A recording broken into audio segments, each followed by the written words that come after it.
can ride on out up to the morning. As long as we make the show, we can be the best or we can be the worst. We can be the best thing you ever heard. With the motor singing and the grandstands ringing, it's hard to put it all in words. But this is how we ride, this is how we do. Riding mud, sliding up higher in the groove. Don't give a damn about the cash we're spending. With the time we got, we choose to play it on the go, to stay out on the run. We all high, wild, and handsome. Ain't telling you what's right or wrong or what to choose. Hey, but this is how we do. This is how we do.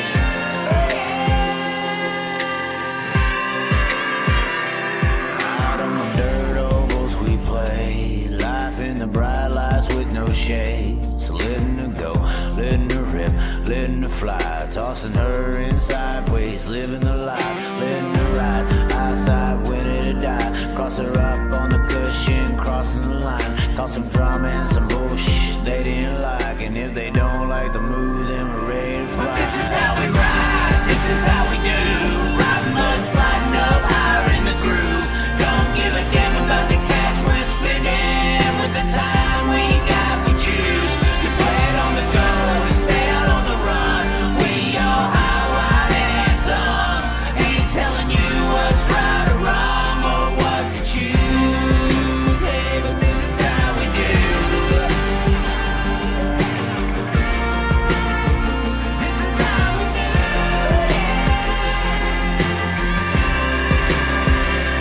This is how we roll. This is how we do. It's not for everybody but the chosen few. And we pray, cause we know that they might not ever come back. But this is how we ride. This is how we do. Ladies and gentlemen, we're here. And bam. Oh my God. We are here. I'm in the worst pants. He wanted to set this up. I'm in the worst pants ever. You can see how small it is and everything.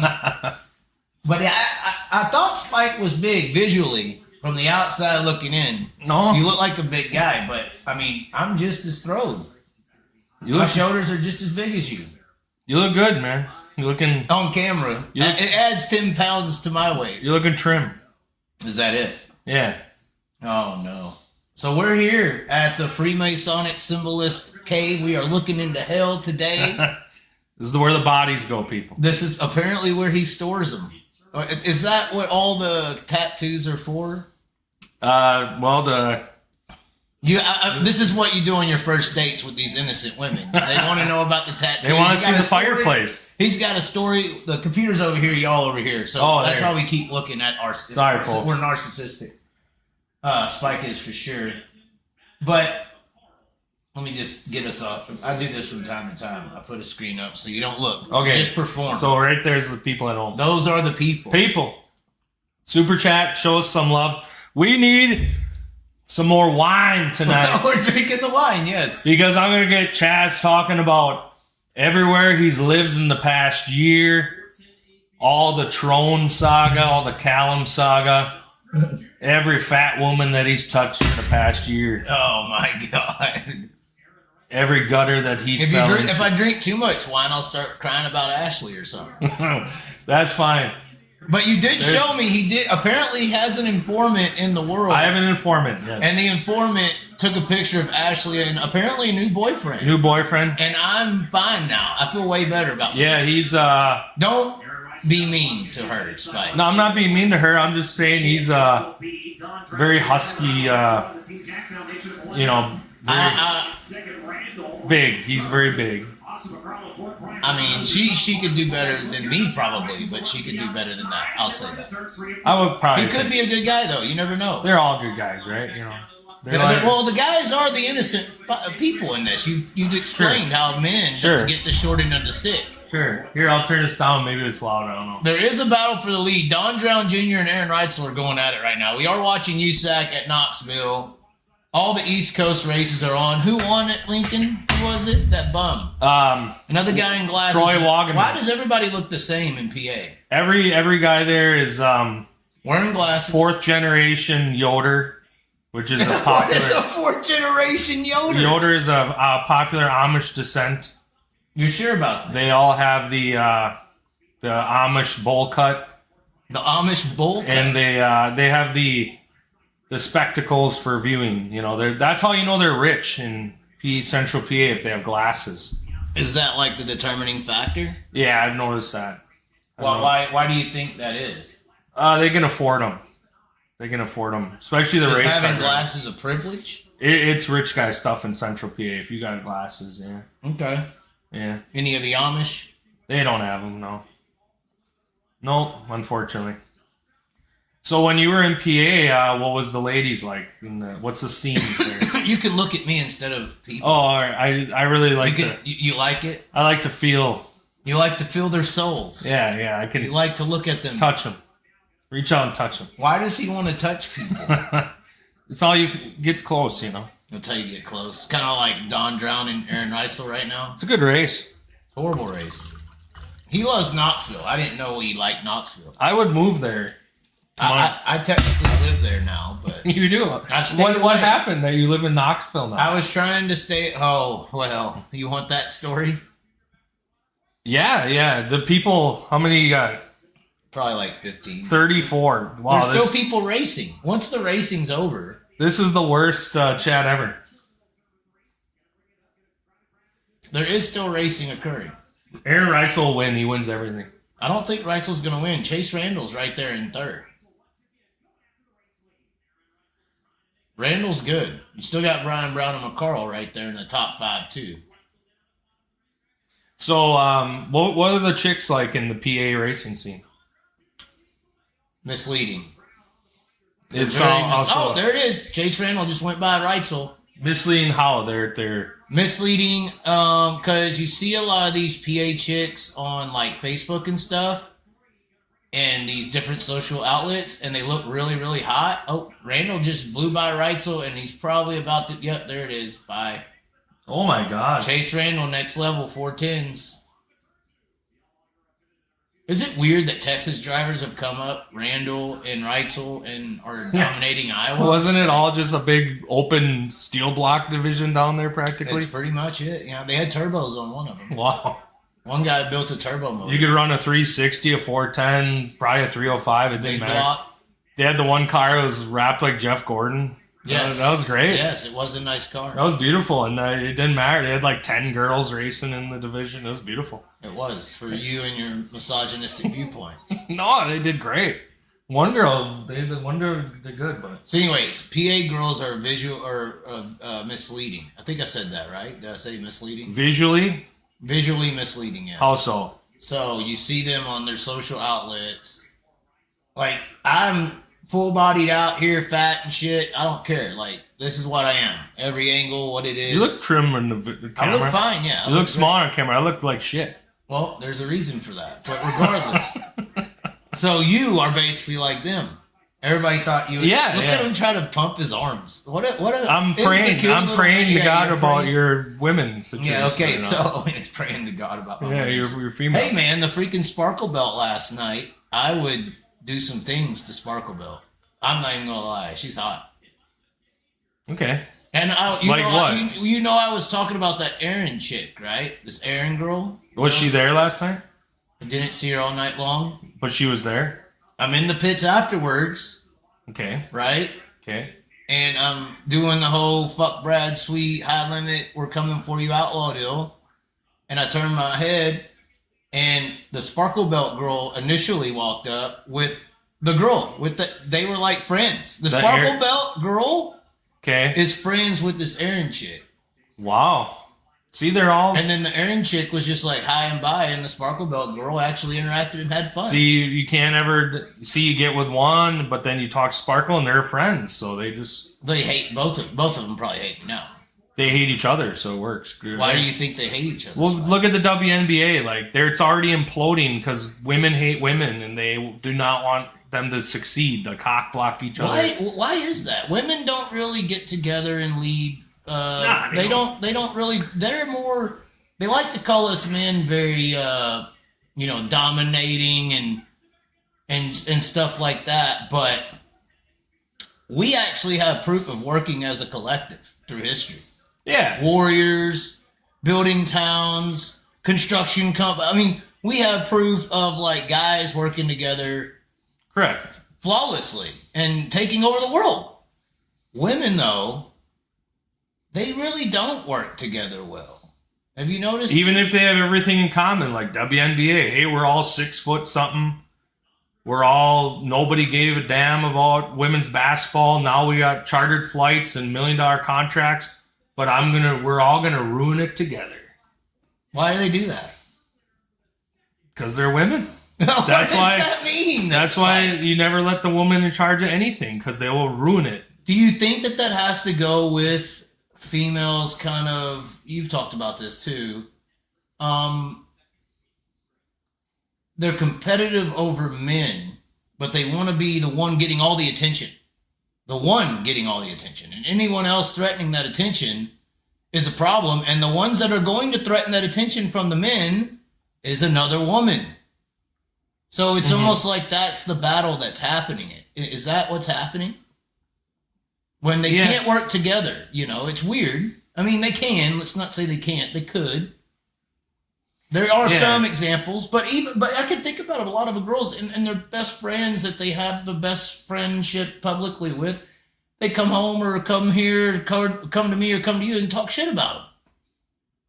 They're best friends. I've dated many girls that were like, I hate her so much, and if I saw her, I'm gonna give her a piece of my mind, and if she comes near me and blah blah, we're out somewhere, all of a sudden, said girl that she supposedly hates, I'm sitting there going, ooh, wait till she turns around and sees her. She turns around. Hey! Oh my God. Why? I missed you. I love you. How have you been?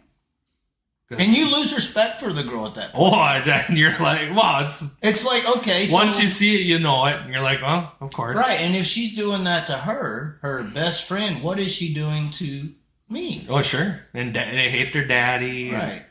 Hate mom. And it's nothing new. But we're sitting here bitching about them, I guess. So. No, it's just calling. That's the problem is they would say, you're just a woman here. No. If I buy a Ford, say a Ford, for example. I know nothing about cars, but say Ford is a piece of shit, and you own a Ford, and you say, hey, my Ford's a piece of shit too. The female mindset would be, you hate vehicles. No, I don't hate vehicles. We're just talking about our piece of shit Fords that we own, and we're trying to figure out a solution to fix the Ford so we can make this a better product, right? Simple. Now, do you think women talk about men in that fashion or no? I think women get together and talk about that. All they do is complain about the Ford, for instance, and they don't talk about fixing it. They talk about replacing it. Well, they've always got that trade-in mentality. Right. You could give them a brand new Lamborghini $750,000 sports car, and they want to trade it in immediately the minute they get it. Because what if I could get a $1 million sports car? Right, it's never enough. You was talking about this pre-race yesterday. I actually want to get into this. Thank you. The 4 pillars of women's love. I guess we'll call it a pillar. I mean, it's almost, it is a religion.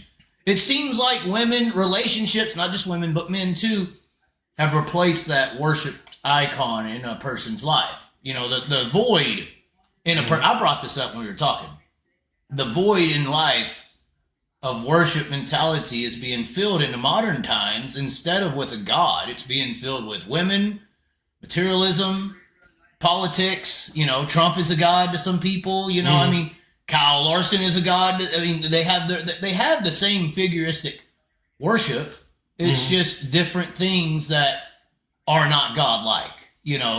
Only God can be God. That's the only void. And it's based in a belief system that can't let you down technically because it's scripture. So it is what it is, and you either believe it or you don't. Or as it feels like in relationships, that moves all the time. That belief system can all of a sudden, it's not on paper anymore because a person could look at you and say, I love you one day, and 2 weeks later say they don't. The book doesn't do that.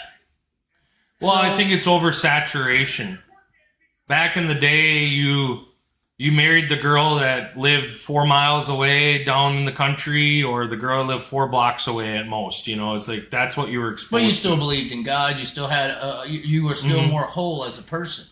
But I think that there's too much exposure to fake life. Yeah. And then we in our minds, you know, our own self-fulfillment, we think, well, maybe I could have that, you know, more and more and more. Obviously, or when a TV tells you what you should have, technically. They do it with vehicles. They do it with everything. Well, that's what's interesting. And if we get it, I'll parallel it to racing, right? If you ask a sprint car fan today, what makes a great sprint car race? What makes a great sprint car race? Winged. Right. Well, winged sprint car. I think because of the oversaturation, you've seen so much of it that you don't even know. You don't appreciate the basics. Do you like side-by-side racing? Is that what's good? Do you like slide jobs all night? Do you like death wrecks? I mean, fire, tires blown. Fights? Yeah, fighting. Do you want, like, you know, do you like the lights and the music? Do you want Justin Henderson to talk shit to Brian Brown, but not makes it good? But so if you don't even know that, how can you then, you know, if you parallel that back to the finding a lady or a lady finding a man, and it's like, well, what are the things I'm looking for? I have no clue. Okay, well then how do you even know? It's like, what would you like to eat tonight? I don't know. Well, what do you like? I don't know. I guess I like everything. What don't you like? I don't know. I guess I don't like everything as well. Like, you know, they're just, there's no, it's not the word empathy. It's, empathy, right? Is that the word? Or apathy. They're apathy. They don't give a shit. Apathy means you don't give a shit about anything. You know? But you say you do. But you don't. You're just meh. That's the meh. Meh. They're happy with just having a human being around. And they can get that anytime, though. Is that why the replacement is always being tossed around? Something better, but is it better or is it just different? That's why, like, a lot of girls like Asians suddenly. It's like, why do you like an Asian guy? They're little short dudes and they're kind of...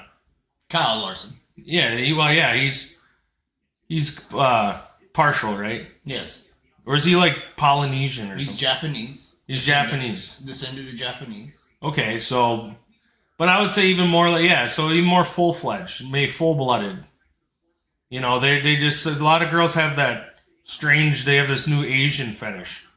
Well, and we were talking about this yesterday. You mentioned the 4 pillars. I'm going to call them. The first one was financial.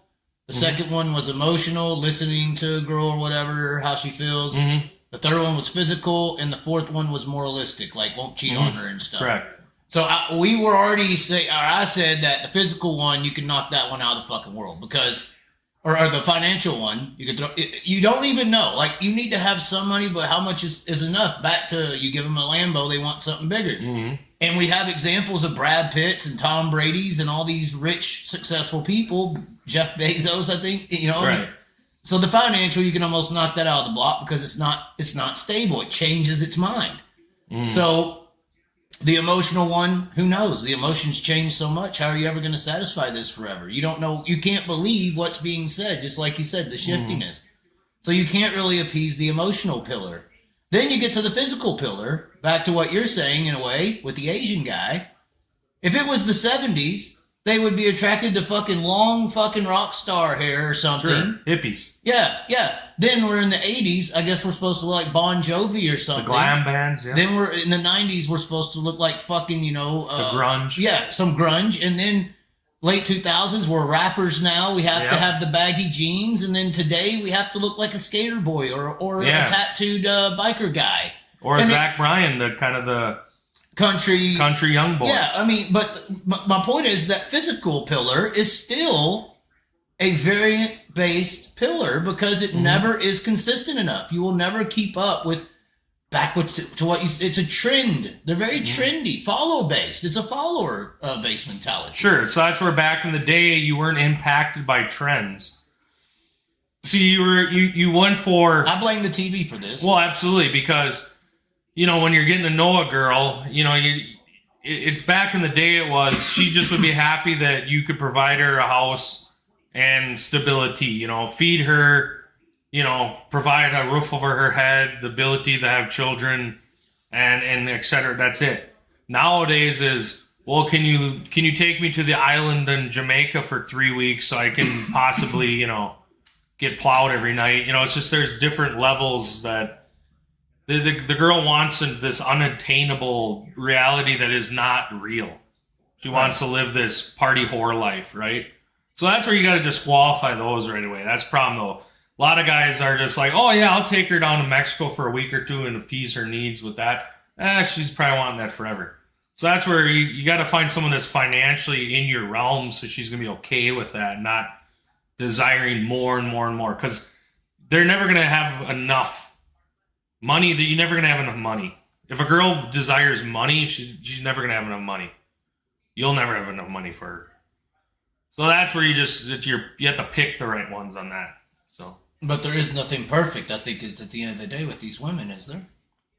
That's why. Or with men, being fair. Well, that's why, you know, marriage in this day and age is over a 70% divorce rate. The ones that do stay married, I think over 80% of them said they stayed together just because of kids or because of financial loss if they did get divorced. So basically, there's only like a small percentage of 5%. Yeah, we'll say like 10% at best that stay together for love. The concept, the fantasy, hypothetical, the thing that the TV taught synopsis of love, which is a worship. Right. Well, Cleopatra, one of the most evil rulers of world history, which apparently females have never had power, but Cleopatra manipulated kings and leaders to do her devil deeds. While manipulating her slave class with the newest creation called love and cosmetology. She's the beginner of cosmetology, self-hatred for the female. Right. Because you got to fuck the lure up to make the fish bite. You know? Well, right. So. And back to your saying how the Pennsylvania girls presented themselves in such a way, but then when you met them, did you feel that they looked worse than what they presented themselves? Yes. So that goes back to the Now, there are some girls that look like they look, but it's few and far between. And that's because of filtering. And that's just in general. Yeah. But now, you match with a Tinder girl, you think she's hot, and you get there, and it's like, well, you look like your pictures, but you... Right. So then if you want to really get down to the root of it all is the female nature, since the age of cosmetology, Cleopatra and whatnot, has actually been the root of trans. Oh, God. Because all women want to transform into something they're not. And I'm not saying they're going to become a man. Yeah. I'm saying I'm a brunette. I'm going to become a blonde. Right. I have pale skin, but I put this coloring on my face. Or spray tan. Now I'm brown. And then I can get to the slutty eye look and the red lips and I can perhaps purchase some surgeries and then and whatnot, right? Or the new girls, they take a shot or whatever to lose weight instead of just eating less. They pay to lose weight. They're the but then even simpler. Say I'm a girl, I'm like, damn, I don't have that kind of money or that kind of ability. I can use filters now, which is where you can just make it yourself look like you're something you're not.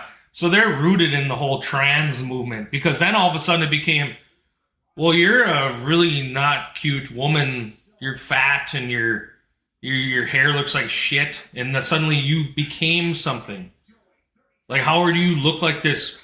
These transformations, have you ever seen on the YouTube?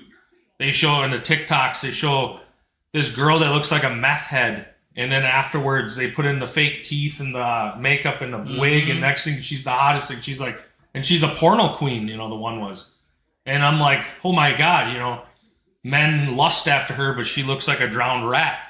But then you get to the root of it all, and it's like, well, then if you could do that to a drowned rat, meth head woman, you could do that to a man. You can make any man look like a woman. So that's where the trans movement came about. We have a red flag at Knoxville. They just went green in the USAC A. They are not showing. They didn't even show the flip. They have it panned back. They put the camera in one spot. Oh, they just showed them now. Car doesn't look destroyed, really. I don't know why they didn't check in. They're slow to talk to them. They do that before they get to them at Knoxville. They're pretty protective of that. So which girls in PA did not look? Hold on, no, I want to keep on this. Not look good. In a response, you know, I think that men are susceptible in today's age of exactly what you're talking about as well. I believe that men do the same thing as women with cosmetology with possessional-based materials. They get the big truck, they get the big house, they get the tattoos, they shave the head to try to be in this image department as well that is attractive to the opposite sex. Yeah, I would. They're doing the same things. I wouldn't think so. Because why does a guy buy a truck outside of? Why is there guys driving around in the city with jacked up Chevrolets? Is it because they need a truck to go to their fucking condo, or is it because Luke Bryant had one in his music video, and all the girls want him, so we'll buy the same truck to maybe get the same girls? Oh, it's there the could be same that. thing. That's what there could be that. Sure, right. This is happening all the time. Like, I have a truck, but it's also because I live in a state where it's winter half the year. So. Well, I understand, but guys do the same kind of image thing just with materialistic and with their physical body as well. Yeah, but I would think why would a guy have a tribal tattoo up his arm or whatever when he's all buffed out? The only reason is to look a certain way. Yeah. Is Callum Kiwi or Island, or what is he? He's from New Zealand, but he moved to Australia. Is he one of the? Is he a Kiwi? Why are you switching topics? Well, he has a tribal all over him. So yeah, I think so. Yeah. So I was just curious if he's actually, possibly of the tribes that are there. Potentially, because that's a different concept. The girls get your chins tattooed. You know what I'm talking about. I mean, if we're going to go after females for changing their hair and looking a certain way to get the guys. Guys are doing the same thing. But that's for years the tattooing was not an attractive thing. No, like my old man. For years though, the big castle and the white horse was. The big castle in today's society is the house. The big horse is the truck. Yeah, well, I mean, I'm just saying, like, for myself, my old man was all tatted up, and I am too, and it's just family tradition. It was never anything that was attractive. It's only been in the last probably 5-10 years that girls are attracted to it. And I don't even like girls that have tattoos. I want to puke on them when I see their sleeves and stuff. But I want a girl that's modest, looks beautiful, not looks like a man. So, but so generally speaking, it's fetishized now, right? Because girls watch too much porn, so it becomes a fetish thing for them. But for me, I could give a shit. Like, I don't do it because I'll get laid because I have these. Well, I'm not talking about you. Oh, no, I'm just saying for myself. But there are guys that probably do where they're like, I'll get laid if I get all this shit. Are you kidding me? I hate every second of it. Like, it hurts like hell. Like, people are like, I like getting tattoos. You're fucking stupid. It hurts so fucking bad. Anyone that's had their little ribbon done or a little heart or some bullshit. Lay there for 15 hours having shit done till you're about ready to pass out. Yeah, that's a lot of fun. I would rather, get punched. So anyways, I don't do it because of getting laid. Hell with that. I'll just buy it if I need to. Right. But I'm just saying, you were talking about the vehicles of women. I'm just saying the vehicles of men also have inherited deals that they do. Oh, yeah. Oh, there's but the thing with a guy is a guy can just... Oh, he went big. This guy went big. Watch this. Look at the Knoxville Raceway sign. He flips from the Knoxville sign on the back straightaway all the way into the entry of 3. Dude, that would shake your guts, man. That's got to feel bad. Non-wings do go, man. You just get shook in that thing. You're hitting that steering wheel. Wow. That hurts. But, I mean, I do think that there's an issue. I think that the problem is a lack, and that's kind of why my Ready to Rip song was more so, had a lot of God-based mentality, and because I think there's a big lack in a belief system in something more than what we physically can see, and we're replacing it with women, politics, motorsports, Kyle Larson's, all this shit. I think that's the root of the problem, actually. It's about, or else just self-loathing. Self-godlike. Everything is, it's, this whole self-confidence and self-esteem movement. Well, that's where it became where everyone, obviously, you create an Instagram or a Facebook and you can be the biggest thing ever. but inside you're fucked, you know. So Like me. no, not like you. I don't know, but there's a ton of people out there that attention feeds them, you know. Because I would say that if YouTube didn't exist and any social media platforms, you'd still go to the racetrack, right? Yeah, I'd still. Yeah, so would I. I'd do something entertainment based. I've been going since I was like a 5-year-old kid, you know, and I didn't even know there was a social media platform of racing until, I don't know, 2019 or something. Right. All of a sudden I was like, oh dang, there's people on Facebook or YouTube that like dirt track racing. Who knew, right? Right. So, yeah, I didn't even know it existed. I still was looking to see if they had newsletters yet anymore. Right. Old magazines. Yeah. What was it, Sprint Car Midget? Sprint Car Midget? Yeah, there was one in the Midwest. I forget what it was called. It was a black and white newsletter. It was, you know, folded paper, you know, black and white paper, and they'd have one picture on the front, and it was very, you know, it was like a week old every time, you know. I think the question of what you're saying is, I think the hint also is confusion. I think people have a hard time in today's world doing what they say they're going to do. Well, there is something to that, and that is the goal of life today. Is you know, if you take somebody and you spin them around, right? Whether it's you just start spinning them around on the merry-go-round, or they're standing up, or they do the baseball bat and they run around in the circle, and then they're dizzy and they don't know where the hell they're going, and oh my God, where am I? And they're falling down and they're puking and whatever, right? Right. Well, they make it where someone's whole life is that. Yeah. You have certain moments where you start catching your balance and you go, hey, I think I know where I'm going now. And then all of a sudden, shook up again. I mean, that's control, obviously. You know? But so if you met a girl that was like that, why would you want to marry that? Who did that? Huh? Are you saying that's all girls? Or? No, I'm saying if you met a girl that was in this dizzy spell of life, but then all of a sudden she has these moments of prosperity. Yeah, where she seems like she's figuring it out again. And then it just goes nutty again, right? There's a lot of that out there, so. Well, and I dated a girl one time, and we were together, and she, you know, loved whatever.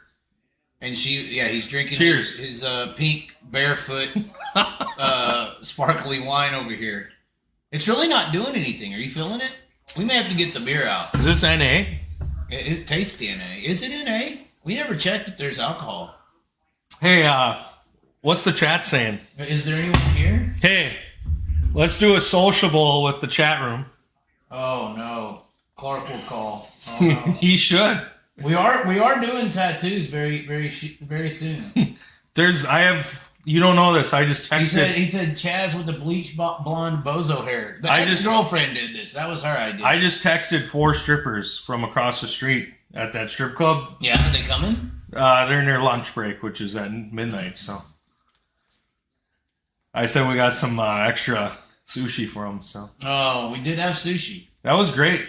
It was good. It was good. It was a scary place. Bring the chat room up because we're all gonna have a sociable with everybody. Oh my God! Everyone put a drink emoji in the chat room. They ain't drinking. Let's see. If drink water. Let's see if we can get the chat on the screen. We had to change this up. What happened? Where's the chat room? We're trying to get it. Calm down. Fucking always demanding. This is why you're single. I want it now. There it is. There it is. It's up. It works. All right, everybody, put a little drink emoji in the chat. We have the drink up right here. Put a little drink emoji in the chat. We're all going to do one here. All right, drink emoji. Where's the drinks? Hello? Oh, my God. Are we offline? No, we're here. We're here. Everyone fall asleep already? Damn. Hello? They're probably still watching USAC at Knoxville. You can just use one hand. That's fine. This sucked. Here, I'm going to put one in the chat. Oh, wait. I'm blocked. Jim McGregor. Oh, wait. Wait, let's find out. You don't believe I'm blocked, but I am blocked. Apparently, Spike is blocked, so Cuddles will show up here in a minute. Where the hell's the drink emoji? Here. I'll type in beer. We are the DX of motorsports. You know this, Spike. Look at us. Send. And nothing will show up because There it is. No, that's Liam. And I posted before Liam did, so I am officially blocked. Stephen Penland just sent a drink. Ladies and gentlemen, let's toast to the fact that I am blocked by You're not blocked. The Chaz. Oh, let's hear the list. Sprint Car Unlimited. You're blocked by Sprint Car Unlimited? The Elliott. The Elliott. The Jeremy Elliott. The Turtle himself. The Turtle. And I am blocked by Dirt Tracker. The news channel, Dirt Tracker, Justin Fiedler, has blocked me. Why? Because I speak the truth. Because you speak the truth? Yes. Cheers, everyone. Clink. Clink. Oh. Oh, you didn't know? Get the call-ins right now. Your ass better call somebody. Someone earned super chat, and you can berate me and the Chaz all night long. Call us every name in the book. Oh my! Do we do this, Spike? Live call. Put it up. Oh wait, Janet. Oh look, Janet's responding. Janet Planet. Hi, Chaz. I see you have your buddy Spike on your podcast. Spike, you have way too much body art. Thanks, Chaz, for Spike as your guest. Are you writing that? Are no, you it's Janet? No, dude. We have another one that is. Oh wow. Oh, guy is hurt. He's not moving. I'm not seeing that helmet move. I'm not seeing the helmet move. Is that a white helmet? There it is. Yeah, the guy gave it a thumbs up. Wow. The crew guy. This guy, if y'all got dirt or flow, Knoxville is on flow tonight. Turn into flow and go to Knoxville because we're about to see a replay of the tail tank's off the car, guys. The tail tank's off the car. Apparently Angel Park tomorrow? I don't know. Is USAC at Knoxville the equivalent of IndyCar at like Daytona or something? No. Is it too much? No, it's a good race. I mean, is it too fast that they? I arm wrestled Robert Ballou there last year. Robert Ballou. He was wrenching on a car before. Xavier Donnie. Somebody said it in the chat. Donnie. And Tony Laporta interviewed the Elliott, the Turtle himself, you say. And he described, and I agree with them, and I was talking to non-wing guys on this, on how they can't race for more money. Yeah. He made a good point. The guy at the track in Indiana, he's like, it's because we can't sell advertising. He's like, when you put a wing on the car, you basically get to sell to another car's worth of advertising. Right. Well, and you identify with the fans better because they could see a number and shit. And Laporta said the same kind of deal where he's like, when he's announcing first time in USAC, he's trying to read a fucking little number on a tail tank. Yeah, and I would say that's hard. And to some degree, when there became a lot of corporate sponsorships available in American motorsports, and we're talking NASCAR versus IndyCar. It's a billboard. Where are you going to put your money? If I'm a multi-billion-dollar organization, the fendered car has a lot more surface, bumpers, hoods, sides, roof. What is IndyCar? But the wing car has a flying billboard. Well, I get it, but I'm explaining to you that's where is that pot. Well, obviously the split of IndyCar. Well, I would say that's why NASCAR did get bigger. Right, because when you get corporate money coming in, and they're saying, we want to get into this racing world. What's out there? The Indy 500 or the Daytona 500? Well, here's your choices. You got this fighter jet looking thing, or you've got this big sedan looking thing. Well, let's go with the sedan. It's got more room. And if you're Chevy and Ford, do you want to sell Chevys and Fords with a Indy car or a Lumina? Right. Because then you're selling the engine, right? And nobody really cares about that in America. Right. You could sell. There isn't pride with engine power, not really, And they were selling vehicles, Ford Tauruses, for instance. Oh yeah, because it looked just like it. Yeah, Monte Carlos. That's a really good point. And also, I would say another thing that kills the non-wing stuff is that lack of identity mixed with, I hate to say it, they got good drivers, but they ain't getting paid. They just ain't getting paid. Chase Stockton. Yeah, the good guys there. Yeah, he's a very good graphic artist, actually. Really? Mm-hmm. But I do think, me personally, I think going to Kokomo for the midgets and the USAC non-wing sprint cars, some of the best racing in the world. Love it. The racing was great. I love Kokomo. Non-wing was just so much better than racing. Kokomo is the best track ever for everything. Honestly, anything they put there from late. Kokomo, right now, ladies and gentlemen. Oh, God. Put the prayer emoji in the chat if you agree. Prayer emoji. Kokomo, the most underrated track in all of America and Australia and Canada and Mexico. Somebody said PA women love the Chaz. Yeah, tell us about your... So, you're telling me that There we there's go. these PA women that did not look what they showed themselves to be on the internet. Is there any that you fornicated with or perhaps met? Perhaps. Well, when I went to PA on this last swing, Okay.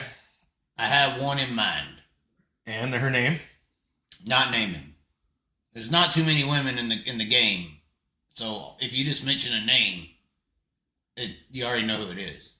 You're just trying to find. You just want me to say Nicole. It wasn't Nicole. Nicole? It wasn't Nicole. No. Well, okay, that's the only name I know. Okay. The Elliot's kind of girly, but I know he's not a girl, so I wouldn't say. Are you sure? Well, you never know. They changed him at a young age, Spike.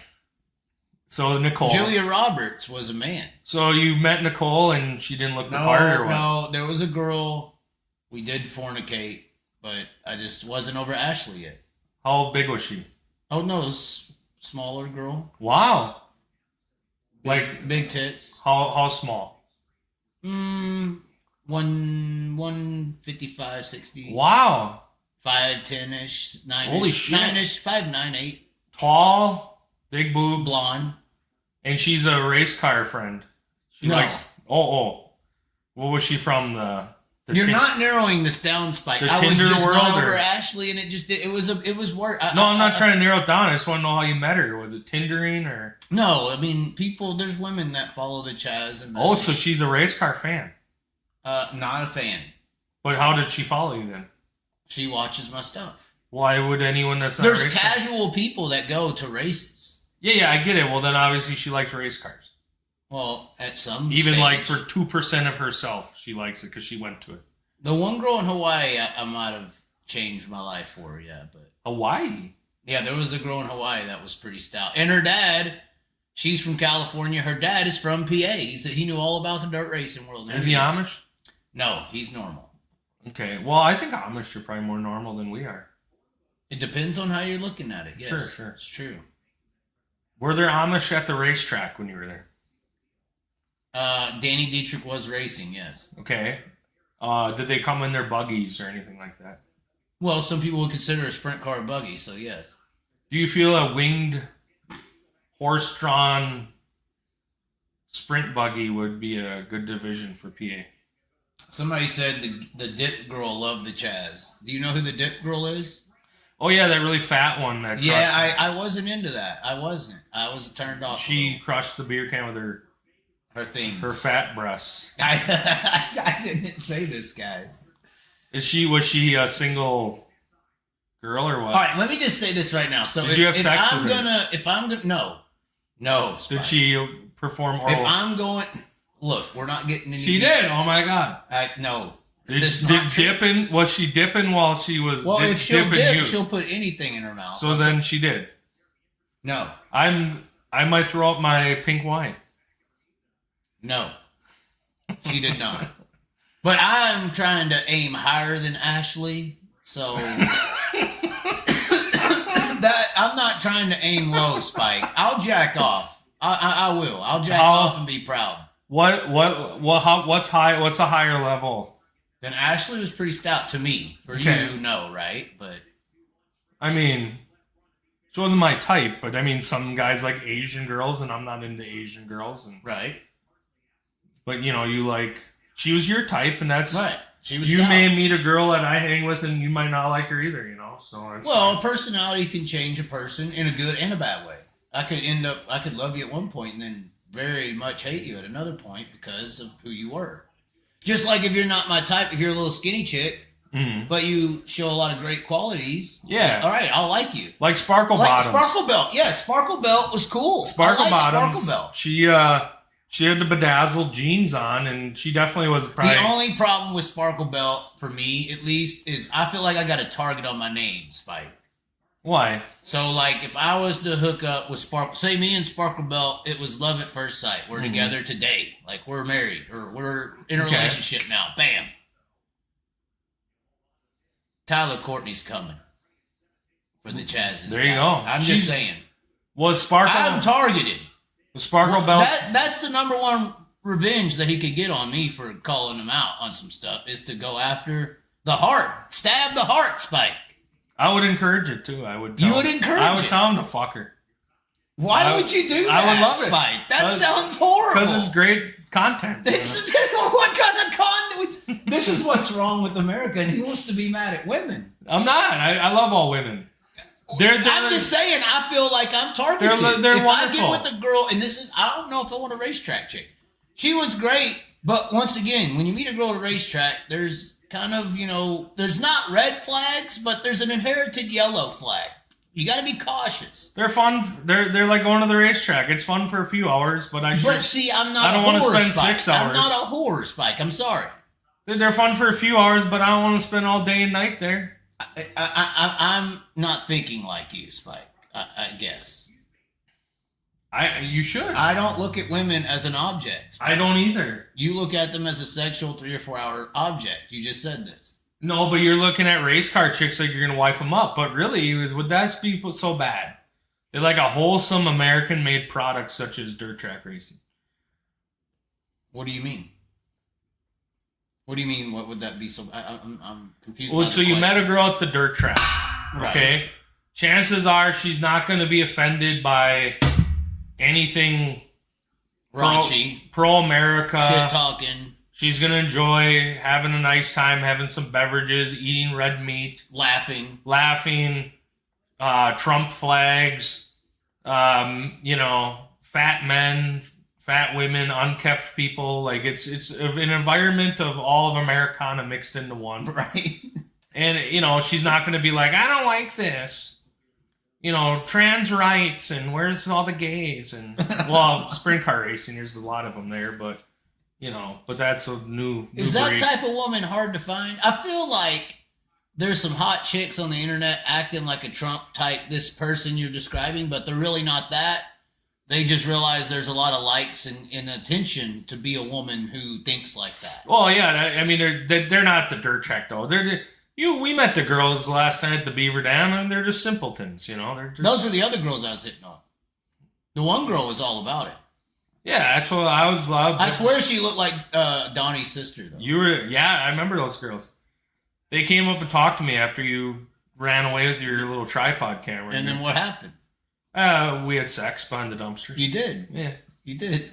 Both of them at the same time. You lying ass son of a bitch. It was... Did you get numbers? Contact? Any kind I don't know. I don't want their number. You just want them for the dumpster? Just behind the dumpster and... That's it? That's all they wanted to. Okay. So I was kind of like the rod and reel and you were the fisherman.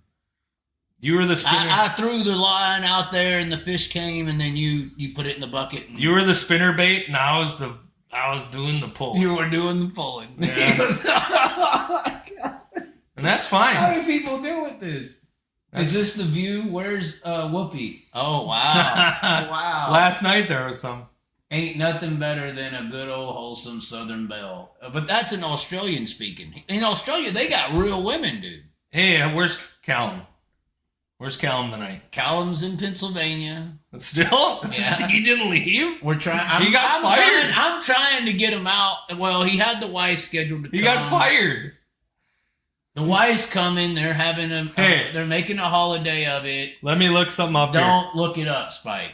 So... Oh, no. Okay, I can't even look it up because Lincoln don't even put themselves on the race pass. So, the Callum couldn't even transfer out of a C main. And tonight, Cody Heartthrob, we'll call him, Cody Heartthrob put it in the feature starting 10th. A weekly show at Lincoln. He For was in the $10,000. He was in the C-Main at the Weikert. There were 70 cars or whatever. So he finished 70. There were 20 cars at fucking Lincoln. So he finished, 65th. Like, wow. There were 20 cars at Lincoln. Right, but I'm saying he took it to the feature. Callum did that once when there was 12 cars there. Okay. And nobody notable showed up. Okay. I mean, there are... Even though he out-qualified Lucas Wolf and these guys. There's a very formidable 305 division that I think Callum could probably have success in the B mains with. In the States. Perhaps last night at the micros that we saw, maybe he'd have a good luck with the micro divisions. Or perhaps the hobby stocks. So I don't know. You think he could beat Dallin Murdy? No. I don't think he could. But that's stock cars. I'm talking hobby You're stock. talking about beginner levels. Yeah, we're talking so do you think, 4-cylinder at best. Do you think when Australians come to America, they need to, restart the career? If you're a 410 guy winning like he was, you think if he's going to... If the career path, if you're going to go to the States, you need to get in a 305 and relearn and restart, kind of. No, I think that it's your fault and the Elliott's fault for hyping this kid up to being the next big thing. I mean, he did, put it on Brad Sweet and Rico and the biggest So names. what? What do you mean? Blind squirrels find nuts once in a while, He too. didn't find it once in a while. He consistently did it. He beat him in the championship. It was a hammer down track Perth. That's like hammer down Knoxville. No, or it gets slick and it has a cushion. That's a lie. He's probably raced it every week since he was 15. I'm not impressed. Okay. Not impressed. All I'm saying is, and I'll go on record to say this, and you Australians can come over and kick me with your kangaroos and hit me with bamboo sticks and, whatever weapons you don't have because you gave them away to your government. But you can have a gun. You just have to get a license. Continue. Yeah, they good luck with that. Meanwhile, in America, any idiot can have one. I will say that the Callum debacle... The only way an Australian is going to get over here is if they bring their own equipment. Why? Because of Callum. Well, there's two people. Lockie McHugh definitely soured the trust in, is it worth putting our neck out for these foreigners, these illegal immigrants? And number two, Callum, with the hype that you and the Elliott did to him and ruined him. So I did it. All you fanboys. Sad story. Okay. If you just said, hey, we have an Australian driver, he's had some very good accolades in Australia, and he's coming to America, we hope he does well. Let's see how he does. Instead, it was just... That's all I did say. It was the biggest gush fest. I didn't say he was coming to whoop ass or nothing. If I've never seen a gush fest... You were acting like he was the hottest 10 out of 10 chick. He was pretty hot over there. The hottest 10 out of 10 chick, and she walks in and looks like dog-faced Magoo hit by a fucking bus. He was a 1 out of 10. Ugliest woman on earth. That's what it was, man. You and the Elliott killed it. Okay. So if he takes the McHugh ride, the 25, if he goes there with Knoxville and Houston, that's not going to be any good? I hope he does, because here's the thing. The best thing that he can do is prove us all wrong. Prove me wrong. That's why I need. And if he proves me wrong, I'll buy his T-shirt and I'll put my sticker on his car. You'll pay him. I'll pay for the cheapest sticker he's got. Okay. And I'll wear Crowe. I'll eat Crowe too. Okay. There are 20 drivers who could have done a better job than Callum. That's a guy from Australia. Taking nothing away from him, but he hasn't traveled much. Plenty of other Aussie drivers who could have done much better. Yeah, and who's gonna trust these Aussies? Somebody said Cody Hartlove was 17th at the Grove. We're talking about Lincoln tonight, boy. How about the Grove? You saw who won? Get with the times. times. Did you see who won Williams Grove? Last night? Yes. It was, It's a shocker. I was shocked. I saw it too. Don't tell me. Brady Bacon was in the lead. He just hit the cushion and lost all kinds of ground to Pursley, who's in second. We got 11 to go at Knoxville. I'll give you a hint. He's from Oklahoma. Oh, no, I did see that. It was Darren Pittman. Of course Pittman. That guy's World of All-Out champion. Age in racing just doesn't fucking equate. Once you got it, you got it. Yeah. Yeah. Hey, you wanted to play the guess the... So Steve Kinzer won the championship from the infancy till 1981 and 82. It was Sammy Swindell. 83 through 88, it was Steve Kinzer. 89 and 90, it was... That's when USA happened. Bobby Davis? That would have been... 89 was Davis, I believe. That's the USA. It was 1 year. And then it was...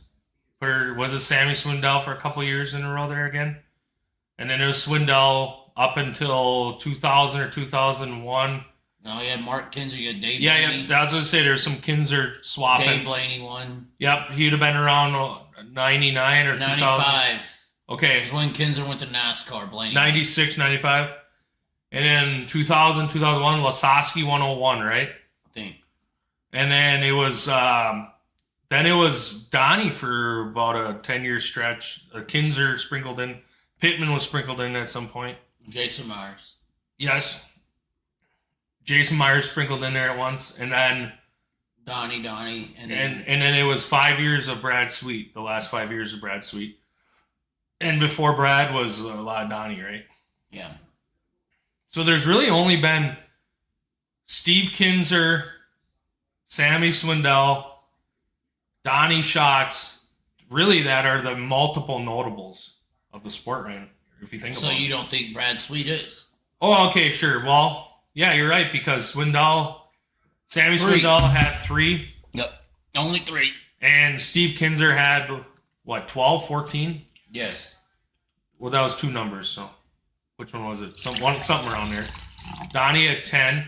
So 10 plus 14 is 24, plus 5 is 29, plus we're up to 78, 88, 98, 2008, 2018, 2028. We're almost up to 50 years of World of Outlaws, ladies and gentlemen, in 2028. Really? So you've had basically 3 guys win over half of it. Fascinating. Darren Pittman, though, he won a year. He did. You know what? Some years they did not have any rookies. Somebody mentioned Brock Hallett. That's a good Brock Australian Hallett guy. He just raced. He just mailed his shit over, though. So yeah, so did Jordan Charge. Mailed his over. Ryan Newton's in his own stuff. That's what it's So going to you're have to be. saying that it's over for drivers to get a ride? I feel that the Lockheed McHugh uncertainty... Everybody wants Jock Goodyear. Jock Goodyear's the best. Great. He's the best one. But I'm just saying, when you've got one guy showing you, non-committal the week before, another guy that was showing promise overseas and hyped to the hills and showed nothing, it's tough, man. I would much rather put an American in the seat than any Australian at this point. Well, because there's got to be guilt with firing an Australian as well. You know that they've come all this way. You know they're across the world. Oh, there's no guilt. Well, what I mean is, like, if you fire an American driver, you're like, oh, he's just got to go home or something. No, I just think, in my humble opinion, any business decision that anybody makes, I don't care if it's driving 5 miles down the street or 50,000 miles away in another country, that's on you. It's on both parties involved. Well, but there's still guilt involved when you're firing somebody who's across the world. There is no guilt. This is business. There's no guilt in business. Shut the fuck up. It's all relationship. There's no business in racing. We've already made the point. Callum. Nobody's making money. There's no business, Spike. That's bullshit. I'm just saying, Trone and Callum, that was their business decision. We got a battle for the lead. 8 to go. Dason Pursley is throwing the slider on Bacon into 3. The track is multi-grooved in 3 and 4, top and bottom. 1 and 2, it's all bottom. And Pursley has the lead, 8 to go. Oh, Brady slipped. Brady's been slipping on the bottom. Yeah, he hasn't had it. 3 wide. Yeah, it looks like Justin Grant's getting the outside roller. If somebody could get the 1 and 2 outside groove going, they could drive through the field and win it right now. Cummins is really good. Yeah, but he's on the bottom for some reason. Oh no, that is Cummins right there. So did that just move Grant? Oh, see, he's slipping. He can't get it. The top in 1 and 2, something's up. I'm not sure. Well, it's just they don't have that downforce with that wing, man. It's just. Well, they're on the top in 3 and 4. It's a whole different world without that. Something's wing. up with the cushion. It must not be smooth enough or something. Because Grant just stepped all over his dick trying it. So look how slow they get off. yeah, they're really tiptoeing the bottom in 1 and 2. But the fact of the matter is, anytime you make a business decision, a business relationship, that's on both parties involved. There's no victim. There's no hurt feelings. Unless it was some kind of weird... Somebody just said the team has a history of failing drivers and failing. So, well, this is true. Heartthrob Cody, I mean, he did all right. He's in 17th at the Grove and then ran mid-pack against 20 cars at Lincoln. I don't know what... I mean, Callum couldn't pass the C-main, so... shows the difference at of... a $75,000 to win show. Shows the difference... No, that was like the whole time he was here. He was fucking terrible. Yeah, okay. I mean, honest to God, I'll go on record say... Callum might be the greatest in Australia, but if that's the fucking greatest, Australia's shit. Really? Fucking shit. I mean, Ryan Newton won a heat race tonight. I mean, you got some Keith Urbans coming from Australia who's a legend in music, but there's a whole lot of guys over there that are pretty shit. I'm just saying, you know that Ryan Newton, who's from Australia, just won the heat race tonight, right? At Lincoln. Bill Rose wins heat races. But you said if Callum's the best Australia has to offer, he's shit.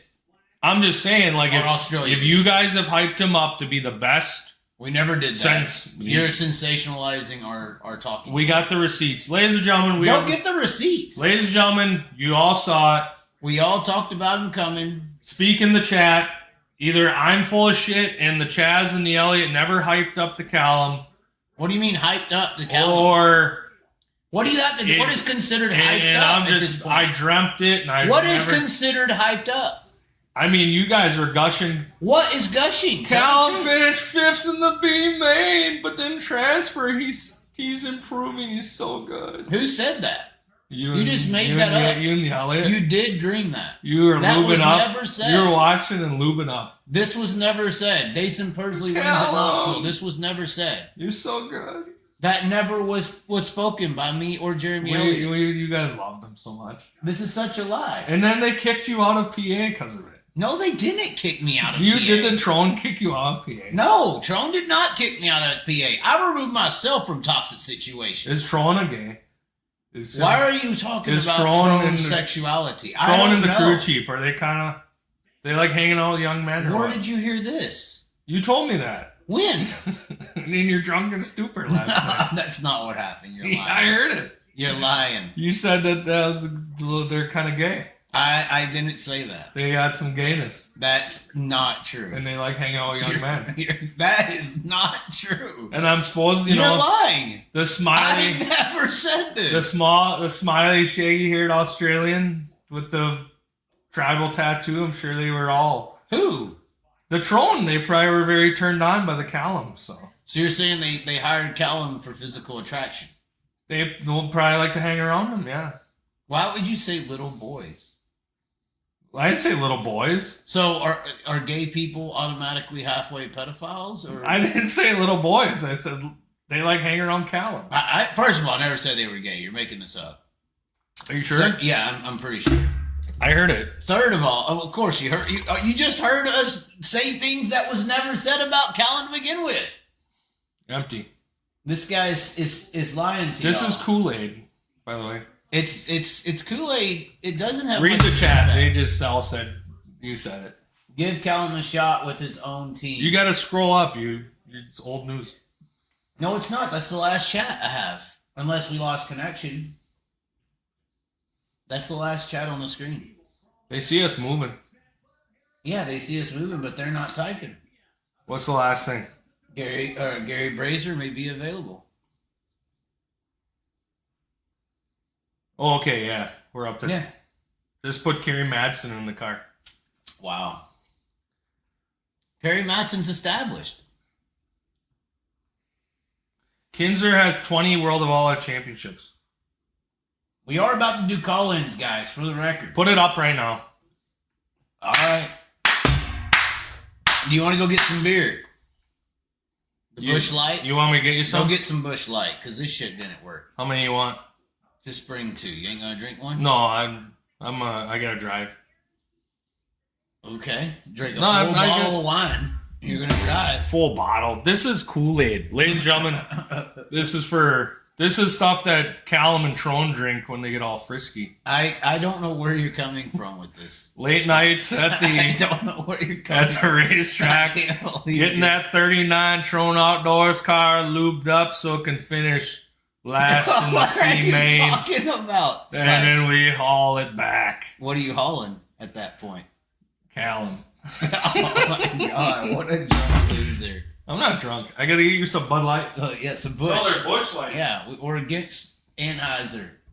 Call up. Tell people. Oh no, are we calling? Clark did call me. Oh, that. He called my personal phone. He's so turned on. Hold on, I can match on Tinder again.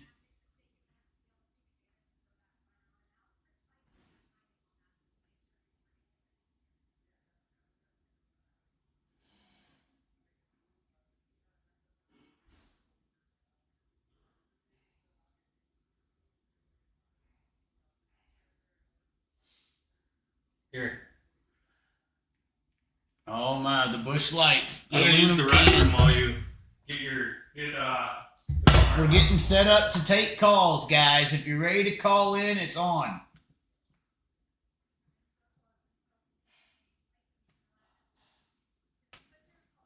It is on, ladies and gentlemen.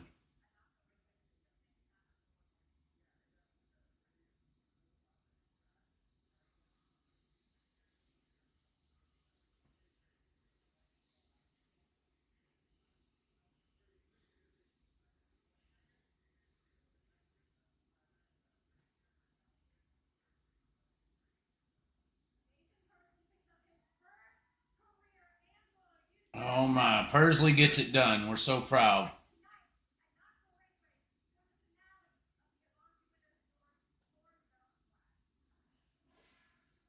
Oh my.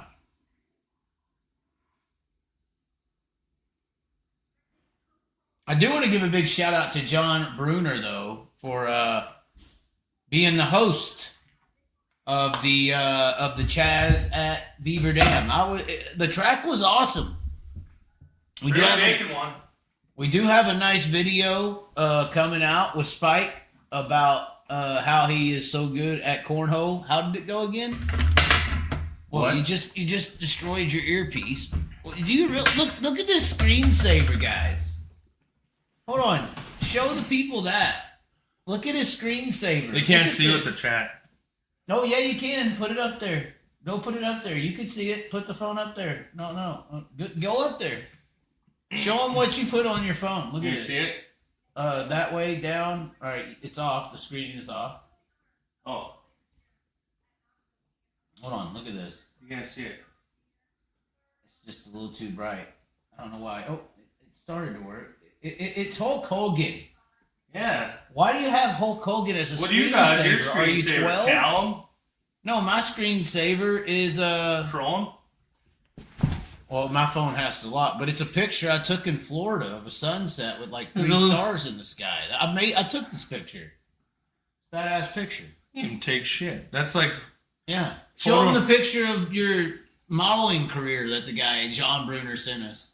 That was beautiful. I'm gonna use that. Yeah, he's apparently gonna. I'm gonna get a swiping poster right. made. Like an 8. I'm gonna get a 2x3. All right. Put Hey, the earpiece I'm gonna in. drink a 2-year-old beer. Oh, he is, dude. That beer expired in 2022, guys. Who's on the line? I don't know. We're about to find out. Let's see. Do we have audio? Cheers. Hey, everyone. We do have audio. We Cheers. are drinking. Here we go. Round 2. Let's do it. Oh, beer in the chat. Hopefully he survives. We may be going to the ER here soon. Old beer, barley, and fruit. Is that a fruity one too, right? You're about to drink rotten fruit. This is a citrus wheat ale. Have you ever heard of... Best drink by 2022. So this is 2 years old, ladies and gentlemen. This is an aged wheat ale. Oh my God. He's trying to poison me, ladies and gentlemen. This is 2017. We don't drink here in these parts. We don't drink at home. Smoke it if you got it. Who has time to drink All at right, home? we're taking callers. Here it goes. Bam. It's going to be the Clark, and he's going to bring... The number's on the screen, He's going to bring Clark. heavy. Call this motherfucker up. Let's go, Clark. I was going to make a compilation of all the... We're here in our Freemason stable. When you and Clark did the IndyCar call-in, and he went... Let's see it, Clark. And you'd go... Number's on the screen. So tell us about Joseph Newgarden, and he'd go... And then tell us about... You could hear the emotions. Penske Racing, and he'd go... Spike's an asshole. He's an emotional fella. Oh, who is it? Somebody is calling. We have our first caller on the line. Are you there? You are on the line, yeah. Mute the show. You have been answered. Yeah. Who is this? Can you speak English? Hello? Hello? Yes, Hello. sir. It's Hey. a woman. Is this Janet? No, I speak Thailand. Oh, this is the Torpedoes. Who's that? This is a woman with a very large set of breasts. From where? Knoxville. Oh. Yes. Oh. Yes. I think I heard about her. You heard about her. I heard that she helped someone relocate. Oh, you did help me. Hello, is this Connie, correct? Who is it? Hello, can you speak? You are on the phone. Hang up on her. Oh. Yes. What's up? What do you want to talk about? We have a missed call. What's going on? I'm on the phone. Connie, Yes, you called the show. You are on the phone. Connie, turn your radio down. Okay, I'm here. Okay, now what's up? You called in. We're sitting here. We just got done watching the races, so we wanted to see what was up. Well, and you were concerned with meeting Spike because you thought you would be sexually attracted to Spike. How does he look on camera? No, not at all. Thank Not you. at all. He's ugly, right? Thank you. Is he? Sound off on Spike. Let's hear Thank you. it. I'm thankful because I don't want any women to be attracted to me because that's like a fetish. I Okay. don't want you to fetishize me. Oh my I God. want you to love me for me. Oh wow, he's playing that card. Anyways, what's up, Connie? Now, so backstory with Connie. Connie, this is technically my residency at Knoxville. That's on the phone right now. I was in PA and I caught a husband cheating on the wife where I was living before. With Connie? No, not with Connie. Oh. I hope not. Hopefully the influence is Hey. not real. But I helped catch the husband cheating on the wife with the girl who wanted to be with me, and all I did was get my dick sucked, and that's Who is Connie then? Connie is Sean, the guy with the earring from Indy. This is his wife. Oh, wow. Yeah, he thought Sean was gay. Spike thought that Sean was I don't gay. know this guy. He thought that we were a I seen a couple, video Connie. of him when you So guys... anyway, I do not know your husband, Connie... and I have no opinion of him. He's obviously not gay. 'Cause he's married. Exactly, Tron. But while I was in PA, this all happened, and I got kicked out of my house in Iowa, and I had already halfway thought about moving down with Sean and Connie closer to the track. They're at the Northern Campgrounds, basically. That's where They live there? Across the street from Super 8, correct, Connie? Am I not lying? Yes. Okay, so, and they actually helped move my stuff down there. This is my residency. If I go back to Iowa, my only thing holding me back from going back to Iowa is I felt like that was losing, kind of. I wanted to stay going, and I was still fucked up over Ashley, and Iowa reminds me of her because that's the only reason I She moved lives there. on the border of Minnesota. It doesn't matter. But after I saw the picture of her and her new man, I am set free from that curse. Regardless, He's a big fat. He looks like he's forget- got raccoon eyes. Respect for the relationship. He's got big He could be a very good person, but yes, Blacked out. He looks I like am a more catcher. attractive than this guy. I'm sure. Never mind. Anyway. Regardless, that's who Connie is. Hang up on her. And Sean's here too. What Sean's right here. Do you have any comments, or do you just want to hear your own voice on the camera? What's going on here, Connie? No, we were just calling just to say hi. Just to say hi. Listen to how nice. I can't wait to meet you two. And the Chaz We can't wait either. Yeah, Chaz spoke highly of both of you, and I'm a fan. And we all can watch racing and have a great time. So, does Spike look all that buff? I mean, when we got on the camera here, I was like, well, fuck. I'm not that far behind. I mean, I'm not as fat as him. He looks fatter on the camera. I mean, does he not, guys? Hold on. Look at this.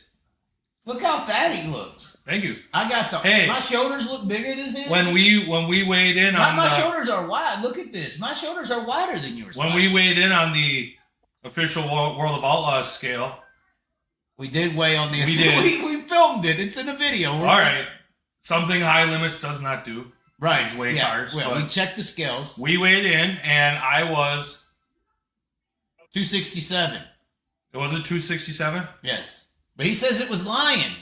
Well, I weighed in at 250 that morning, and I didn't eat anything yet at that point, so. Do you think they adjust the scales depending on who's rolling on? David Gravel rolls on there, but it's 10 pounds.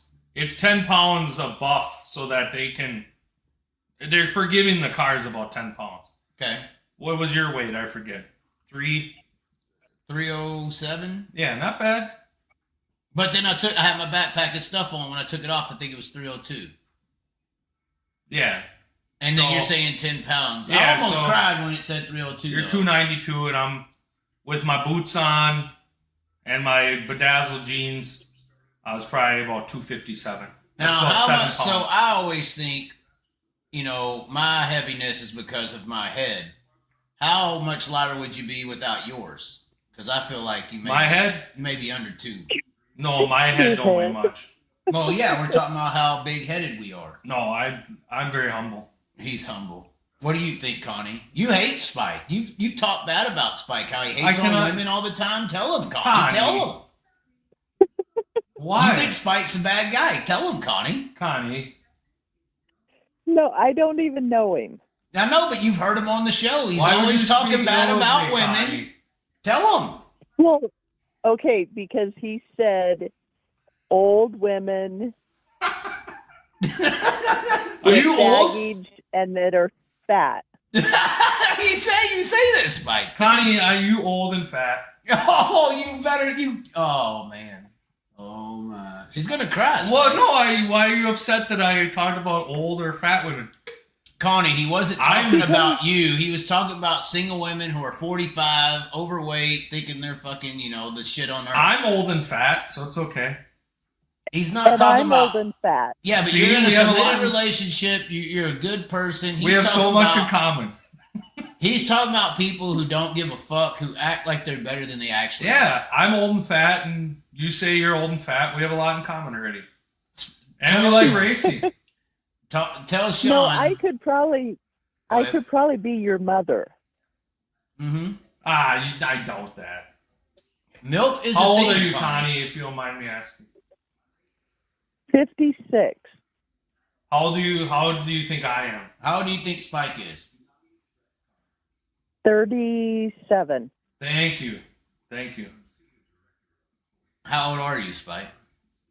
Well, if Connie's 57, she would have I'm been... 56.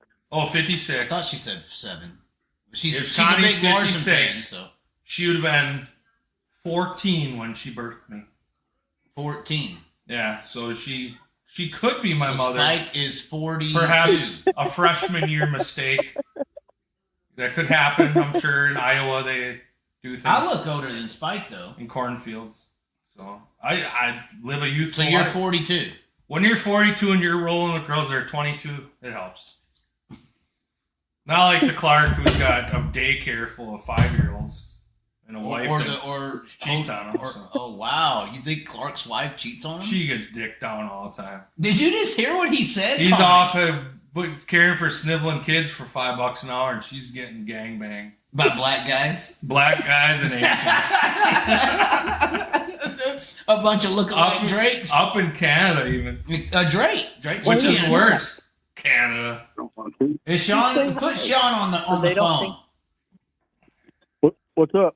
Well, okay, so this is Sean. This is the man from Thailand. This is the man from Thailand. He's from Thailand? Right? Yes, sir. Yeah. Wow. Yeah. Do you know Kyle Larson? He's from the Orient as well. Right. He's Oriental. Now I think he's don't. Japanese? He's I think Japanese, or yes, something, yes. isn't he? I don't believe he is. I think he's Italian. You know what's funny about Kyle being Japanese? My car that is 430,000 miles is a Mitsubishi. So a lot of people when they hear Mitsubishi, they really don't know what they're talking about. Like, what is a Mitsubishi? Apparently, so we've all heard of kamikazes. Okay. Kamikazes were Japanese fighter pilots who killed themselves in war to hurt. Mitsubishis were the Mavericks. That was like the Top Gun fighter pilots for Japanese. The top ranked fighter pilots that didn't kill themselves, their goal was to actually fight. Those were called Mitsubishis. I don't know if I've ever sent you this text, but my informants that I have in dirt track racing, I will text them such statements as such and such a driver is going to kamikaze the bitch tonight. Really? And they usually end up putting it in the wall. Right. So I understand. So I'll say Mitsubishi. So, Sean, you really wanted to meet Spike. You wanted to slap him, right? Why? Yeah. You wanted to slap him? Why? Yeah, actually, I did. Because he called your wife old and fat. I don't know his wife. How would I even know? I've never seen her. She obviously took offense to it, Sean. It's a blanket statement about your ex-girlfriend. Shut the fuck up. That's We not were right. talking about 40-year-old women who think they're all that are fat. I didn't agree with this. And Connie has admitted that she's 56 and could be my mother, and I love her. Okay. Why else did you want to slap Spike, Sean? I didn't ever want to slap Spike. Thank you. See, the Chaz is a born liar. He lied about Callum's abilities. Oh, wow. He's now lying about hatred towards me. He's lying about people's ages. Apparently, Spike wants to. Spike has been saying all day, Sean, if there was one place I'd move to Knoxville. Did you not say this? You've been saying it. I love Knoxville. The best weekly racing is Knoxville. It is pretty good. You're coming to Nationals? Oh yeah, I'll be there. I'm staying in Pella. He's talking about coming in 2 weeks for the 2-day show. Oh yeah, that Avante Fest or whatever. Oops, this is done. The Premier Chevrolet 2-day event. World of Outlaws coming in 2 weeks. Yep. Yeah, he's talking about going to that. That'd be fun. Hopefully. Hey, Narcs. Oh yeah, it's gonna be a good time. Okay. Well, I guess, is there anything you want to say to Spike, Sean? You can say whatever you want. I'm sorry about what Chaz has lied to you about. That's not true. About me. Maybe Ashley could say that to you, Spike. He lied about me. Well, but I think the both of you talk a lot of shit. I think Spike talks more shit than you do, Chaz. But it's all good and fun. I don't dislike anybody. The Chaz creates feuds because he enjoys seeing people mad at each other. But I love everybody, so except for the Clark. I hate the Clark. He hates Clark Because he's... Do you hate Clark, Sean? He's the epitome of all issues in America. I can't say I hate Clark. He's pretty comical. I've never thought anything Clark has done is funny. That's okay. All right, Sean, we'll let some other idiot call in now. Wow, that's your friend. All righty, man. I didn't call you an idiot. I'm talking about Spike. Bye, Chaz. See you later. Bye, you guys. Thank you for being my friend. Even though the Chaz is a spiteful person. I'm a spiteful person. Okay. If I cry after this is over, All Sean, right. don't hold it against me. All right. Talk to you later. I love See you. you guys soon. Bye. All right. Bye. Love you both. Okay, so we did have a missed call from a 918. We're going to call. Oh, God, where's that? Oh, we're calling him back. I don't know who it is. We had 3 missed calls. 3. This is what I hate about these bitches. Forwarded to an This is automatic what I get all the voice time. Who was someone call. message. Call and God. berate me. I need someone to you berate need me. some. If you hate Spike, this is Yes. the time to say it. Let's Should take we a... call up Jeremy Elliott? Yes. Call the Elliot. Oh, it's the Elliot. Is it? It's the Elliot. You gotta. That's the Elliot. Oh, no. Oh, who it's is it? Who is it? It's the Clark. Hey, Who is this? Hey, what? who? Hey, I got you on here. I'm the one that's been called. I just want to tell you, Clark's gay. Yeah. Clark's gay. Yeah. Clark's gay. Tell us something we don't know. Tell us more. Tell us more facts. Hey, I've got to put it on pause because there's a delay on the TV. Yeah, that's and right. when I'm You talking to you, I'm yes. listening. Yes. Yeah. Listen, if NASCAR had a podcast, that's where Clark needs to be. Oh, Yeah, right. wow. Be the gay NASCAR podcast. He fit in perfect there. Every time he calls up on your show's kicking ass. This dude fucking calls up and the bottom falls out of this thing, man. Oh my Damn God. right. That's just listen. He's But a that's great what guy and people all, but say great guy- about. great guy- Go ahead. Go ahead. Listen, great guys are great. No, I guess he's married and shit, but good guys don't even get laid, and he comes across like one of those guys. Oh my God, Spike. And I'm not going to keep knocking on the dude, but I watch your show every day. I'm the one that sends you the stuff on Facebook talking about NASCAR, and then Yeah. you'll correct me, and I'll just let you know, but I don't really give a fuck about NASCAR. That's You good. know what I mean? But you know what I'm saying. Anyways, out here in Oklahoma, we really don't give a fuck about NASCAR at all. You know, What do you give a fuck about? Well, hold on now. I'm from Oklahoma. I Hold on. Let me I- ask you something. I Hold on. Let me give a ask you fuck. something. And it is going to be a Go ahead. NASCAR-related Go. topic. NASCAR-related topic. How bad do you feel that NASCAR is destroying the one? If Kyle Larson is Superman, Christopher Bell is his fucking kryptonite. How do you dude, I feel live that right here where NASCAR is? How do you feel Oh, that I hate it. NASCAR has fucking cut Chris Bell's balls off of his body? okay. Literally.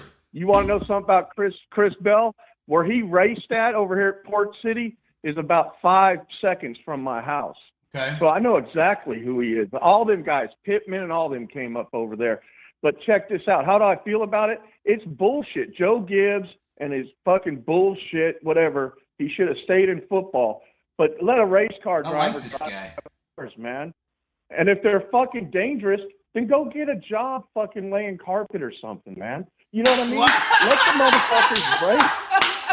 No, I'm dead serious, bro. You want to know what I'm into? I'm into fucking sprint cars. I'm into drinking beer. Not a whole lot, but a little bit. And I'm into fucking hot chicks. That's what I'm Yeah. Fat chicks or skinny chicks? Yeah, into. And let me tell you something. oh, And, God, and it ain't no Baywatch. goddamn fucking Bud Light either. Yeah.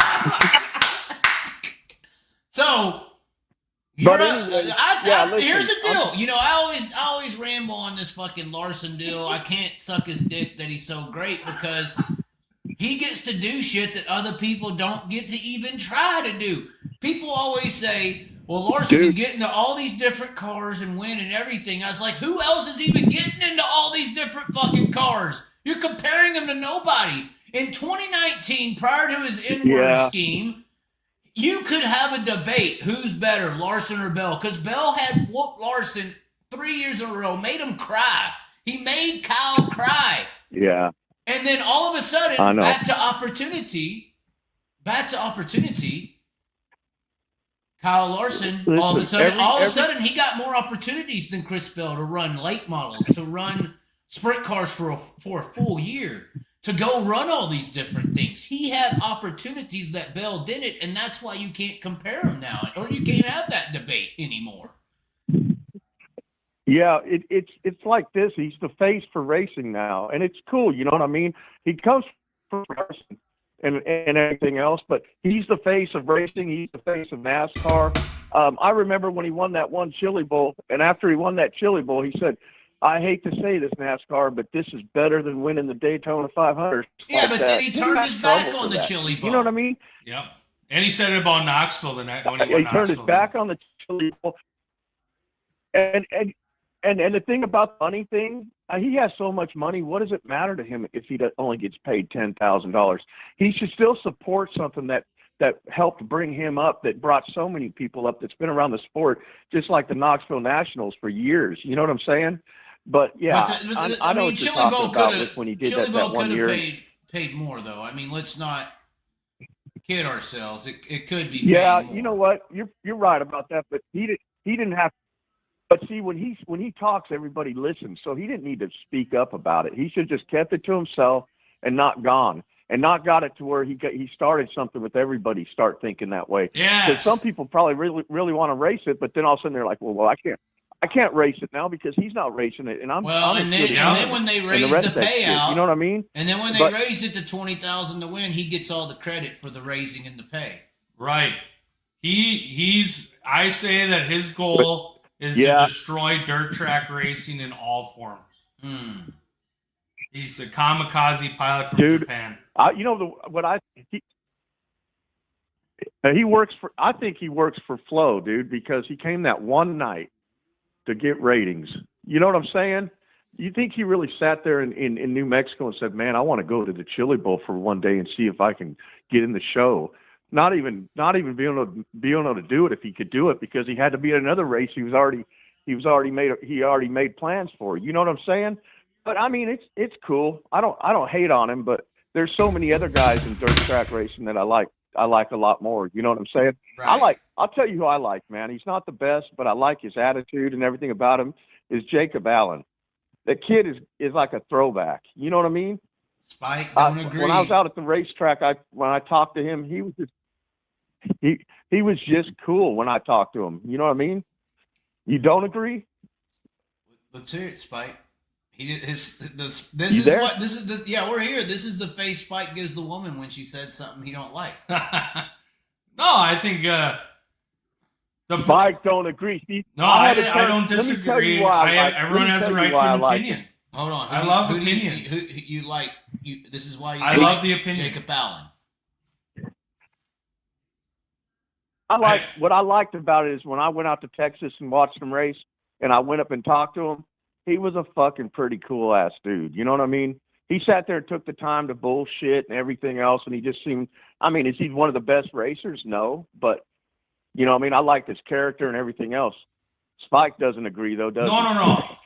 The only issue I had was they used him as the poster child to demonize full-time schedules and try to use it like he needed mental health breaks and all this family time, and they made him look like a bitch.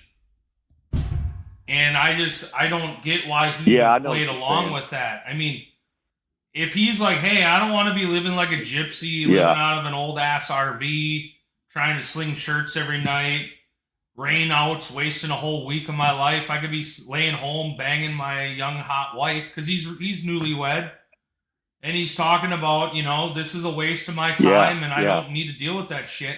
I love that, but when you use that, then this is where I don't like the high limits and their way they promote things. They then use him as this poster child for this, this mental health case, and it's like that's not what he's saying.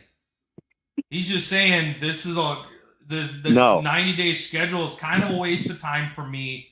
I could do better things, and I'm not quitting. I just don't want to be dealing with this bullshit. And quite frankly, family business, when you're working with your dad and you're working with your nephew, who some and many would say is more talented than him, his nephew is more talented than Jacob Allen. Yeah.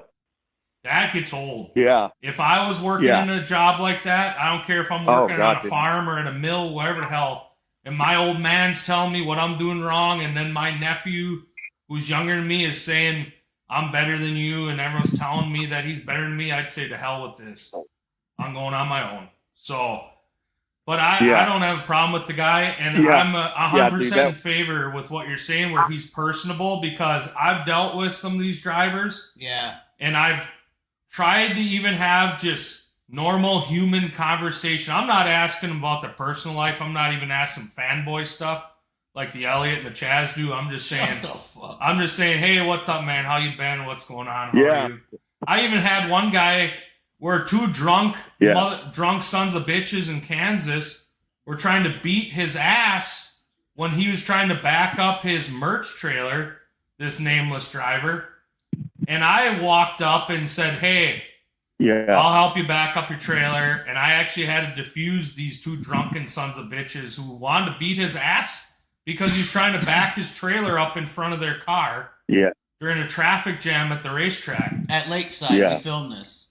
Did I get a thank you? No. Was that gravel? Yeah. Was that gravel? No, it wasn't. No, it was. You didn't get a thank you or nothing, did you? No, just fuck you guys. I'm pulling out now. Right. It's like you were a servant. These two sons of bitches could have filleted me right there. He probably just drove over my flesh. Yeah. But the fact of the matter is I respect guys that have personality. And guess what? This is what I've always said. If I started a national sprint car tour, I wouldn't hire the best. I'd hire the ones that I can create a series that have personality and fan relationships and sponsorship relationships with. Star qualities, not talent. Because look at what talent has got us. Talent has got us Brad Sweet and David Gravel, who are the worst things for the sport. You think Brad Sweet personality is bad? sells? Mm-hmm. Why do you think Brad Sweet's bad? Because Brad Sweet is just another vanilla midget. Why? Just like all personality sells. Yep. So what's wrong with? You got to have a mouthpiece in life. What's wrong with David Gravel? He's a vanilla midget and he's fat and he's got girl eyebrows.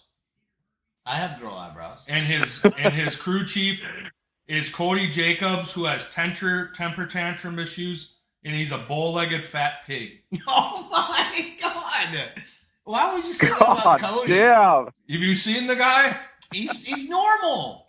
There ain't nothing normal about that. Cody is a great guy. Just like Cal's a great race car driver. Shut the fuck up.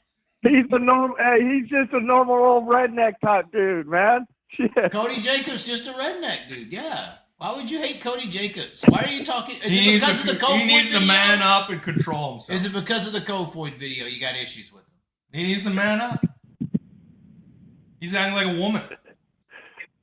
Like Kim? Hey, Chaz. Chaz. Yeah, I'm here. I know you heard Spike. You know what I'm here. You know what I've noticed, man? If you watch, I watch every outlaw race and I watch every high limit race, and every outlaw race it's the same 3 to 4 guys in the front every fucking night. And you want to hear something, man? Now hold on. Hold on, because you could say the same fucking thing about high limit though. Well, I can't. Name them all: Tyler Courtney, Brad Sweet, Brent Marks, Kyle.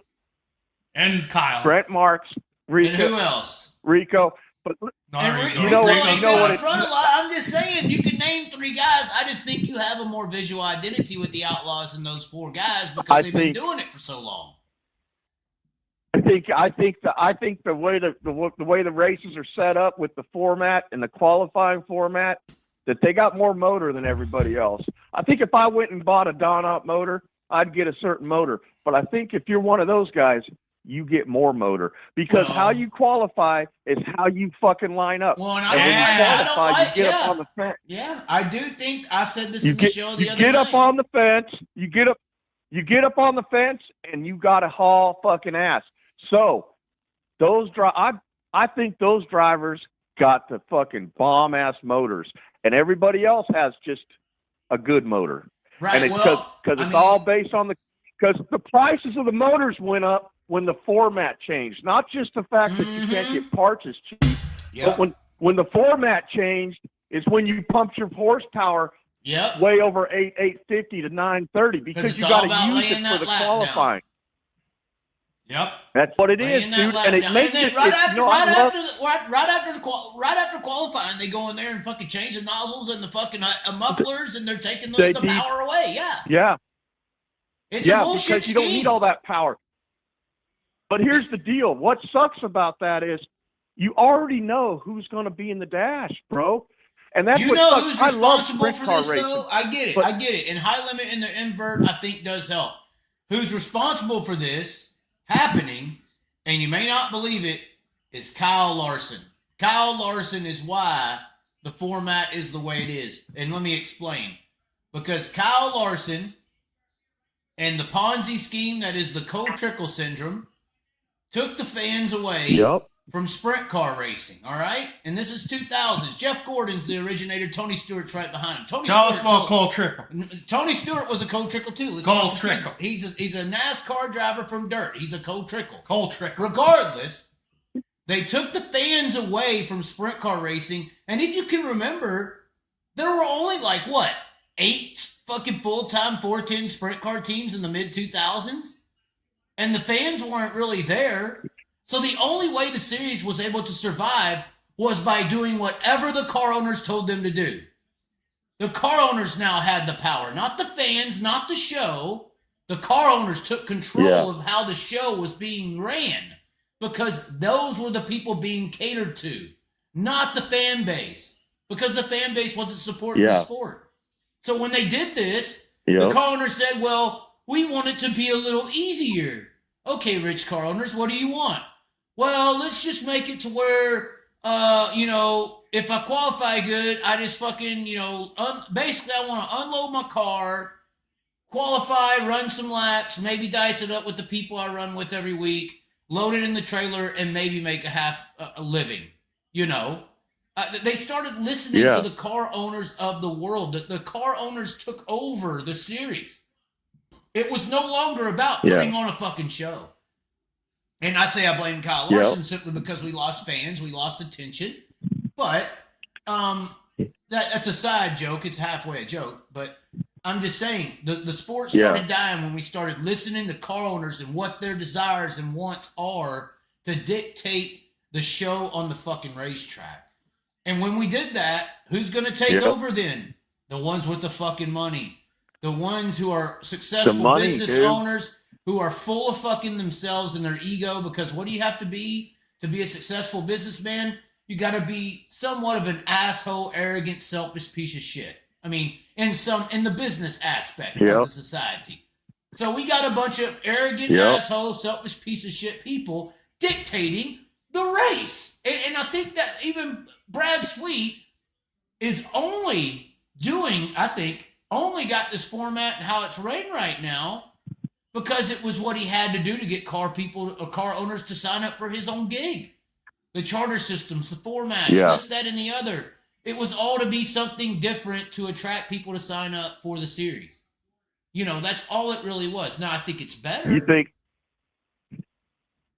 think they'll get that many cars next year, 18? You think the next year when high limit goes up, you think they'll get 18 cars again like they did? You're going to have 5 locked in. You think a lot the charter system teams will be there, so you got 5 guaranteed. Yeah. I think you could potentially, me personally, I think you're going to see the 2 car over there next year, personally. There's going to be a lot of decisions come next year with the outlaw teams who didn't switch. You think that the Husitz car is going to go over there? Here's what I'm saying. Here's what I'm saying. Unless the World of Outlaws go to either multi-year contracts, which I was saying this 3 years ago before High Limit, that the Outlaws should go to multi-year contracts instead of single years. But a charter deal is almost a lifetime contract. You're buying an established piece of a entity, like the World, like NASCAR. Tony Stewart's selling his charters off, but he's getting like 30 Yeah, fucking million. You apiece. own it. You could sell it.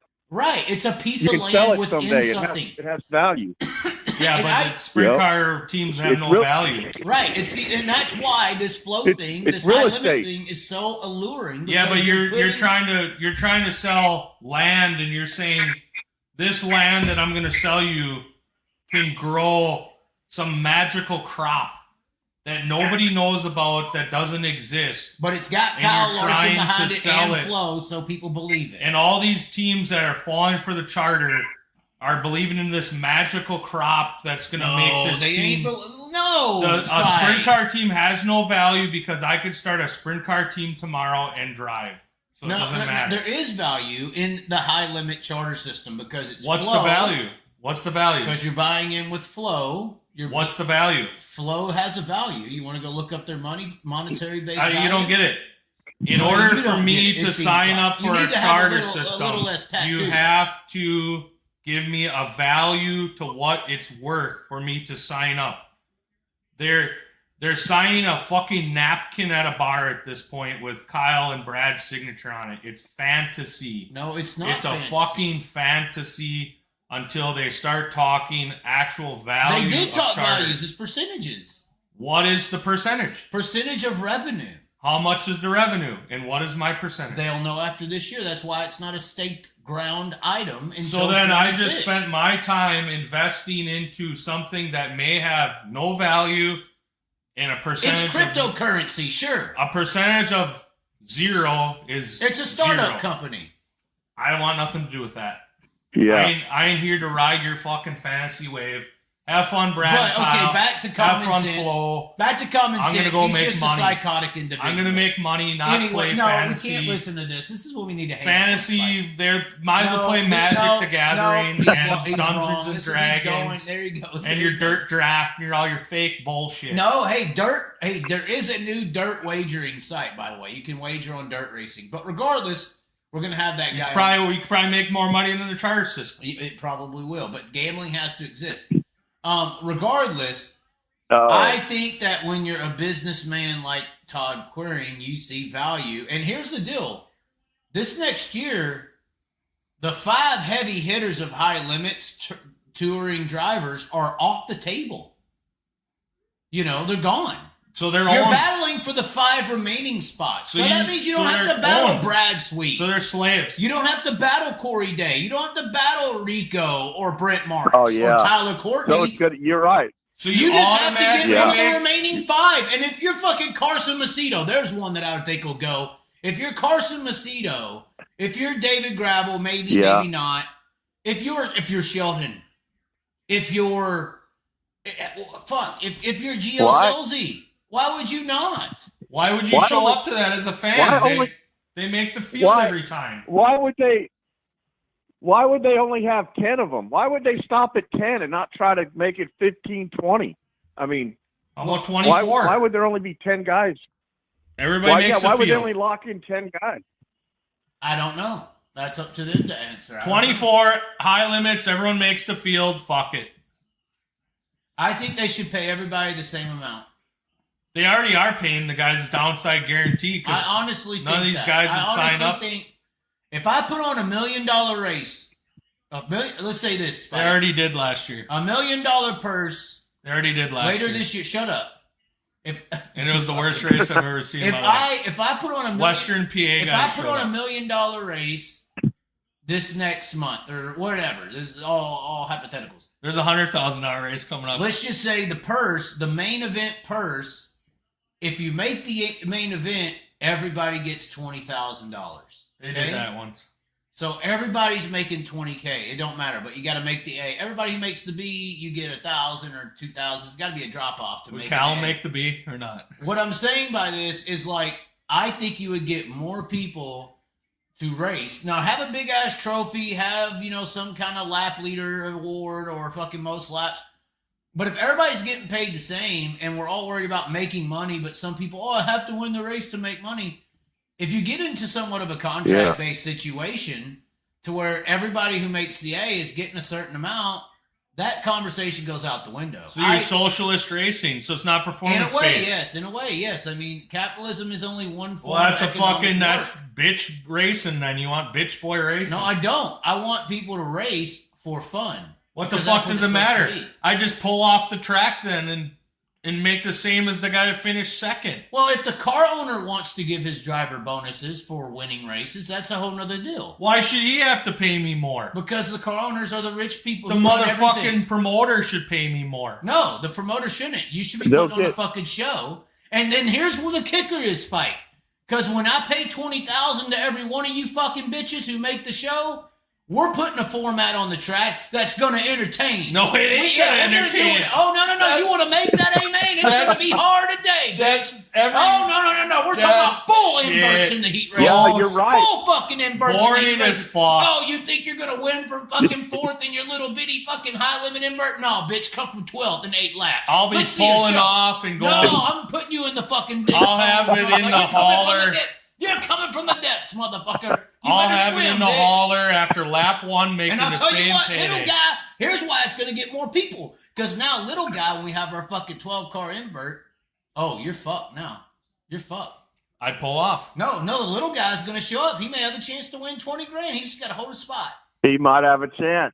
Right. It don't might matter. have a They'll chance. just farm the track all night, so it's No. the Brad standard. Well, I do have a problem with how the Outlaws farm their track. Outlaws. Brad and Outlaws, Kyle yes. farmed Outlaws. the track No. for 3 fucking hours I a was night. so fucking excited to go to Sharon Speedway because it was this fucking ice rink fucking racetrack. You got to drive the car. It's going to be awesome. I get there and it's a flat-footed fucking shit fest. It's a shithole. Because the fucking Outlaws come in there and, like this caller said, work that track really good so that when that qualifying goes out there, that fucking money hits the fucking You're pedal describing- and takes the pole and just runs away. You're I'm- describing high limits. They've done Yeah. that. That's why their shows are 6 They have hours an long. invert, Spike. It means nothing. It has meant something. You don't watch it. You haven't Yes. watched it. Did you watch Grandview? That was like amazing They had racing. Well, for once, most of Oh my god! you see Spike Lawrenceburg. is a high limit hater. Have you seen Lawrenceburg? Kyle was leading by 5 seconds. It was the biggest clusterfuck. Yeah, but they love that. They love Kyle winning. They think it's so fucking great Well, for Kyle to farm whoop the their track guys. for hours and hours. Everybody loves it. Why do they Everybody love loves it? It's the it. dumbest fucking thing we ever promoted. Why do we love somebody They root coming in against and beating our guys? That's your fault. No, Yeah. that's the sport's If we fault. had socialist racing, they'd all make the same. Well, yeah. Hey, what do you think Socialist about? Hey, I racing. got another subject for. Oh no. I got another subject for you there, Chaz. Oh no. I got one for you. It's not sprint car racing, but it's pretty damn good. What? What do you think about Stenhouse punching fucking Kyle Busch? Was that beautiful or what? It was staged. Huh? Staged. 100% You think? staged. He was standing there waiting on him. They knew it was coming. It wasn't staged. It was They had filmed. cameras everywhere. It was filmed, but not staged. It was definitely encouraged. No, It was encouraged. that was real. Kyle didn't think he was going to get hit. Well, because Kyle thinks he's a fucking untouchable man, and they fined him $75,000 because of how untouchable he is. Yeah, Yeah. yeah. I'm the one that messaged you on Facebook about it. Yeah, he deserved to get punched. Well, He I should've don't got punched mind a long Kyle time Busch ago. too much. Obviously, I was kicked out the shootout. I don't know if you remember that over Kyle Busch and his kid getting a provisional. I know. Biggest fucking joke in the history I was of there. motorsports. What do you mean you was there? I was there. Oh, I was so in the you pit. you witnessed what I I was live- talking about with the bullshit, how they flip flop. At I the live in kiddie bowl. Tulsa. He lives in I live Tulsa. in Tulsa. Okay, so when you were there. When I make Yeah. this explanation to people, and I said it took them 45 fucking minutes, and everybody they were Yeah. still gonna do it, and I did my live video, and it reached 80,000 in 15, and then all of a sudden it cut, and they were done. The Hahn family was sent to Oh, yeah. cavalry And to then I find got you. kicked the fuck out the building. That was real. It took them an hour and a half to figure out they don't want the provisional, huh? They tried to sneak it every fucking way they could in that building. Hahn family sent the goddamn cavalry after you, They did. chased you down the Hey. road They to did. the local rat You- motel. You did the right thing, dude. You did the right thing because it was bullshit, bro. It's bullshit. They've never done that You in didn't the deserve, history. and that's just Hey, I get up and go to work every day, dude. I believe in fairness in life. You know what I mean? That's a bunch of bullshit. Well, but the haters said I was bullying But the a little Socialist kid. Racing The organization. haters said I was bullying a little What kid. about all the other? What about all the other kids? Right. What about all ones the that other were kids, crying. man? But if they had a charter, Yeah. What then about they'd the, be okay. what about the 25 other kids? They have just as much right to it as he does, man. So nobody goes. Right. You know what I mean? Yeah, you did the right thing, dude. And you know what? Sometimes in life, people don't like the guy that does what's right. That's just the way it is. They fucking nailed Jesus to a cross, you know, so. Let me ask you guys a question Yep, here. they sure know. All right, we need to put the fucking Here's chat a up. question What's the for you. chat saying?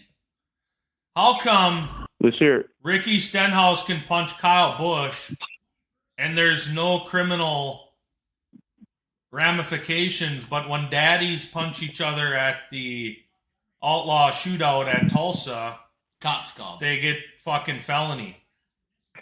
Did somebody I don't know. get a It's kind of felony? like a hockey game, I guess. Yeah, he Dad- got a felony? Did that, I- hold it's on, not- did that Chris Scott get a felony? That Was it dad that got a one? felony charge. If you punch a guy in the goddamn public and he gets hurt, that's a felony. It's aggravated assault. Yeah, I don't know why that is. It's kind of like a hockey game, I guess. I guess the players are allowed to do it, but Well, the fans yeah, aren't. but, I don't know. mean, And then at the late mile race, the guy came in the dude's hauler, and the guy had a wrench or a hammer, Ashton Winger. and he's motherfucker. He held the hammer up, and they're going to charge him with attempted murder. Damn near. That is what Yeah. it Attempted is. manslaughter. That is Yeah, what it is, though. it's great. Yeah, when it comes to the law, bro, it's nobody can figure it out. Oh when it my happens to God, you, Justin it just Sanders happens. is a bad motherfucker. Did you see that? That narc race at Placerville. God, there's a narc races at Placerville on Flow. If you Who's aren't watching Garcia, it. by the way? Is this? Gage Garcia, he's a really good guy. He's a micro kid that is got Tarleton behind him. He's Tarleton relations. Dominic. Oh! Oh my God! Dominic Skelzy, the thickness. Whoa, they're going at it right now. Golobic and Sanders. Sanders just passed 3 cars in one corner. And then There's the Golobic thickness. just chopped his nose off entering one. But Golobic does have the lead now with 3 to go. Can Sanders track him down? Sanders looking at this is about to be crunk, guys. Placerville's one of the best racetracks in the world. 0 to go.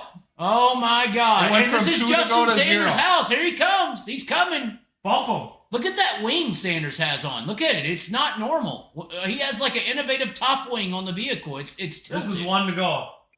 Caution. Oh, caution on the speedway. Oh. Look at that wing boat up. Oh, fuck. Wait, why does it say lap 0 to go? That was coming to 1. And it was 2, and then it went to 0, so technically their meter got screwed up, so. Or are they going to call it so that Sanders don't beat him? Yeah, the Look, mob. Sanders not even on the scoreboard. Cartel. Oh, there he is. Okay, they popped him up there. They're going to throw the checkers, Cartel. And that's Bud Kading. The Kading, this is what broke Joe was This talking is the about. thing. He spun on purpose, so the Cartel controls the narrative It looked here. like he flipped, though. That wing is... Yeah, that wing's bowed, but they're going to call it right here. He's going over to the official to say, call it, we're done. Oh 'Cause my he's- God. he's- This is that fucking He Kyle runs Busch narc. shit. He runs narc, don't he? This is like Kyle Busch stuff. What they do in California is like that Kyle Busch situation. They pull strings, man. It's fucked. But if this was the Socialist Racing Division, they'd all get paid the same. So Oh, fuck you. it wouldn't matter. They could just all go home together. Beaver Dam was great. Oh, what a hoe. Chaz, Anyway, I'm what going to were- get off here, bud. You are? You're leaving us. Someone's Again? going to call in. All right, well, thank you for calling. Clark still has to call. Yeah. Clark's a bitch. Clark's getting pegged by his wife right now. Oh, my God. Why do you get him on the phone and keep him on there so long, Chaz? Why do you let him get on that phone so long? He he's seems Yeah, like he's bro. lighthearted. He's lighting the loafers. But I will say, and Clark can confess if he wants, I did hear that there is some very important people who are very mad at him in Canada, and if they find him, it's not going to end up good. Mafia? Yeah. What Yeah. Yeah. Was Are you Justin fucking Trudeau? shitting me, dude? Yeah. About Hey, what? how hard would it be? I heard How- that what are they gonna send out? I heard a story, and Clark can call in and defend himself. I heard a story that Clark was involved with a team and motors went Here's missing. the deal. Here's the deal. When they send a leg breaker to get him, they'll go get their 10-year-old kid to go out there and practice on him. Yeah. They won't even need to send the hitters after him. They'll tell their son, "Hey, I'll give you $50 allowance. Go break this dude's leg," and some little 10-year-old kid will go get Clark. Send the sisters. John Wick is real. Yeah. Yeah. John Wick is real. I hope people understand that John Wick's real. Paul Tracy hates the Clark. I don't know. Hey, why don't you make hey Chaz? Why don't you make a shirt with Clark on it, man?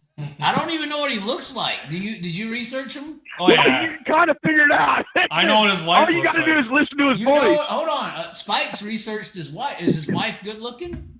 Oh yeah. You would take the What? you would have His some wife's Canadian hot? bacon. I'd give it to her. You get some Canadian bacon on the list. I already did. You know what that means? You know what that means? That means he must have money. Oh. No, the wife is actually must- the one. It's Canada. Feminist rules. Well, then, the maybe- wife actually has the maybe- job, maybe- and the Clark babysits all their fucking kids because they got like 4 little bastard kids. And the wife actually makes the money, Hey. has the brains, and he's a fucking tart. So is that me and Ashley or Clark and him and her? You both are fucking man women. No, That's fuck you. you all wear the dress. Wear the Hey, apron and make maybe- me some maybe- pancakes. Maybe Clark just sounds like that. He might have a 12-inch slong on him. Hey, he is skinny, is he not? Skinny, little skinny skater boy look, I think. He raced go-karts, and Dude. that's the most he did. Yeah, listen. He raced asphalt go-karts. Right. He's at the little That's kiddie it, track. Yeah. Where they have, What you does he can go do? play He the still goes there. arcade. He still goes. He still goes because when he's there, he feels like he's an alpha male. Yep. Oh. They got the batting cages, they When got he the goes- arcade, the mini golf, If he- and the go-kart. If he goes to if he goes to a sprint car race, he's a fucking beta. But when he goes to the little kid go-kart track, he's the big dog. So he hangs out over there. yeah. Oh shit, we had a miss. Is it the Clark? It is Clark. Oh, I think it's Clark. the All right, Clark. Yeah, put him on. The Put him Clark. Oh god! Oh god! Yeah, the Clark. Oh, it is the Clark. What are you doing, Chaz? Oh, it's not the Who Clark. is it?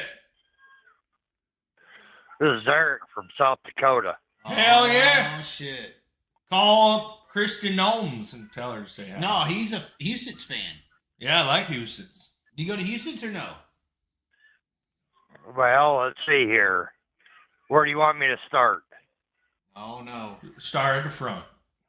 That's how the Houston's car Start works. at the front? Yes, sir. Well, I started in Houston when I was about I want to say about 14 years old, working on the 37 IDS American Express printer. Hell yeah. And Mr. Snay from J&J Snay Chassis drove that 37 IDS American Express printer, Brian. And I worked my way up, and then I went out to Pennsylvania and worked on some cars out there. Okay. What made you want to call? What did you want to talk about? Who'd you work on in Pennsylvania? Did you work on the Tron car? Oh, shut up. No, What did you want to talk about? You called for a reason. What is it? well, you know, Chaz, I really have been, what do I want to say? I really been liking your talks on the Illuminati and all that shit. Oh, fuck. You see the symbolism tonight. I Right, hope everybody we got sees The symbol. triangle here. Yeah, hopefully everybody. Oh yes. Hey, put your arm up and I'll put mine up. Terrence Howard was very smart. Put with your what arm he up, did. Chaz. We'll make the symbol of the Illuminati right now. You Is know, my arms that they- fat? No, I'm just playing. yeah. Hey, they're not that fat. They got some muscle to them. Damn, too, you right? built, bitch. Hey, I got something to me. You little white though. You little white man. Yeah, I'm insecure. I can't take the shirt they- off. They say the cocksuckers run this world, but you know what? There's other people that run this world too. Amen. Who is that? The American people. Amen. Oh, fuck. Spike's The on a God- roll. I don't know why he won't stop clapping. The God-fearing people actually run this world. You know. Oh, damn. Now, And are it ain't- God-fearing and it people ain't- Trump people or no?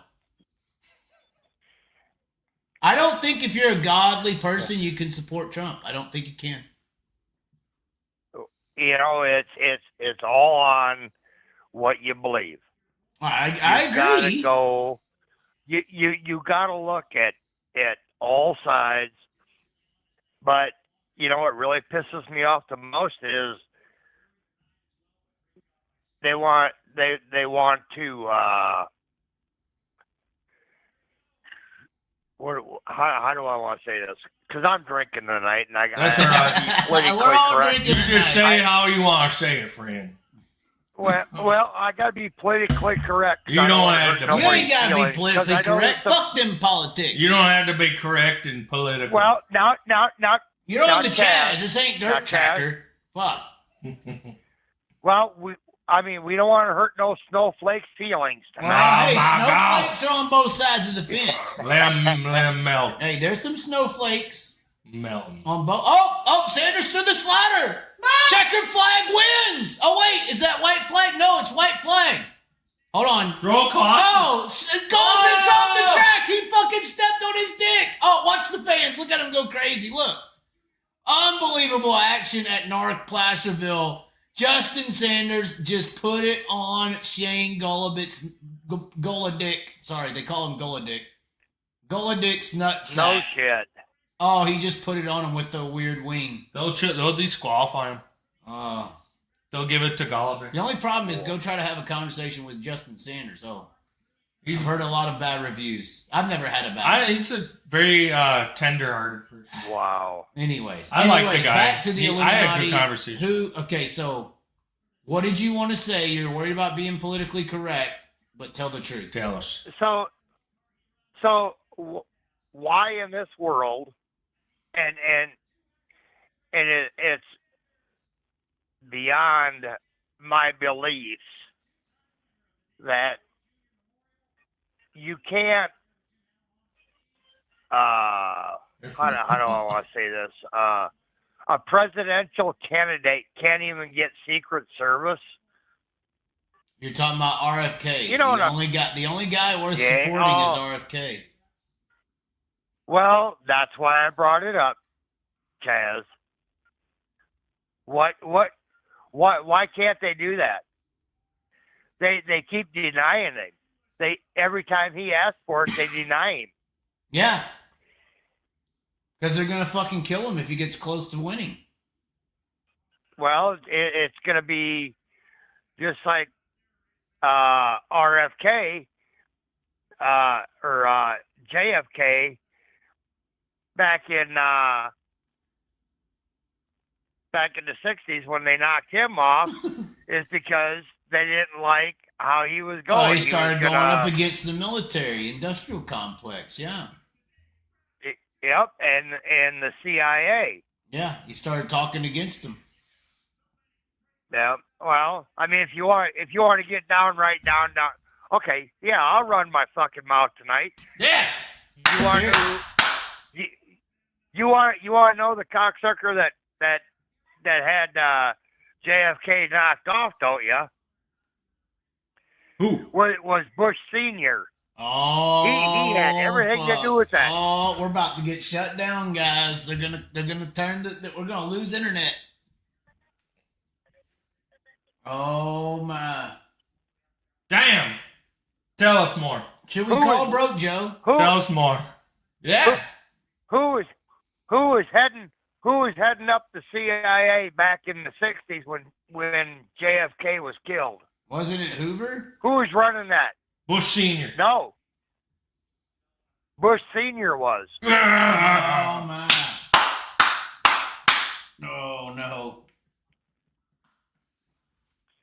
So, you want to go down a rabbit hole? Let's go further.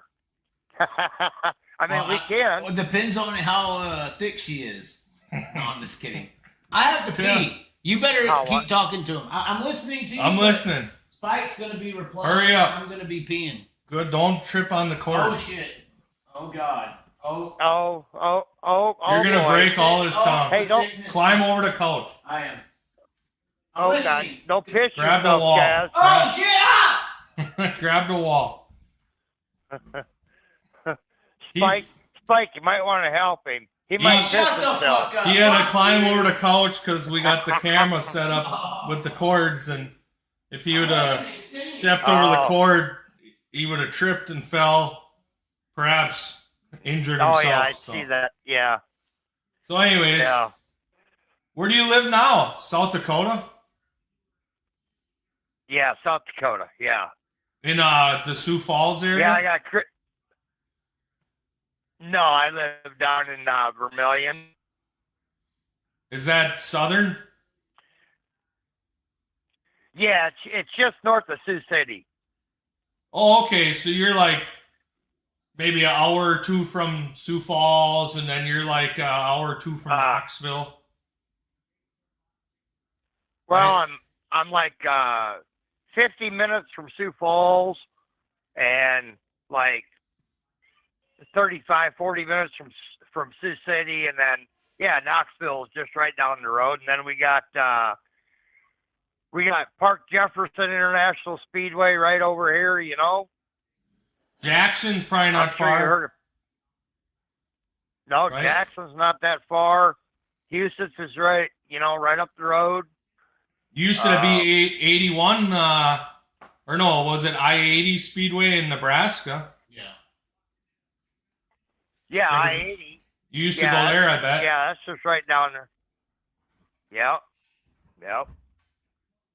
No, that's a great place to live. See, the people, they don't realize that the South Dakota region is actually a pretty good spot. Someone just called. It is. That's a hell of a good spot to be. The only thing that would be a lot cooler is if they would start something like Pennsylvania, have an icebreaker. It'd be tough, And though, because you have start long seeing- winters, right? Just like Wisconsin. Y'all don't have enough fans. We're back here. That's the problem. You don't have enough fans. Yeah, I know. Yeah, you're right, Chaz. There's not enough fans. No, And they could do it, though. sucks. They could do it. You just got to do it in May. Honestly. Well, our opening day is Mother's Day in May. Right. But I'm saying if you're going to do like an icebreaker, like IMCA tries to do an icebreaker every year the first week in April, and it always gets canceled because of rain and snow and cold. Why don't they should run, Iowa's, a little more Midwestern and warmer. They could easily do something like where you're at. They could do the Jackson and the Sioux Falls and the other tracks in the South Dakota and run it in May. Run it around that Mother's Day or later. Do you think that Houston is doing better under Todd Quering leadership or no? Yes. Okay. Yes. Far better than that gangster that came in here and bought everything up, and then when What about prior to when, that? I feel like Houston used to slick off and widen out. I feel like it's very one lane nowadays. Don't you agree, Spike? I mean, Yeah, can be the weekly shows. Some guys can pass right. pretty good, but well, back in the day, it used to be a good two lane track, but lately it's been a one laner. yeah, you can't race. what happened to it? What's your professional Yeah, opinion? what happened? I be honest with you, I think it's they're tearing the dirt up and bringing new dirt in from the river, and it's not. I don't know if it's getting enough clay or what. To be honest with you, I'm not a professional on dirt, But something ain't and how right. that You all would think if goes. he's going to do all that and have these big races, this racing circus would be like priority number one.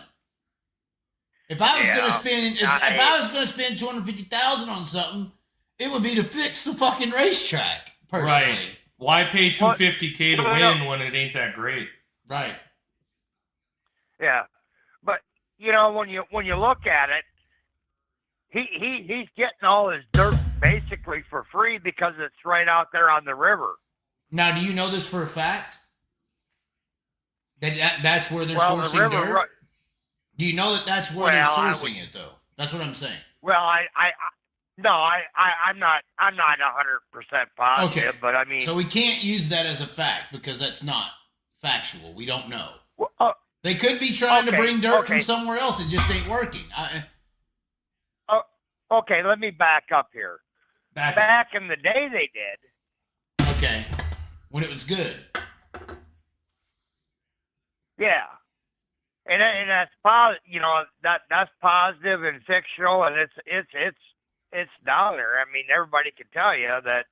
Yeah, they took it right off the riverbank. Okay. So, Is it true that a man started Houston Speedway that ran payday loan stores and they ran him out of town because of He didn't start it, no. high interest? He bought the didn't track. start it. He bought it. Oh, Yeah, He he bought didn't it. start it. Yeah, he bought it. And his he had business, his Ponzi scheme, they made laws in the state that restricted him from doing it. the payday Yeah. loan stores got outlawed in South Dakota and they ran him out of town. And they claimed it was because of solicitation. Do you remember when they were going to do the race for the track? Do you remember that? well, here's the deal. Do you remember Here's what I'm the talking deal. about, Spike? They were Hey, going to do a race at yeah. Houston, and the winner would win the track. Yeah, they were. It was $180,000 Yeah. to enter the race. They had two entries. I Yeah. believe it was Roth, when Aaron Neitzel was driving Roth. They entered, and then someone else entered, but it was only like two entries. You know how much that track sold for to Mr. Todd Query? It was under $3 million he paid for that track. You know, Tony Stewart supposedly offered him $5 million, and he turned him down. Yep. And the final straw, Todd Query got it for a bargain basement barn burner price of approximately Yep. $2.1 million. Is that the truth? Yeah. How do you know Yeah. this? I have informants in South Dakota. Do they ride motorcycles? No, but they're businessmen. Okay. And they know all about all these people. Okay. Is there anything else? So, anyways, Spike, Oh, no. did you hear the deal that? Did you hear about the deal with Tony Stewart and that guy that Stewart trying to buy the track? Yes, sir. Yeah. And anyways, that the guy that had the track, he had a pawn shop and a radio station in town, and then he bought Huset's, and when they renovated Daytona, he went down there and bought some of them comfortable seats, you know, for the stands up in it, and brought them up to Huset's. Yes, Put sir. them in, all that shit, and then he thought he was sitting on the biggest gold mine of his life. And yeah, Houston's is a gold mine, but you got to run it right. And what he was charging people to get into the pits, he was trying to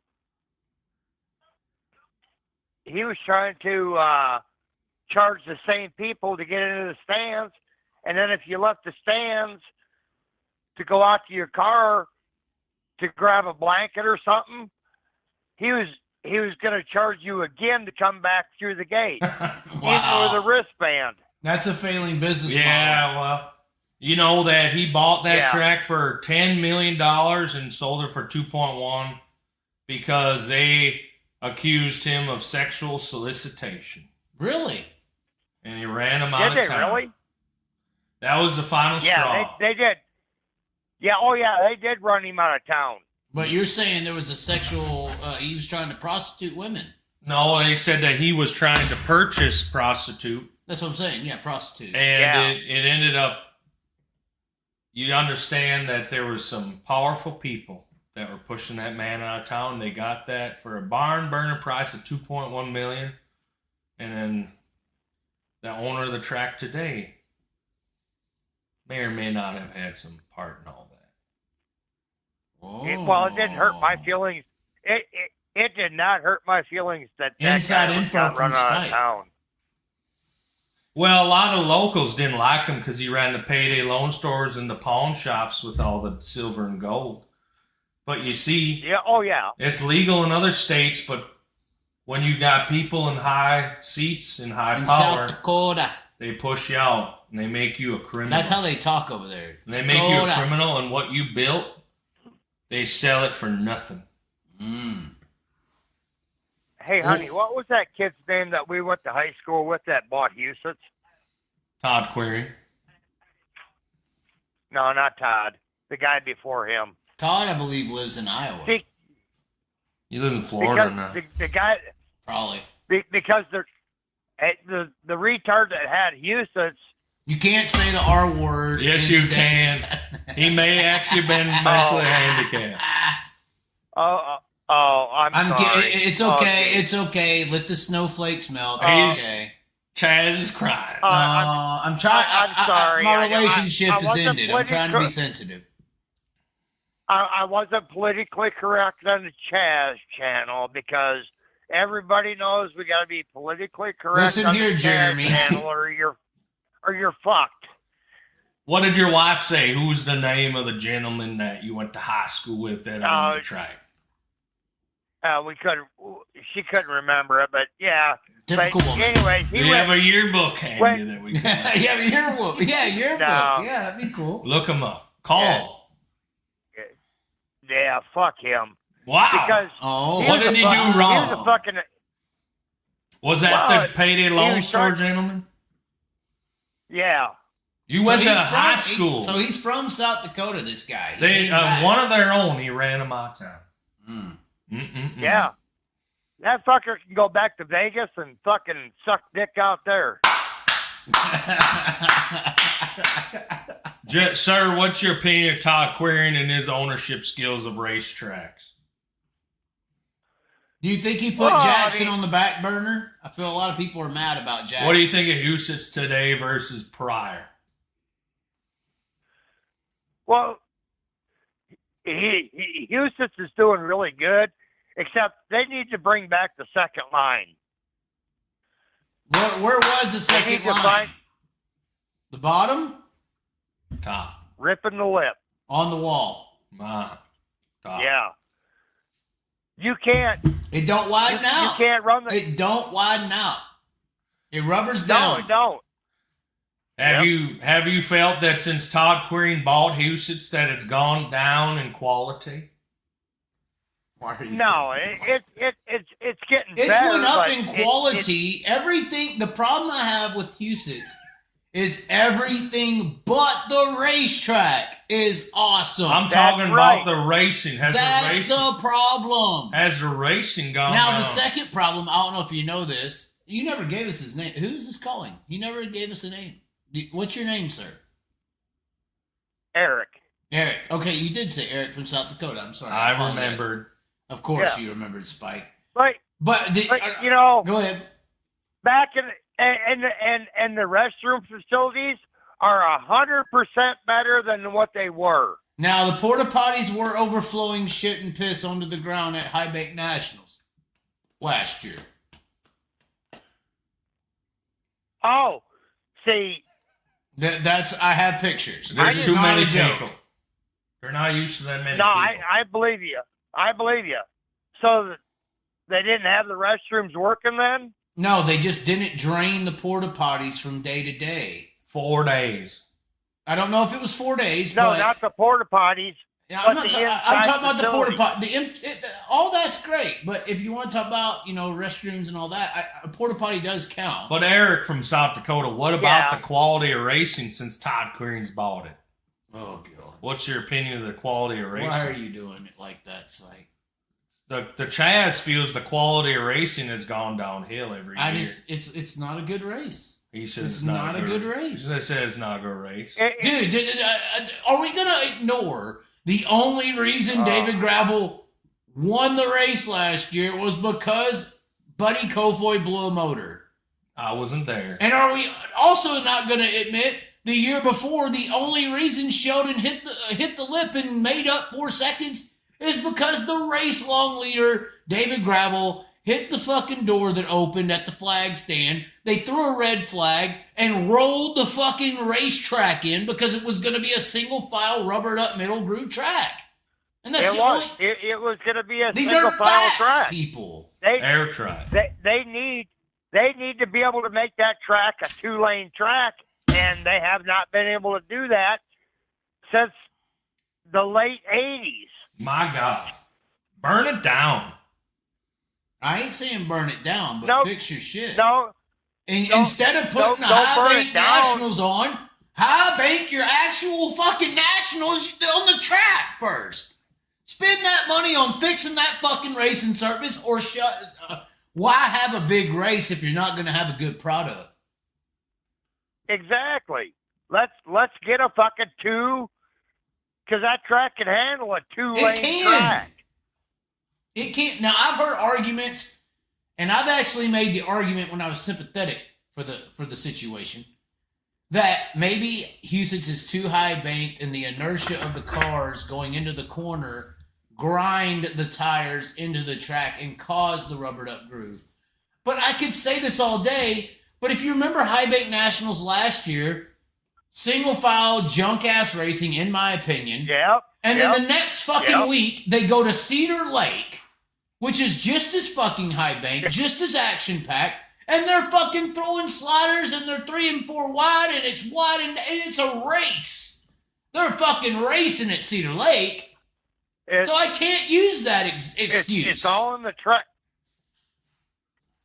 It's all in the track preparation and the fucking dirt they put on. Look. You know, in Australia, this shit don't happen. Dirt on. In Australia, it don't happen. Premier Speedway. When you were in Australia. So Premier Speedway, their surface wasn't putting on good racing. And the fucking world, in their world, and Premier Speedway is the Knoxville Raceway of Australia. Perth is really good, but the tradition, the big grand annual sprint car classic or whatever, their biggest race is that Premier. It always has been. Warrnambool, Victoria, Australia. So, people bitched about the track, and over there, when people bitch about the track, there's committees, there's governments. If you don't fucking do a certain thing, you don't get to race. You don't get to have sprint car. People can dictate. They have a body, an actual committee that dictates who has races and how they have them and what happens. And over there, Premier's race facility. Maybe that's how they ought to start doing it here. Well, but you got too many fucking capitalist, fucking egotistical maniacs to make that happen. They don't want to listen to nobody. They made all their money based on their business skill, and they're they've been a boss their whole life, telling everyone else what to do. They're not going to get told what to do. Fuck you. That's how these bosses operate in America with our racing facilities and race series and tracks. Regardless, they can't listen to a government body and what people think. They are the ones that know it all. They're fucking king dog shit. Regardless, Premier Speedway literally took their whole fucking racetrack off after 2 years of horrible racing, and basically was forced to remove the surface of the track. It was originally Premier was a orange clay looking track. The new surface was like a black clay. The black clay didn't work. They resurfaced it all. Now it's an orange track. You have to do it over there or you don't get accepted in society. But Australia pushes sprint cars with supercars and AFL. They're on TV. They have respect. They have a certain standard of operation over there. Me and Callum were talking about this. You bring up Callum. You have to get certified by the government in Australia, Speedway Australia, to have sprint cars. And the certification is based on safety of the Speedway. A lot of people would say that Australia has country, kind of junky tracks. Me and Callum were talking about this. There would maybe be like 3 tracks in America that would pass safety regulations to even have a sprint car race. Maybe 3 or 4. Like Houston would pass, Jackson would pass, Knoxville would pass, Eldora would pass. After that, maybe Charlotte, maybe the NASCAR tracks. But after that, none of these tracks would be approved to even have sprint cars on the racing surface. Like, you have a standard of what you have to do. We don't have that here. Me and Donnie talked about this. Donnie thinks that it should be over here. But I'm just saying. So I got a question. I got a question for Chaz. Oh, no. I went on my rant. I'm sorry. Are you going to give us the... Are you going to give us the inside scoop? Where's Callum Williamson going to race at? Oh, no. Micros. Well, when the Trone thing happened, Spike just wants to, continually harp on how horrible I am for getting him here. No, I'm here. But when it happened, I said in my show... I'll be honest with you. They should have had Callum's crew chief doing the fucking shit, not Trone. Well, or Kevin Fry, correct. I agree. But at the end of the day, that ruffles the feathers, or as he says, I guess there's a relationship, he says. That ruffles the feathers. Regardless, when the Callum thing happened, I said on my show, I think a good car he could go to would be the 25. The Deuce 525 that Lockie McHugh was supposed to drive and backed out on, and they've been bouncing drivers. Dason Pursley. Who was in it tonight? Who was in the car tonight? It was somebody else. You said, oh, he's at Knoxville. Oh, my God. And then he was in it. Somebody was in the 25 tonight. You know what I'm talking about. Yeah, I forgot. But they've been bouncing drivers. It was impactful. And I have a relationship with the 25 because I originally helped, similarly to Callum, I helped J.J. Hickle get into that car, in the 25 car. So the people who own the car, they watch my stuff. They listen to what I think, I guess. And so when that happened, I said it in my show. And then after the show, I texted the guy. I was like, hey, Callum got, didn't get a great deal. Maybe it was the dirt. Maybe it was this. I think Callum would go really good at Knoxville. He did great at Selinsgrove first time out. I said, Huset's is a baby Perth. When you look at Perth and you look at Huset's, they're very similar in how they race. And I was like, I think he would be a great fit. And I told him that. And then I told Callum, that, hey, I referenced you to this guy. I think you'd have a better shot over here.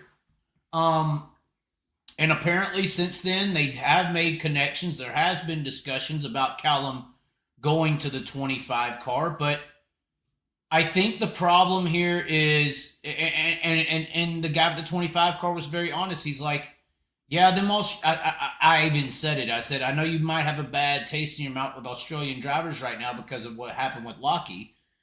And he responded and said, yeah, I do have a bad taste with Australian drivers because Lockie McHugh, he feels fucked. He feels fucked. He had a whole year set up for the guy, and he just says, I don't want to do it. I just said that. But there's an underlining deal of a woman is the reason for that, I believe, with McHugh.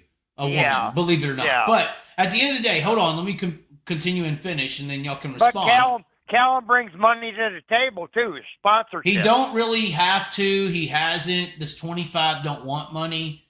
But Callum was telling me that, look, so Callum got a sour taste as well. Callum is not happy, I would assume, let me say this, with how I assume that the 25 has got a sour taste with the Australian drivers.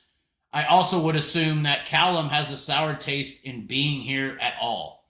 Because he came over here, got into a situation that didn't fit him, I guess wasn't listening. They even said Kevin Fry and him didn't get along or whatever. That was the official notion. So he probably feels, he probably feels embarrassed. If anybody feels embarrassed more than anybody, it's him. He's the guy. He's the driver. Yeah. So I feel like he has a sour taste in his mouth, Callum personally, with the current American racing scene because of how this shit fucking went for him. So he was talking about how the guy did reach out to him. He wants him to come, apparently, and start running the 25 car. But Callum had already, after the Trone thing went south, he had already said to the wife and the kids and people, hey, come over to PA. We'll make a holiday of it, and then maybe we'll go home or something. So I'm like, look, dude, I'm telling Callum right now, this fucking car is good. That 25 wins. Dason Pursley won at Houston's in this fucking car. Callum Williamson is a better sprint car driver than Dason Pursley. I'm sorry if you don't agree, Spike. I'm sorry, but I just think he is. If this guy can do that in that car, you can too. And this fucking opportunity, this guy, I told him, I said, this guy has a bad taste. Lockley fucked him over in his mind, whether it is or not. I mean, Lockley fucked him over. And I was like, well, we have to figure out where I'm going to stay and blah, blah, blah. I was like, look, just tell the fucking car owner what you need to do it. And I'm sure the guy will work with you. So that's where we're at with Callum right now. There is a potential pairing with Callum in this 25 car. In my opinion, it's a great pairing. He's scared though, because he's scared right now because this 39 fucked Callum's confidence up. I'm sure it did. He might be thinking high limit and outlaws is too much for him right now. But this 25 car wants to run. It's not, but the 25 car wants to fucking run the hitters. The 25 car don't want to run fucking local at Knoxville, and they want to go Knoxville, Houston's, outlaws here, there. And I think Callum can handle it. But I think this 39 fuck this confidence. So I've been pushing him like, hey, you can do this. Fuck you. Fuck this shit. This 25 is good. It's made hitters out of guys who ain't really done much. If J.J. Hickle can do it, if Dason Pursley can do it, if Lockley McHugh can do it, I think Callum can do it as well. So that's the current status. Yeah, exactly. I think Callum Williamson at Houston's is a deadly, deadly, deadly combination. So that's where we're at, and this is the authenticity. I may be in trouble after saying this on camera, but that's the actual one-for-one, tit-for-tat situation with Callum in America right now. The 25 gray Ghost is on the table, and we're waiting for, it seems like, emotional frustrations to get out of the way, and situations of whooping fucking ass needs to be put in front of it. That's what I think. Yeah. Yep. No, I agree with you. Spike, I agree with you 100%. Comments. All right, I'm done. I finished my thoughts. That's the situation. How do you react? Oh, let's no. hear Here he goes. you. Callum needs to man up. Man up and get it out of your head if you're going to be a professional race car driver. Come on, Spike. He ain't a team player. He don't know how to talk to a crew chief. Trone car was in the feature the last 2 nights with a brand new driver. Callum couldn't even put it past the B main most nights. Spike's not a Callum thing. And the Callum, who set up the Callum and Trone love affair but the Chaz sitting right here. Oh, God. So if anyone's to blame, it's the Chaz. And the Chaz better hire some therapists to help the Callum get his confidence back. And then maybe the Deuce 5 ownership has the right idea. Fuck these Australian legal immigrants and get with an American who has some balls. Do you hear him? Who can actually ride in a race car, not cry about being the C-Main champion. We're saying this as Sprint Car Parts Australia's on the screen. In the 305. He should be back in the 305s racing at Port Royal. Okay.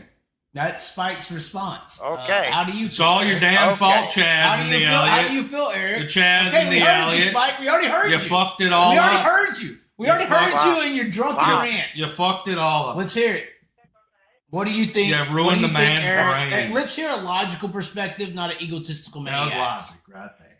Oh, God. With his fake voice, You can't go. You can't call him an immigrant or whatever. Okay. He is. I'm sorry, I didn't. Don't let Spike. He's gone from America. Spike has his own rabbit hole that he's making. Where the hell is he from? He ain't Spike American. makes a rabbit hole every I day. know that Don't guy. He's listen a to him. goddamn immigrant. Right. Spike is the deep state. Continue. Okay. But a sprint car driver is a sprint car driver, and that's what brings fans to the stands. Right? And So, and let me tell you something. I really like Callum's style of racing. rip it. What style is that? Finishing last? Fucking rip it on the wall and go. He did Yep. it against Brad Sweet and Rico. He did it against the best. Even the blind squirrel can find a nut once. Oh, he's such a hater. Oh my gosh. Y'all just love Oh, my Cam. God. Y'all cuddle with him and kiss Well, him. give us your response to the Buy his news that I just t-shirt. told you. Well- Ignore him. well- You have to ignore the deep state. What are you and basing it on? A one damn race? Don't listen to him anymore. He's just tune Spike out. This is what the comment. Oh, I saw him race Yeah, 2 years ago. but- Wow. But Spike, have you watched the guy race? He had 2 good races For I've very- seen. No, it's not true. In No. America is the worst But did damn you- thing I've ever seen. Have you watched him race at Yes. all? Yes, Besides sir. in America? Yes, sir. And he's been an awesome driver. He's an awesome driver. Well, that just shows you that Australia's bar is set pretty low. Wow. They all got a lot of. They all Okay, got a lot okay. Hold on. We got to move on. If from the Spike. Lockie McHugh Hold on, and hold on. No, Callum fuck got you, the fuck head you, games, Fuck you, Spike. Don't they listen all to him. got a lot of problems in the Turtle head. Look at Island is that, nuts. man. Hold on. What do you feel about Callum potentially in the 25 car? Let's talk about this. Well, how do I feel about it? What do you think? How would that pairing go? I think it would go very well. Be main. Why? I mean, as long as I think that they would listen more to what he needs Right. and not just do it on how things have gone in the past. Right. The 39 Because ain't in Trone's ran well. car, in Trone's car, that they keep going by past notes.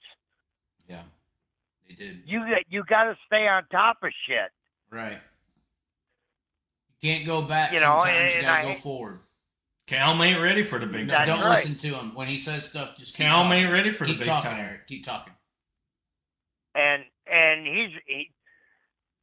you give Callum a good car on what he needs and what he tells you what he needs, and that fucker's gonna be up front every fucking night. Callum Williamson at Huset's sounds like a couple of good wins easily. Callum Williamson at Huset's Oh, in the 25 car sounds yeah. like a fuck. He could win the High Banks Nationals if it's right. Yeah, well, I was just gonna say that. I bet he fucking smokes him on the high back nationals. He gets in that 25 car. Yeah. Put up the money, boys. Put up the money or shut No, up. Spike's he's not. Y'all even- got the he's- big he dreams. can't even comprehend It's reality. Fantasy Cam. Oh, we got some comments here. Hold on. Oh my God, we got some. Fantasy Cam. Was Callum running in the same car Parker ran for a bit? No. No. Somebody wants Clark to call in. Why do people like this? Do you like Clark, Eric, or Who's no? Clark? That's exactly Who's Clark? right. There, do your clap. He's the little IndyCar guy that gets all. He breathes heavy when he talks. Oh, it's okay. It's okay. But anyway, Oh, the guy with the clap. maybe. No, no. The Clark is the IndyCar fan and the F1 fan from Canada. He's that little dorky sounding guy. He breathes heavy like Yeah. he's masturbating. Don't listen to him. So when Mike's you a very stand next mean to him in person. the men's, so when you stand next to him in the men's bathroom, you hear him cry because it fucking hurts so bad when he pees. Exactly. That is the Clark. Clark is from Canada, and he's a known homosexual. Okay, Eric. So, Oh, how do you Oh, feel so about he's me? How do you feel about me personally? Drives go-karts. How do you feel about me personally? See, I did a lot of stuff at Houston's last year, Jackson, a lot of that area with Brain O'Banion, a lower funded guy. They were building their own motors out of their shop. I thought it was really cool. I did all this content around Houston and Jackson, and then I was banned from Todd Quiring's properties. Why? Because That's I asked bullshit. him. That's Because bullshit. I asked him at the Jackson Nationals. Because I was in the campgrounds at the Jackson Nationals last year, and the crowd wasn't great. And every fucking person who walked up to me was like, "Hey, Chaz, I heard that this is the last year for Jackson. Last year for Jackson. Last year." I heard it like fucking 300 fucking times. So after the A main, I was in the infield filming the A main, and the A main ended. I saw Todd. I walked up to him. I said, "Oh, this race, blah blah blah." I was like, "So this is happening next year, right?" And he just fucking flipped, man. Just snapped. Tried grabbing my camera from me and pointed at me, called me a fucking idiot. And then he called over a couple people and said, "Get the fuck off my property. You're not allowed on my property anymore." How do you feel about the Chaz being banned from 2 properties due to just a question that I was trying to get at least some substance out of? Well, actually, I thought it was bullshit because you know something, that just seems. It did like, have a bad. Did Jackson not have a bad crowd? It was horrible for how much money they're paying. I mean, it was a logical question. I thought it wasn't like I was filming it. I wasn't filming it or recording it. This was an off-record question. Like, it wasn't like I was like, "Hey, camera in your face, asking you this."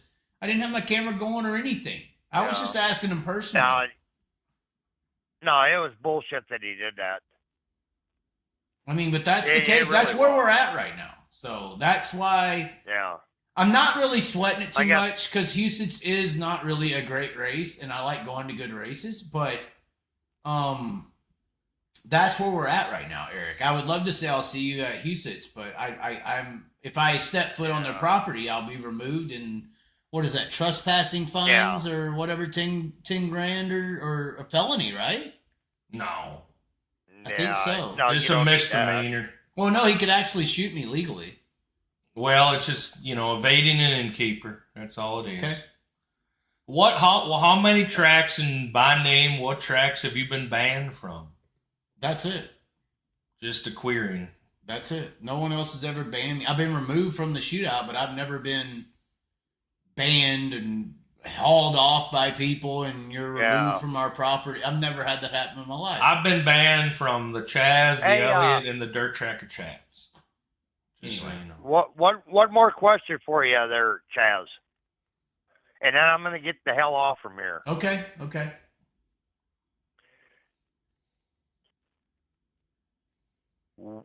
What the hell? When you run a race team and you say you're going to do all these shows and then you scale your schedule back, what the hell? That just tells me you don't have enough personnel to keep your car going in the straight line. And you know who I'm talking about, I think. Do you know? I don't. Who are you talking about, Eric? I'm white and slow. confused. I'm white and slow. Tell me. Holmes. Oh, the YouTube God. Don't you dare. Don't you dare talk about My God. boy, Tanner. Oh, my. He's Hey, a young, the nice. receivers with the lights. He's a nice young boy. He's nicer than What do Callum. you do to that young boy? Nicer than Callum. You going to meet him in the alley? He's prettier than Callum. No. I like the kid. I like the kid, and he can run a car. But when he said he was hiring for people, I put my application in, and I never heard nothing back. You never heard nothing back. Man, Eric's ready to work for Tanner Holmes. And Hell yeah. Hold on, are you questioning this because... hold on, are you saying what you're saying because he denied you? Like, are you being bitter? I could maybe be bitter because of how Todd Quiring treated me. Tanner Holmes better hire Eric. Hold on, he's illogical. I could maybe be a little bit bitter because of how I got treated by Todd and everybody over there in their group. Man wants But to work. are you potentially being bitter with how he denied your application and now you're talking shit on him? No, because he's a good kid. he can Eric run a wants 360 good. A 360. But- So he's not 410 material. Well, look what he did at the beginning of the year when he came out. Okay. He didn't. He hasn't done nothing. No. Is he a Michael Millard? No. He's not as bad as Millard. Eric, what are your skills to get hired by Tanner Holmes? Oh my God. Spike. What? What are, He's trying to ask a question What- and get off the phone, Spike. You don't Eric, want to continue talking. what are your skill set for Tanner Holmes' race team to get hired? He said he was a crew chief. Did you not hear him? I didn't know this. Remember, he said he worked on the 37 or 36? Oh, crew chief. 37. 37, I thought I was right. Yeah. He worked on the 37, which is what Connie said your age was. Yeah, see, I remember stuff. And he wrenched cars in Houston's area and Pennsylvania, I believe, right?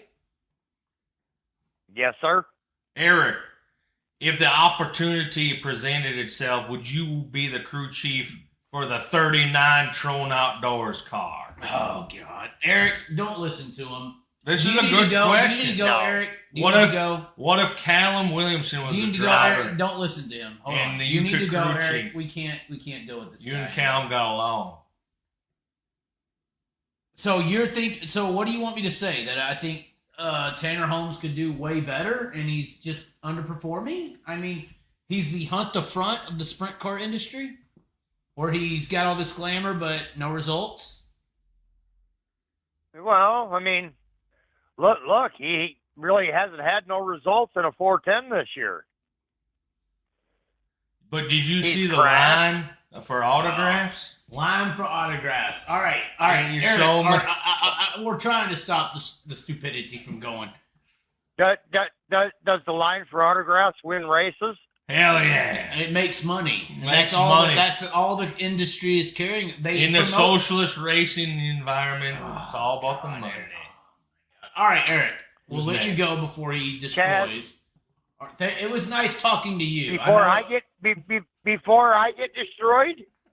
by his fucking psychoticness, you can't beat Spike. Wow, at you this time of could night. you calling out Eric? That's unfaithful. No, you can't defeat. Eric's Spike. an American. You should show him respect. Oh. He's gone, Eric. You're gonna get dragged down the rabbit hole of Spike. Don't Okay. do it. Don't Okay. bite the. Well- do not do it. This hole right here. There's a got my- reason this is here. This hole is Spike. If you want to burn in hell with him, I mean, no. Look at him. Yeah, I see that. Yeah. God bless. All right. We gonna let you go, Yeah. Eric? You're good. See you at Houston's. Hey, We ain't going to I'm Houston. good, man. We're banned from Houston. We can't go Chaz? there. Not me, but you. Chaz, you got my number? You can keep it, save it, whatever. I'll call you back. Okay. Well, thank you for calling in, Eric. Spike, polish that head. Hell yeah, Oh, shining my up God. right. Look, oh my God, bro. Eric, the crew chief. Oh, let's look at the chat. Hold on. Eric's the crew chief chat for is Tanner. up. We're about to put the lives back. I gotta take a piss. Tanner Holmes, I have crew to chief pee. Eric. The beer's coming in and out, guys. I'm sorry. This is all Spike's Take a fault. call. Someone call right now. I'll talk. If you want to, Answer it. Well, is he calling? C- It's not ringing. click the answer call so I can talk to somebody. Read their chat. Spike. Somebody Respond call. to your fans. Callum, call us. Oh my God. Callum, I want to pep talk you to get your head right. Oh, it does. You getting this emotional because you can't drive. I'll teach you how to drive. We'll get you in the 305 or the micro and tell you what's up. We'll get Eric, the crew chief. Chaz can wrench on the car. It'll be all right. It'll just be all right. Callum, why are you so upset? We got a call. Hold on. I saw it, Chaz. Accept. Damn it. Chaz. Hold on. Mouse.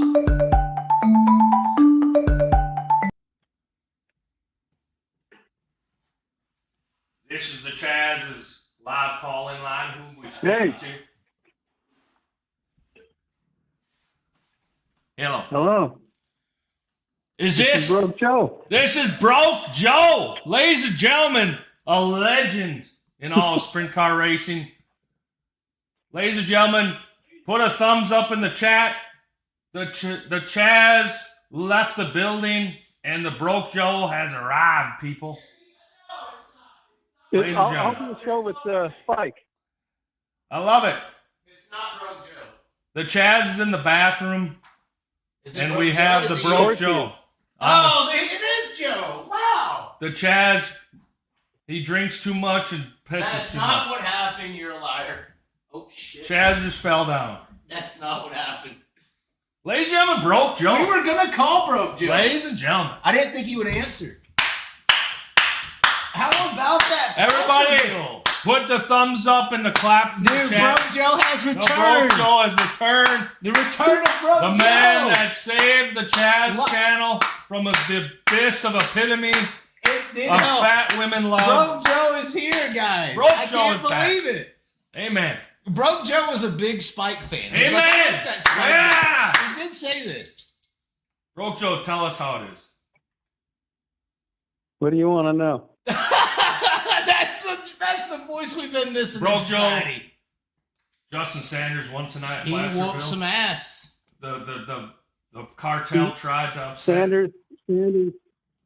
Sanders has won 7 of his last 11. Here it comes. I can hear a story coming. Joe's good with the stories. You're good with the stories. Amen. What? I'll answer any of your sprint car questions. What do you want to know about anything? Well, what do you mean? You called. You have something to say. Broke Joe has something to say. Broke Joe, what's The your... followers are here, Broke Joe. Broke Joe is the 121 available The followers are here. for Cameron Williamson. Oh, shut up. Fuck you. Would he be I don't know, available? Chaz seems to pick these drivers that ain't any good. That's not the truth. Yeah. That's not the truth. What is this Callum guy? I haven't seen this guy do anything near the front.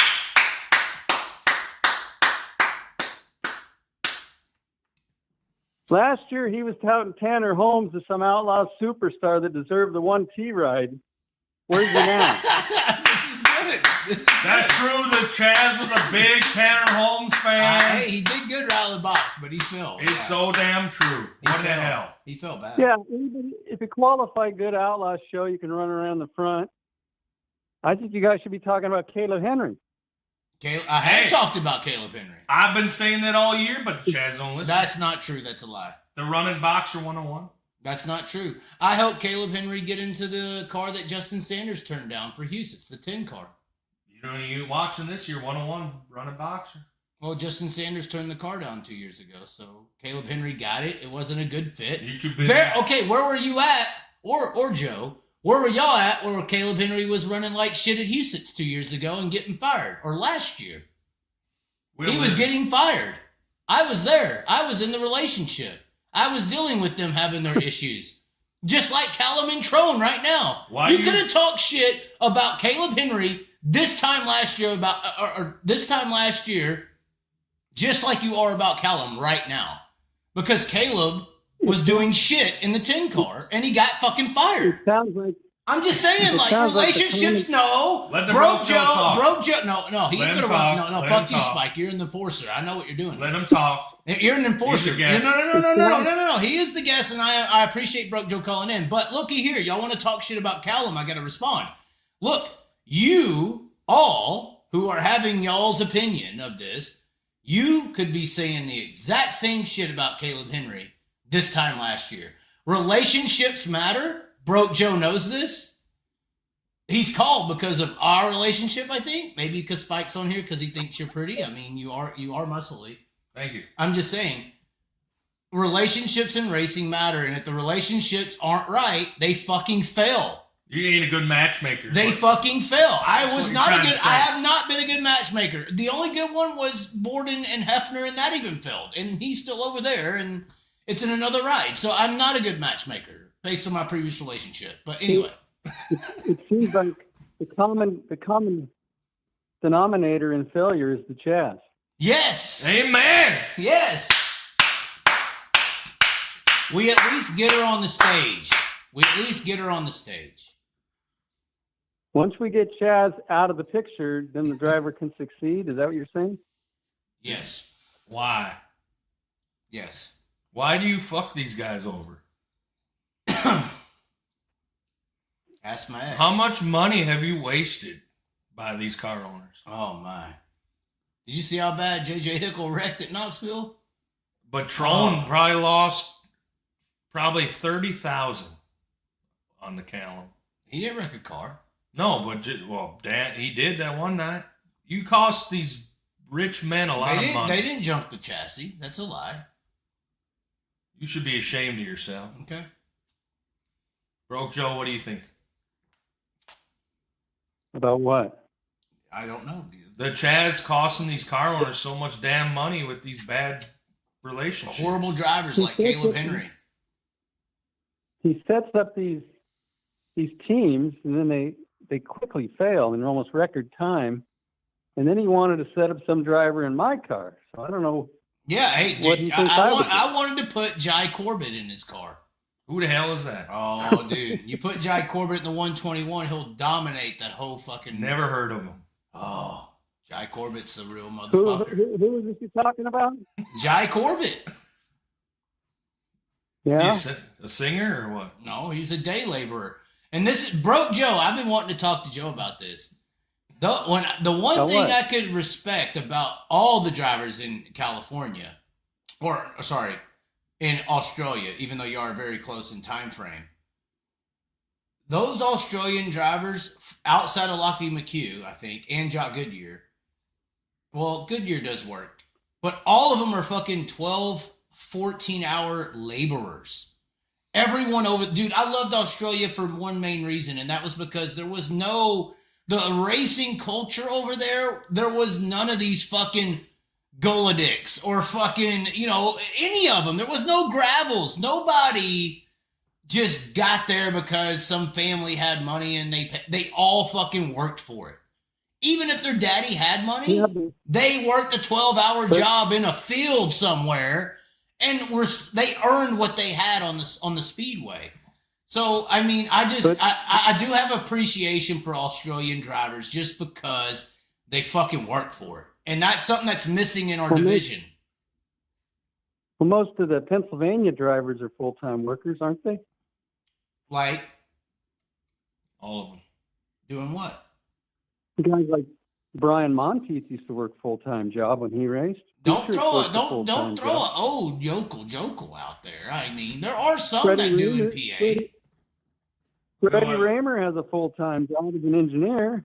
Okay, yeah, okay. So we're going to use PA and that's it? What about, I'm talking about our top performers. Our top of the top, our heap of the heap, the cartel that runs racing in America. That's what I'm talking about. I'm not talking about... When you were dating that rich girl and sucking off her, you were... No, that's not what happened, but we continue. When you were in I spent more money than I should have in that. When you were trying to steal money from people you were dating and you wanted to marry them, so you wouldn't have to work like a guy like Hollywood. You were siding with the rich people. I heard it on the show. Amen. No, I sympathize. I still have sympathy for certain people in positions, but they never didn't work. Like even her and her brother had to work full-time jobs, so I had sympathy for that style of lifestyle. But I don't have sympathy. I don't have sympathy for the explanation you gave of a Shane Golovic, or the sympathy of these drivers who are just silver spoon fucking fed, who don't have to actually earn any way possible what they have. But that's what the whole sport is out here. That's a problem. That's all it is out here. But that's a problem. Well, you can't solve it. Well, I'm just telling you why I had such an appreciation for Australian drivers. You spun it this direction. I'm just saying. But you're describing drivers in America.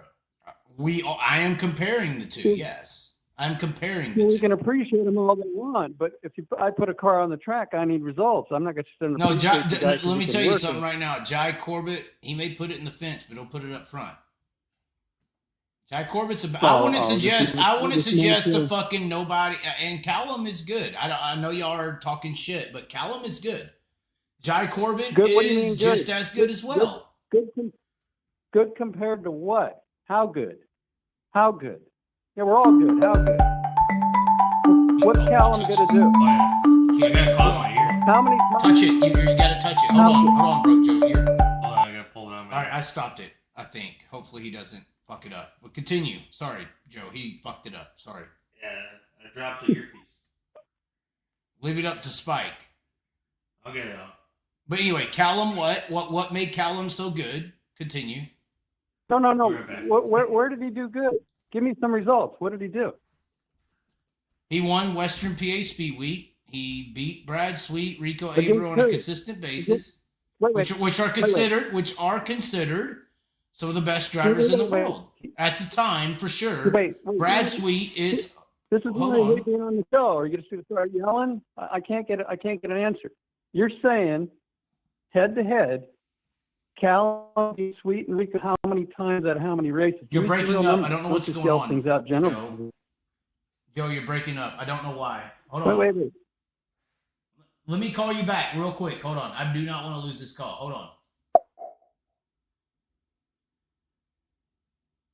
We're calling him back because there was an issue there. I don't want it to be shitty.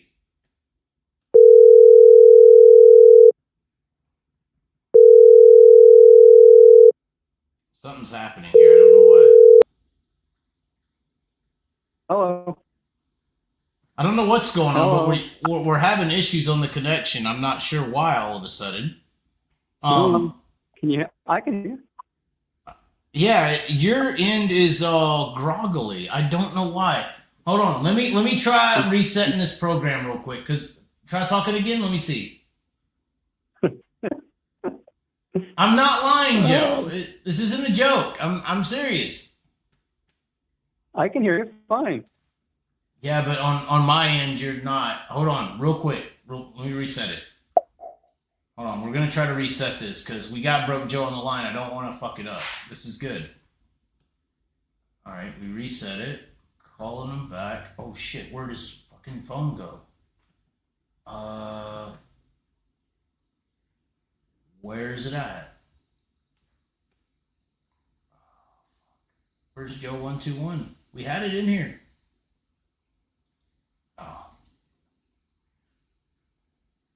Oh, there it is.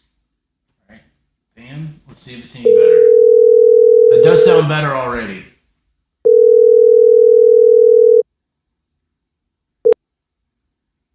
Hello. Okay, it does sound good. Something must have happened with the program. So Where'd the spike go?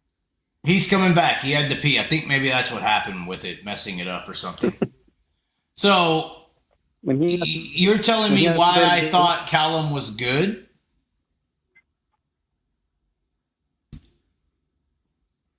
Hello? You're cutting out over here. What are you asking? Oh my God. We get Joe on here and we can't even get the shit to work? Hello? So you're well, that's what I told you. I saw consistency. I saw him beating the best in the world. Brad Sweet is the best in the world based on results. How many times did he race Brad Sweet? And did he drive by Brad? How many times did he beat him? Give me a number. Well, there was a Western PA Speed Week championship that happened when Brad Sweet was over there. Yeah. Callum won it on a consistent basis. I believe it was 15 races. Yeah, but Brad could have had a mechanical issue. You're saying he's as good as Brad Sweet? Is that what you're implying? On that court over there, for sure, yeah. You're saying he's as good as Brad Sweet? On that court, yes. Yes, for sure. Okay. At Perth, he is, for sure, yeah. So you're saying he's the best driver in the world? At Perth, for sure. He's one of. I find it hard to believe. Why is that? You're saying Callum Williamson is the best driver in the world? At Perth, yes, he's one of the best. So what is it? Okay, at one track, so the Outlaws aren't running there. So what? Okay, yeah, we have a problem here. Yes. Why didn't Justin Sanders win in the 39 Macquarie car? Well, I think he top 10'd about 14 races in a row on tracks he never seen. I agree. Impressive. That ain't but good he didn't win. That ain't good enough. Brad Sweet took 97 Outlaw wins to win for Casey King. You have broke this down. It was astonishing. Exactly. So why are y'all judging Callum so easily and quickly? Well, I've never seen him do anything. I don't even know the guy. Well, there's video of where he's doing things. So how could you not see it? Well, that's what hold on now. Catch 22. You want to say Brad Sweet took 97 races. We put Callum in a fucking car that was not performing, has jumped drivers back and forth, gave him 8 races or 9, and he's shit. Yeah. I know nothing about the guy. I haven't seen him do anything. Okay. I don't know what dues this guy paid. So in some foreign country he won on some track. So what? So what? He's going to come over here and do what? Well, I'm just saying, you're touting the Brad Sweet thing. 97 races. 97. Yeah. So what happened in his first 9? I don't know. I'd have to look it up. And he wasn't driving for some struggling team, right? He was probably driving for Casey Kane with Darren Pittman as the main hit, an established situation. I was comparing that to what Sanders did. Sanders ran in the top 10 almost every race all over the country against the best competition in the world. And your boy Callum has trouble making a main event against locals. Well, it's not the Macquarie 39, is it? Well, if you're going to deflect every question in the bullshit, I don't know what you're talking about. This is why I quit calling in on the show. No. I'm not talking bullshit. You threw Justin Sanders in a ride that was used to success. So people are used to that success, and he carried it very well. This ain't going to be no Justin Sanders shit talking show. So that's not going to happen. This is for comparison and realization and understanding. You referenced 97 races. You referenced 97 races with Brad Sweet before he had success. Yeah. We're also referencing the 39 Trone car that was a known loser with Callum's losing credibility. And then I guess for some reason we're throwing in the 39M of Macquarie, which is known success and carried that success. But didn't, in some people's eyes, didn't carry it good enough because it didn't win. Because they were used to the success. So I don't understand the argument. There's a lot of common sense in what we're explaining right now. No, Anthony Macquarie has really only won at local races. Well, he won high limit at 34 Raceway just a few weeks before they split. One time out of the state he won? Once out of how many? A lot. Macquarie's a local car that wins local races. That's all it's ever been. At that time, he did win Texas here recently. Against who? Against High Limit. Well, High Limit's you're taking out 6 or 7 of the best guys in the country. I mean, you could say that, but what happened to David Gravel at Port? That's one night. You can't use one night to cover the whole season. Sanders ran about 14 consecutive top 10s against fields that were high limit and outlaw guys combined. I agree. Not these split fields that Macquarie won twice out of the state. Once again, this is not going to be a Justin Sanders shit show. Y'all are trying to shit on the Callum show. That's fine. Y'all want to challenge it. Callum has had struggles here, and it's an easy target. I get it. It's a very easy target. But there's also explanations. He's a target because you were talking him up like he was going to come over here and win. You didn't say this before. I was being very hopeful because it happened because of me. A part of the relationship. Well, I didn't have as deep as a connection to the Tanner Holmes deal as I did with this Callum deal. A guy is here, and I like the guy. You get on your show. You run your mouth that these guys are going to be great. No, I ran my mouth because he beat Brad Sweet and Rico in a very, very intense, entertaining race. Halfway across some fluke bullshit halfway across. It wasn't a fluke. He beat him in the Speedway Championship. What do you mean? It wasn't a fluke. He beat him on his stage multiple times. He ran with those guys. That wasn't a fluke one race thing. He was going to win races, and he's going to be great. And when did I say this? I did not say this. If you're going to keep receipts, you better keep factual ones, because I did not say that. Tanner Holmes deserved the outlaw ride. He's a great young driver.'s going to prove great. Do you not have to have hope for people? Nobody. You got to have hope for people, Joe. He's a rich kid nobody that can't win a local race, and you don't know talent if it walked up to you. Okay. This is your livelihood trying to do a show, and you come up with these theories, and they don't hold true, and then you try to backtrack. What I never said Callum was going to light the world on fire with Trump. That's all you were saying. Yes. Okay. What do you mean? I did not say this. I said it was going to take a month to even He was going to develop. show the Pennsylvania posse how to do it. He was going to show everybody. I never said that, Joe. That is not true. I never said that. Come over here to run average. You said he's going to come over and run average. That's Continue, Joe. I'm What's listening. your next prediction? Who's the next superstar? Who's the next superstar we should keep an eye on? Landon Who's Crawley. the next guy that deserves a big... Who? Landon Crawley. He's no good either. He's just another rich kid driving over his head. Gets an occasional top 10. He ain't going nowhere. You're sure about this? Am I sure? When was I wrong? I mean, once again, 97. Hold on. 97. Don't contradict yourself, Joe. 90. You're referencing Brad Sweet. Five-time World of Outlaw champion. Rode under the radar for 97 races. No, that's outlaw races. He did win all-star races. He won USAC. Where's Landon Crawley at? Hold on. How many races is Landon Crawley at?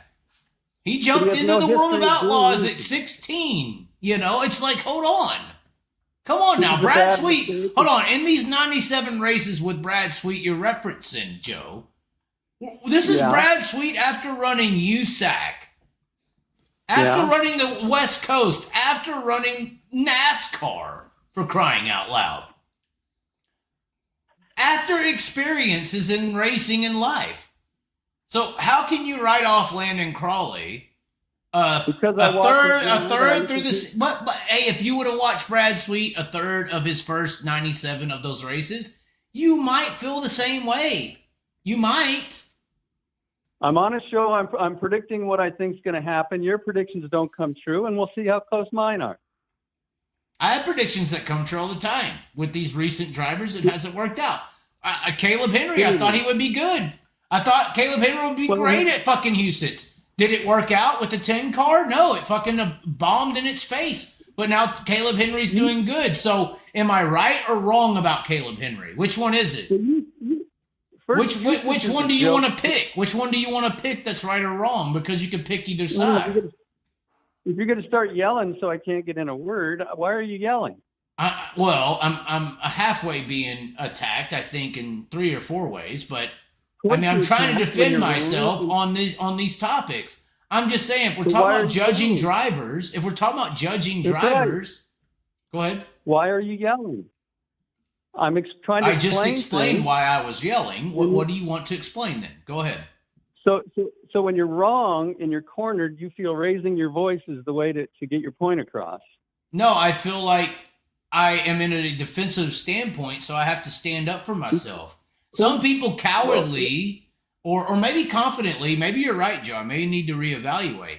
Confident people would just Why sit are back you and yelling? keep talking normally. I'm not You're yelling trying to right have a now. conversation, and Right. the more I point out you're wrong, the more you start yelling. Well, because I'm catching you in the bullshit, Joe. I have not said anything wrong. You Tell have. me You've what I did contradicted wrong. yourself 3 times.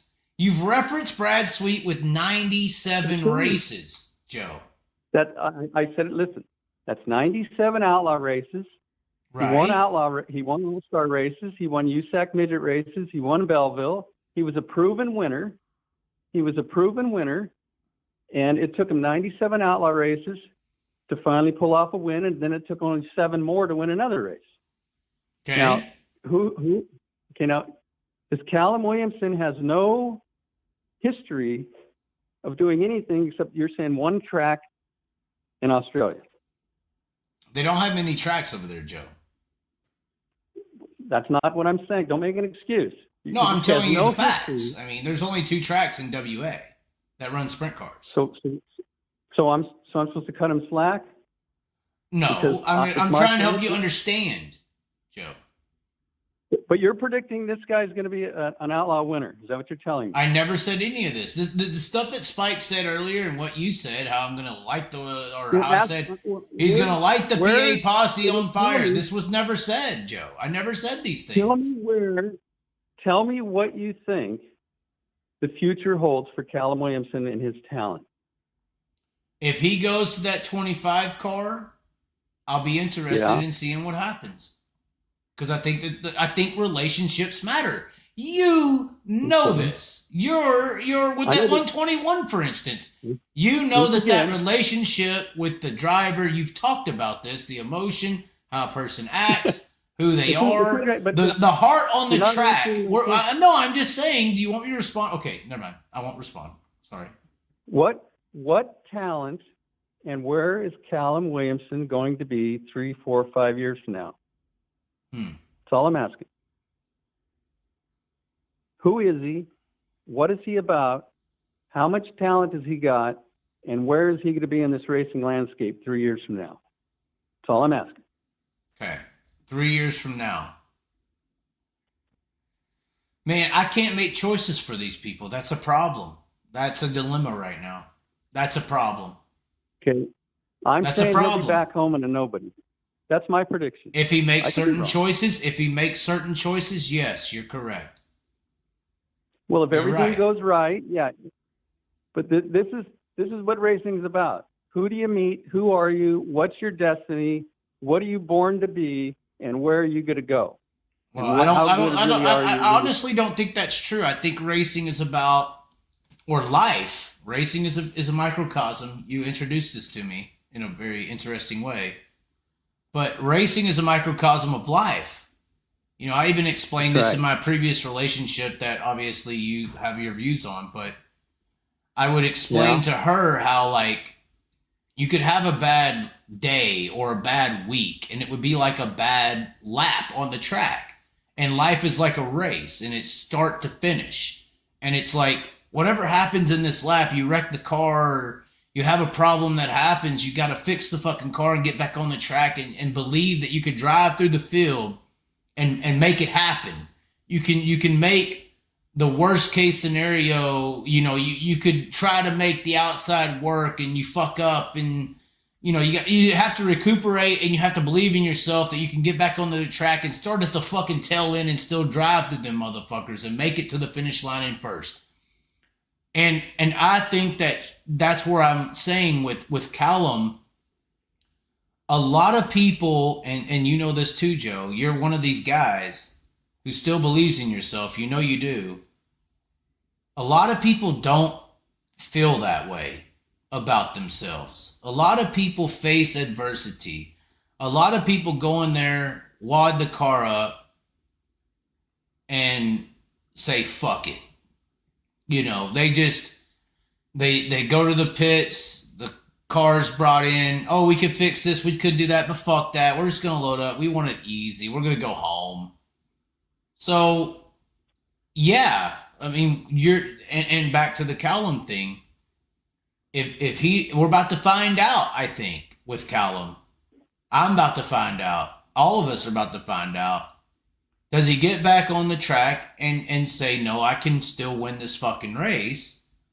Or does he say, put it on the trailer, let's go home? So that is where we're at. Because I think he has the opportunity. Like I said, the car comes in on the fucking record, and you can do it. You can get back out there. Do you believe, really in that moment, you're saying, do you believe you could take this wreck, this bad portion of your life, and correct it? Or do you think it's just too much and I can't make up for the mistakes I've made? So we're going to find out if the mistakes can be made or not. This is live theater, Joe, unfortunately. So Fortunately, yes. You could say fortunately, yes. We're watching somebody, and we're gonna get a definitive. I'm gonna get it. You're gonna get it. Everybody's gonna get it. We're gonna get a definitive answer on who a man is, or a person. I would say person. I think women and men can do the same things. They face adversity in life, and they either quit or they get back on the track, believe in themselves, and drive to the fucking front. And that's what I think. So we're going to find out. Do I know Callum his whole life like we're best buddies and I know who he is? I mean, no. Do I think he has that grit? I mean, based on where he's come from, what he's done, I think he could. But it's based on choices. I can't technically predict what Callum's going to do because I don't know the choices that are going to be made. But I will be able to know who Callum is based on the choices that will be made. That's all I can say. see, look how much better you are when you're not yelling, Chaz. This is good, Chaz. Okay, I said, oh, look at Spike's return. Oh, I'm saying this. Hold on, the damn monkey's banging his fucking drums over here, cymbals, but continue.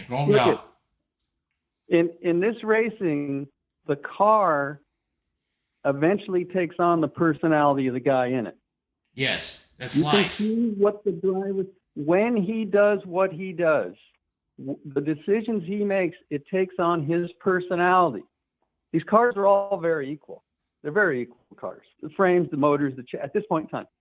I could see when Buddy and Gio were 14 that they were going to be outlaw winners. It couldn't have been more obvious. I had Buddy in my car at 14 when he had a motor getting rebuilt. Gio the same way. At 14, Chaz, it was obvious. Before they even started winning, you can tell how they handled the car. It was obvious. A Callum, how old is he? He's 30. This is what I'm talking about, Really? Joe. These guys over here, they had to go build. How you were talking about how you had to go out and get a job to work, to have a race car. That's what these guys had to do. He had to do that. So he's 30. He's 30. Yes. 30. He had to go out and earn the money to have a race car. Yes. That's what happens in the regular world. We talked about this. This is why I like a Callum more. Look at. No one's in the real world more than me. That's Then all you know nice what I and mean. fine and dandy. I know it better than anybody. But I also know that in the racing world, nobody cares. Nobody cares. We do. I as a driver was a Joe. I as a driver was a failure. You No know one Joe's cares coming about back, how right? and why. What? On track. Joe's going to be a racer soon. Spike. I didn't know that. Yeah, he's coming back. That's the next He'd be driver. better than Callum. Oh, you say he'll be better than Callum. You fucking ass. I mean, continue. See, he's laughing. He knows. He told It's me true. about this. He I mean, told me. I'd put Hey, Joe still runs his I 5 miles. broke Joe in the car every day. I was telling people about this. Broke Joe would outbeat Callum. Dude, I was telling people about Broke Joe in Perth. I was like, this Broke Joe guy. fucking better than Callum. Look, you don't get brownie points for how tough it was for you to get there. Okay, once you're on the track, everyone's equal. The fact that Rico and Schatz and Gravel and Macedo all came from wealth. In the end, when you're talking racing, it doesn't matter. The winner's the winner. We don't care about your struggle. When I'm talking racing, it does. But continue. Well, you know, when we're talking about who the people are, that matters. People, that matters. Yeah, the racing is just, you know, sidelined. That's why people watch me, because that's what I talk about. Continue. I'm sorry. When we're talking about competing on the track, we don't care that Callum had to work in Australia. What can he do on the track? That's it. Okay. And I haven't seen anything from the guy. I mean, you're saying in Perth somewhere he did something. Okay. Okay, well, he's in the big leagues. We don't care what he did in AA ball. Right. That's fucked.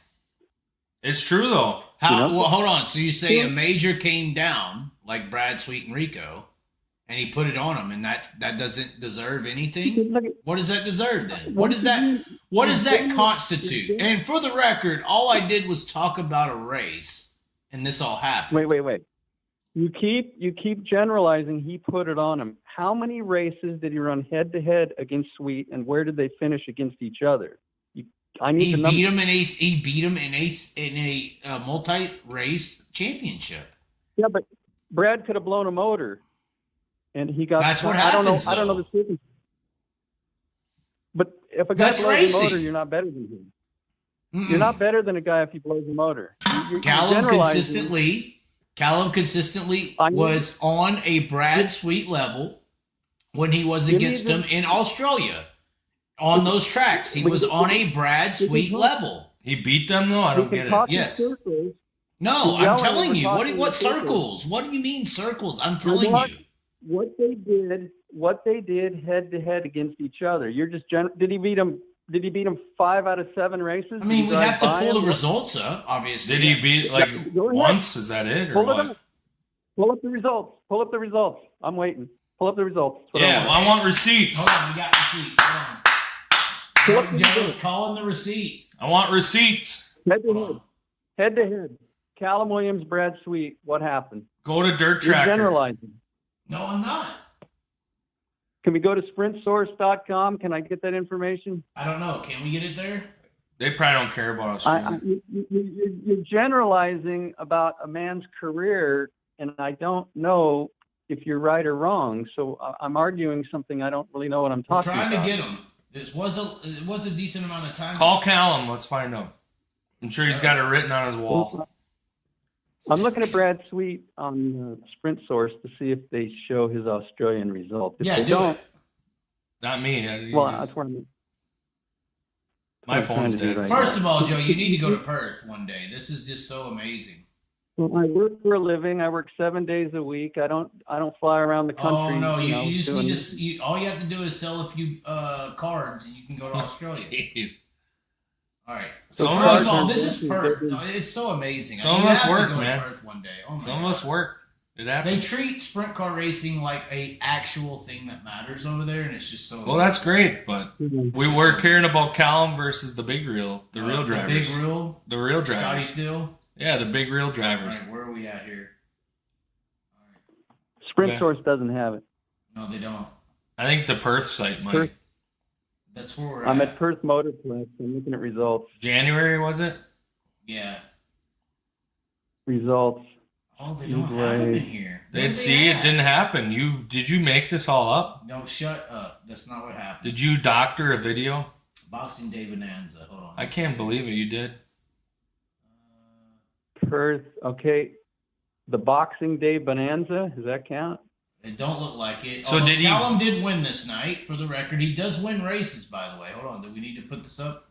Well, everybody wins in sprint car racing. He beat Brock Zerfoss. Is that worth bragging about? No. There's like 400 Rico's full timers every weekend. Brad Sweet at? I mean, where'd he go? He wasn't there yet. I thought Rico's in there though. It didn't happen. Round 3. Hold on. He's the Perth driver of the year, right? I don't know what that means. It means he's whooped everyone's ass.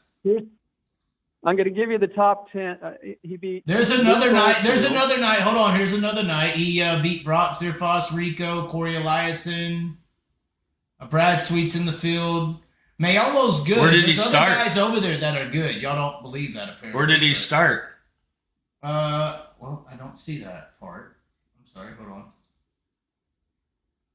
It don't show that part. I'm sorry. But I mean, he beat Rico, beat Brock Zerfoss, Corey Eliason. Inglis is really good. Brad Sweet's in the field. Linton Jeffrey, he's where he belongs. I mean, probably jet lag for some of those guys, but never know. We need to do some more. Hold on, let's keep going. I mean, you showed one We're showing result. 2 wins right now so far. I've flipped every night. He's beating them all. Hold on. He races that track probably since he's 15. Hold on, he's beating them all. Don't backtrack. Every week, probably on every form. So if we're gonna do there's no sprint cars here tonight. Oh wait, there's sprint cars. What date are you on? What date are you looking at? The 2 I just did was Boxing Day, December 26th. Yeah, I see that. Yeah, that was the win. And then the next one was Merger Contracting Sprint Car Mustard. And that's where he beat Brock Zerfoss and Rico and Sweet and everybody, Eliason. Well, let's keep going. I'm looking at, he ran 8th on February 9th. Oh, of course, you would find the bad day. Of course, no, I don't know what I'm picking on. Hey, there's that Jai Corbett. You see him? That Jai Corbett, the 121, would do some damage, man. I'm telling you. How do you even spell Jai? Why don't I just go with Matt Engel? He's good. Yeah, Matt Eagle is good. They pronounce it like an eagle. But Matt Eagle is good, yes. Jamie Veal, the real deal. Veal came over here. Yeah, Jamie Veal. No. Look. Hold on. Joe, I would not suggest someone to get in your car who is a fucking cunt, okay? I actually judge people based on, the thing that don't matter, who they are and what they are. Who are you trying to get? Where they came from and who they are as an actual person. Did they work for it? Did they do a fucking, Why do you care? Did they put stickers on a car to get their racing career going? Did they do stuff like that? That's who I represent. I'm sorry. We want them to win. Who cares if they work for it? Who are you going to throw in Joe's car? We want to know who you're going to... Jai Corbett's a bad motherfucker. You're going to sacrifice... No, Jai Corbett's good, man. You don't know. Jai Corbett's bad to the bone. I got Caleb Williamson running 21st. It sounds like a wreck, right? Damn. Does it not? Was that at Williams Was Grove? it a blowed motor? No, I was when his February sleeve 10th. got caught. I am sick of Well, that. I'm trying to... You said he beat Brad Sweet on a consistent basis. That was He my did. whole Hold reason. on. We got to go to Bunbury. Go to Bunbury. Well, It should be every week, Well, man. you should be doing. It's your show. You do the research, and then we'll talk about it later. I don't see what you're talking about in facts. Right. Spike. Okay. Spike. I don't see what he's talking about when I look for it. It was I can two. spend- It was 2 events that he finished good against those guys, basically. And that's it. Yeah, it was 2 events, and that was it. So. One track wonder. So Hold on now. And it's nothing against the guy. He was very talented on the tracks that he's familiar with. It's no different than when the Outlaws and the All-Stars come to Wisconsin. The heavy hitters in Wisconsin do very well against them. Yeah, no different than Justin Sanders doing good at Placerville, but he gets in the Macri car and It happens, don't win races, but I can't say that the blame should all be on the Trone team because Why? Because Cody they've had Hartlaub went failures in. year after year since Greg Hodnett. Cody Hartlaub went in the last 2 nights and outperformed Went Callum. 17th and 14th. Hold on. That's better than Callum did for the whole month. He couldn't even get out of a B main. Let's be real. Okay, let's see what real is. So I mean, if 2 races at the same track, that means Knoxville National, Austin McCarl should be a fucking World of Outlaw Callum finished driver. better than 17th at Williams Grove. So I mean, we can cherry pick 2 wins off of anybody. okay, I can't find the results for the fucking feature. It's ridiculous. Didn't happen. hey, I'm looking at some of the comments. Yes. Somebody said, "Does Broke Joe have any more inside shenanigans from the California racing scene?" Oh Talk about a change of subject. Yeah. Oh, no. I feel like sick this of is talking bad. about a loser. Have you had any more people come to the shop threatening to assault you? Oh, Joe? my God. Hold on. Let's just get one thing done at a time. I'm trying to answer questions from your audience without yelling. Well, when we get on the California racing scene, we have to yell. I mean, I feel like that's a part of the gig here. I mean, Spike, tell him not yell. Okay. Chaz, don't yell. There he goes. The first. How are those Brock Purdy signatures coming? No, I'm just playing. Okay. The first King of the West race at Chico. Oh no! Justin was running fourth. Mm-hmm. Cole Mosquito was running second. Cole Mosquito decided to he drove off turn 2 because that's his line sometimes. He drives off the track. Off the track. Mm-hmm. So he's all over the track. There was no wall to hit. So Golubic passed him for second. Justin slid him for third. And then turn 4, Macedo decided to come up and bump Justin, and Justin went into turn 1, was going to cut under him, and Neto just wiped Justin out on purpose. I remember that. It was blatant. It was blatant. And Macedo went on to win the main event. Okay, then the next King of the West race at Stockton, Macedo led the whole race. Justin got on his tail with a few laps to go, and there was a yellow flag on lap 28, and they cut the race 2 laps short. They decided the race is over, no restart. Oh, yeah? Yeah, I remember that one. That was the big one. That's where everybody's like, what the fuck?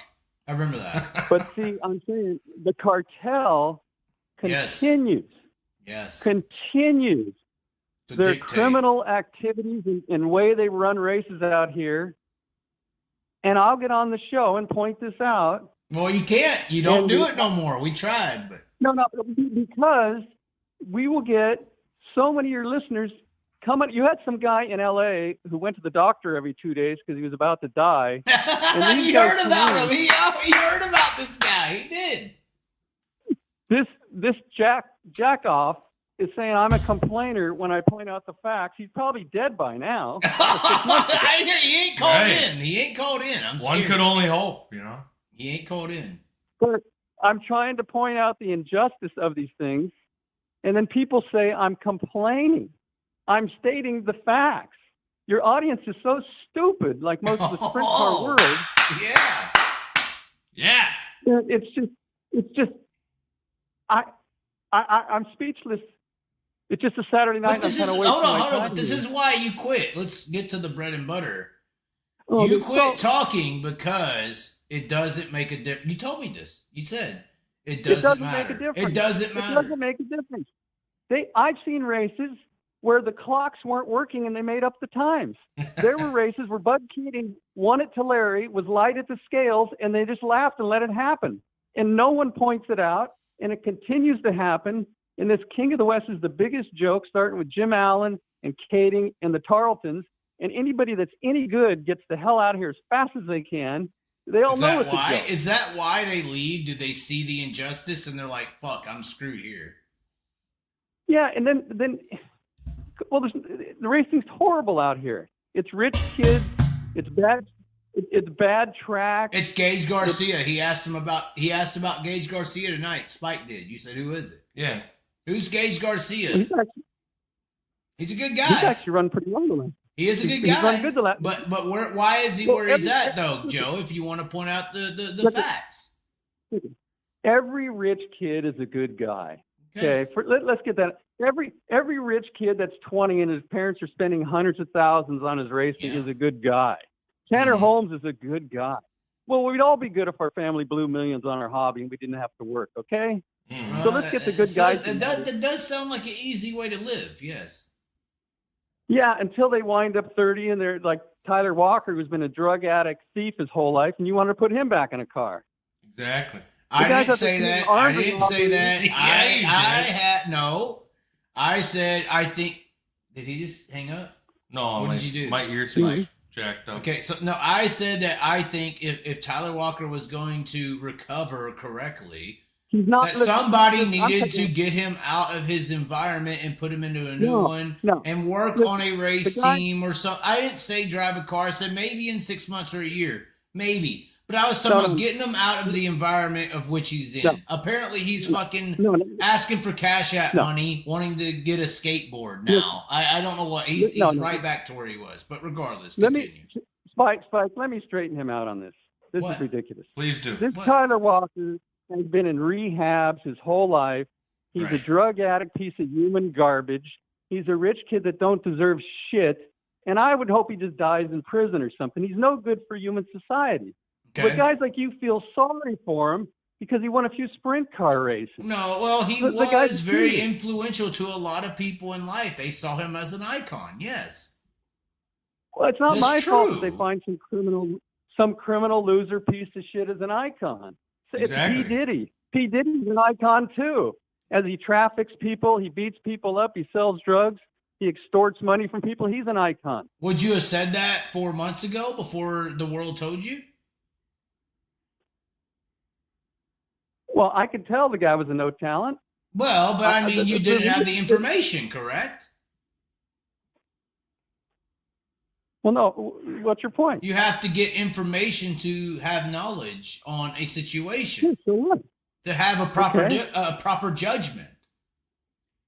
So you're telling us with this knowledge that you have now that we should not feel bad for Tyler Walker, no matter how thrilling he was in a day. This is where I'm coming from. No matter how thrilling he was, no matter how much he backflipped, and we all are sad when we see this icon in some people's lives looking in a fucking RV to try to restart it or needs cash app money for skateboards.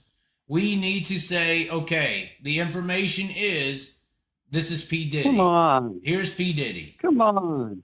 Most people don't know this, Joe. You're over there. We aren't. The people aren't there, Joe. Wait, look at. I feel sorry for children at the Stanford's Cancer Center, okay? I feel for honest working people that have something bad or a health issue. Some rich kid asshole what are you talking about? What are you talking about, Chaz? That's what people see.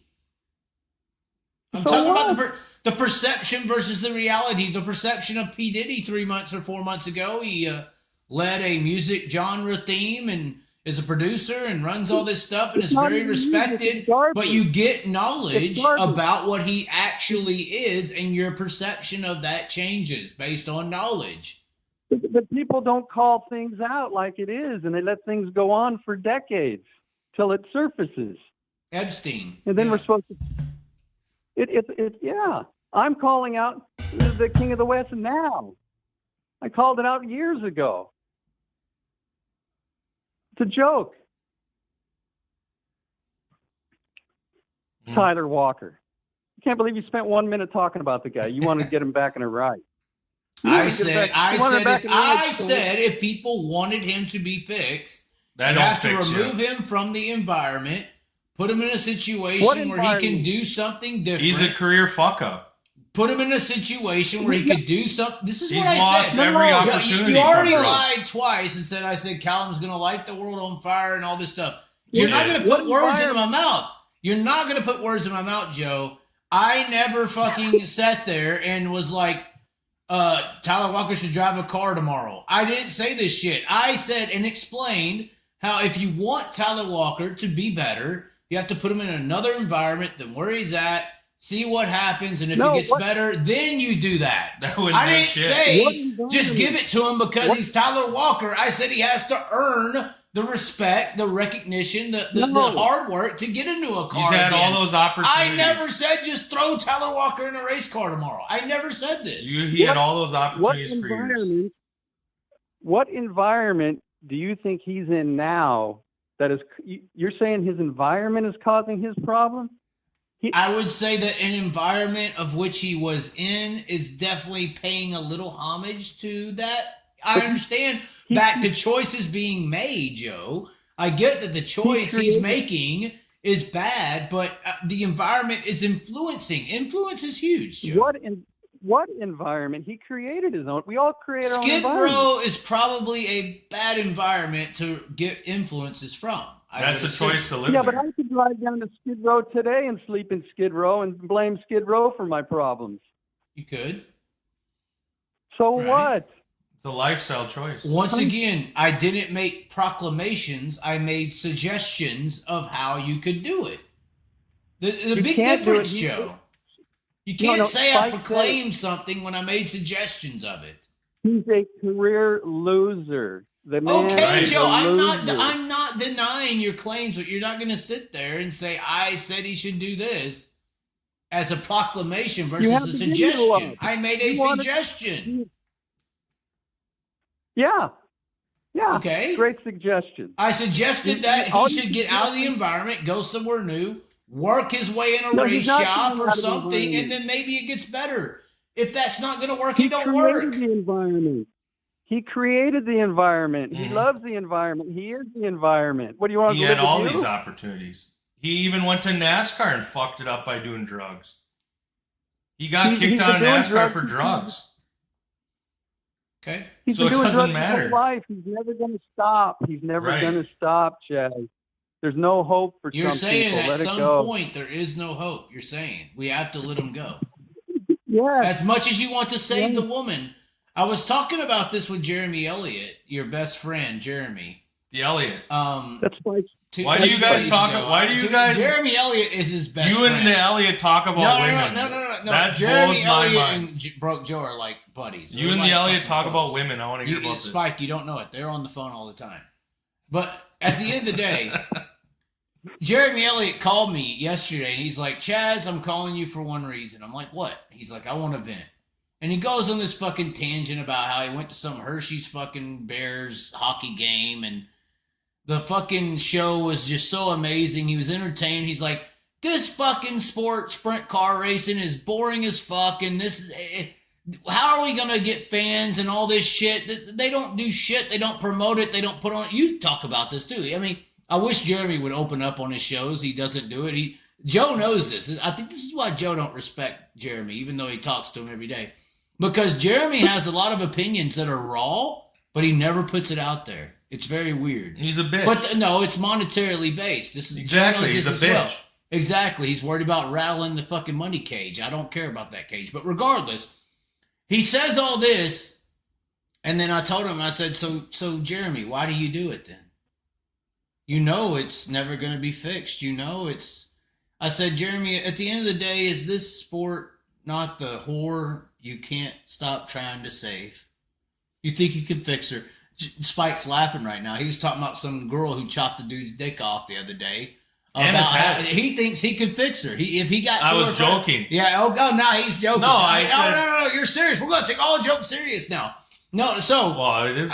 is racing? I was saying to him, I was like, racing is this thing you want to save, but you can't save it. There's no way to fix her. And you're saying this, Joe, as well with Tyler Walker. Even though Tyler Walker may be this girl that everyone wants to save, he's just some crack whore. He's a crack whore, yeah. And fucking let her rot on the street. And it's over for Tyler Walker. Because she's fucked you over how many times? So why would you even bother with some dirty crack whore who's fucked Right. you over? And is racing the same thing, Joe? Is it never gonna? Is that? And this is what I was. We originally talked. You said I ain't gonna talk for racing. You said Yeah. It's never gonna get fixed. It's the crack whore. It's Tyler Walker. Racing is Tyler Walker. Right. Well, racing is Tyler Spike. Walker, Joe. Right? Is it not? Don't yell. No, I'm curious. don't you? I'm getting emotional. Well, Spike- Respect. I'm gonna cry. No, I'm just playing. Please, Joe. Spike talked about sprint car racing a few weeks ago, and I totally agree. Oh, This God. is a niche sport. It's a niche. Are you little referring sport. to the black BBW porn? Are you referring to the black BBW That's porn? exactly right. That's Yes, right. it's That's right. It's This- true. this I is told Jeremy in the phone call, I was like, this is where Spike has his points. It's true. It's a little niche sport, and it's never going to be big time. It's never going anywhere, Chad. But here's it is what it is. Let him talk. Hear me out. Let me Let me hear him. Spike Bright brought up this point. These are out here. I have to take these main events go off at past 10 o'clock at night. There's no professional sports that start past 10 o'clock at night. And you're really sitting around for 5 hours and you maybe get 5 good minutes of action. Mm-hmm. It's never going to fly. It's a niche sport. I mean, obviously the three of us, and how many listeners we got? 75 people. We love it. It's Just the because whore we love. That's right. Just because we like it doesn't mean the masses. But the masses gonna have take never it. been exposed to it. Yeah, it's I will false, still stand though. on this. No, it's true. Because it's true. we're up north here in Wisconsin. The off-road truck series is huge. Like 3,000-4,000 promoted. 5,000 people show up on a Friday, Saturday night up north to watch off-road trucks. And they're a big deal for those 3,000 people. But to the rest of the world, they've been seeing off-road trucks on ESPN. They've seen it.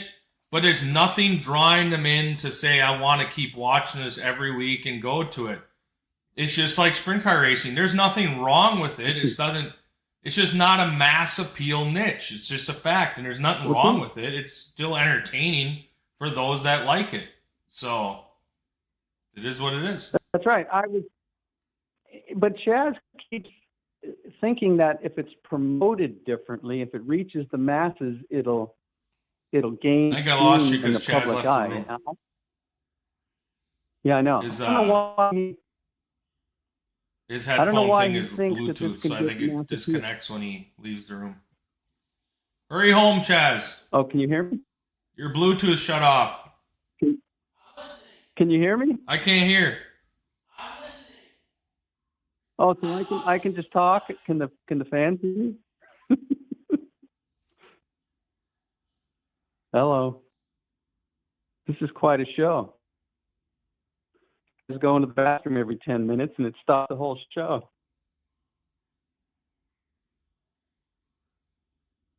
Put up my volume, see if I can hear myself talking. Oh, I can hear myself talking. I can run the whole show now.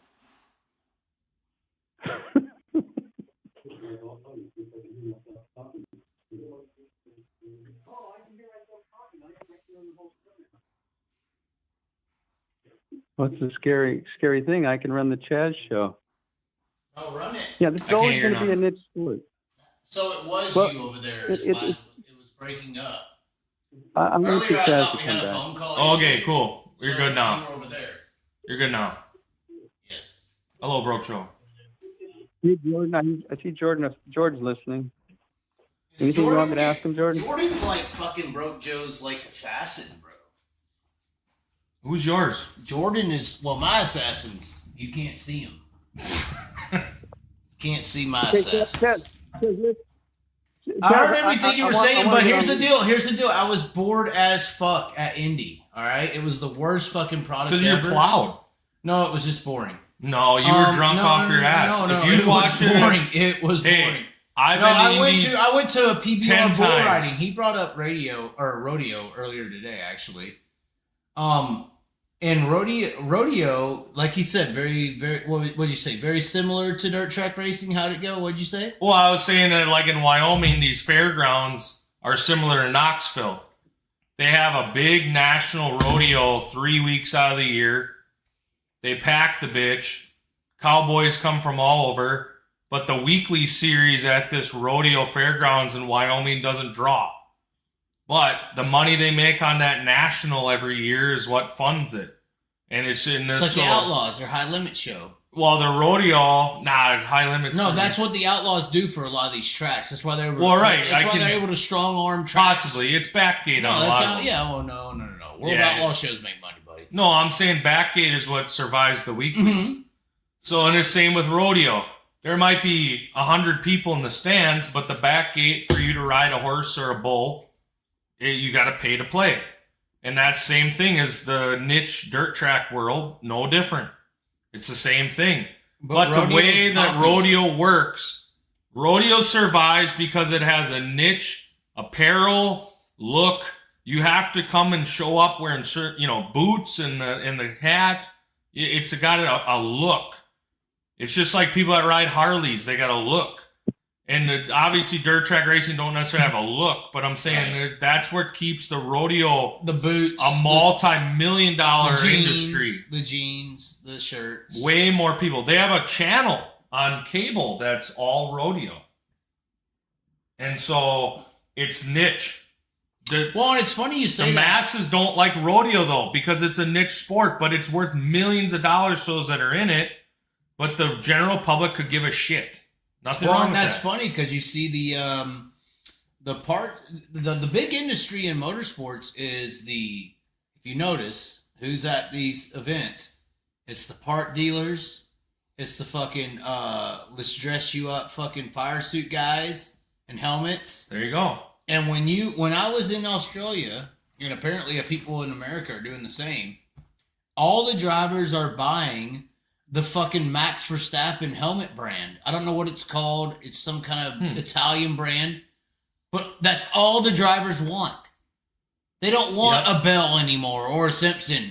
They want what the rodeo driver... So the dirt racer, in that analogy, the racer is the fan. The racer is the one purchasing the product that the star is riding on. Right. But the rodeo rider, he's selling to the general commerce. He's buying the same general commerce. He's buying the same boots and the hat and the jeans and but the that shirt everyone as the can fan, buy. That the fan is. You're saying that the sport, in a way, is lacking. NASCAR took off because we were talking about this. The Chevy Lumina, they took over IndyCar racing. The Lumina, the Taurus. Mm-hmm. They were selling general products to the country, Cheez-Its, their sponsors and stuff.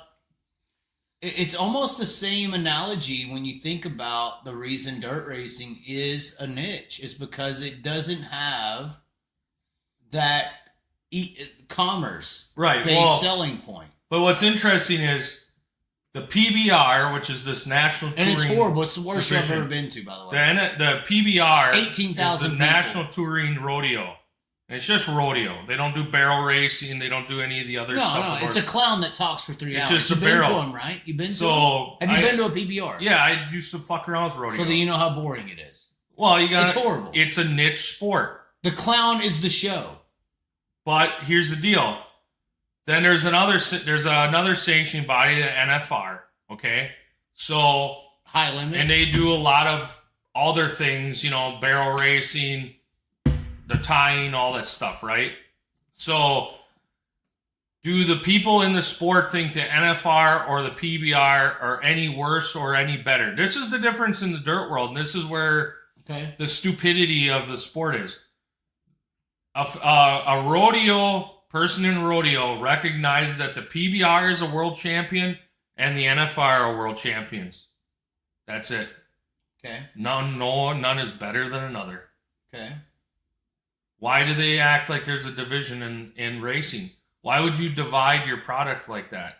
It's a very interesting question. But you know why? Because rodeo is a lifestyle. You all are one. You're all one. See, I still say, Joe, are you still on the phone? Yeah. I still say, this is where you have your problem with your argument with rodeo. There was a thing very similar to dirt track racing, just a bunch of rednecks driving in circles, fuck them guys, called UFC.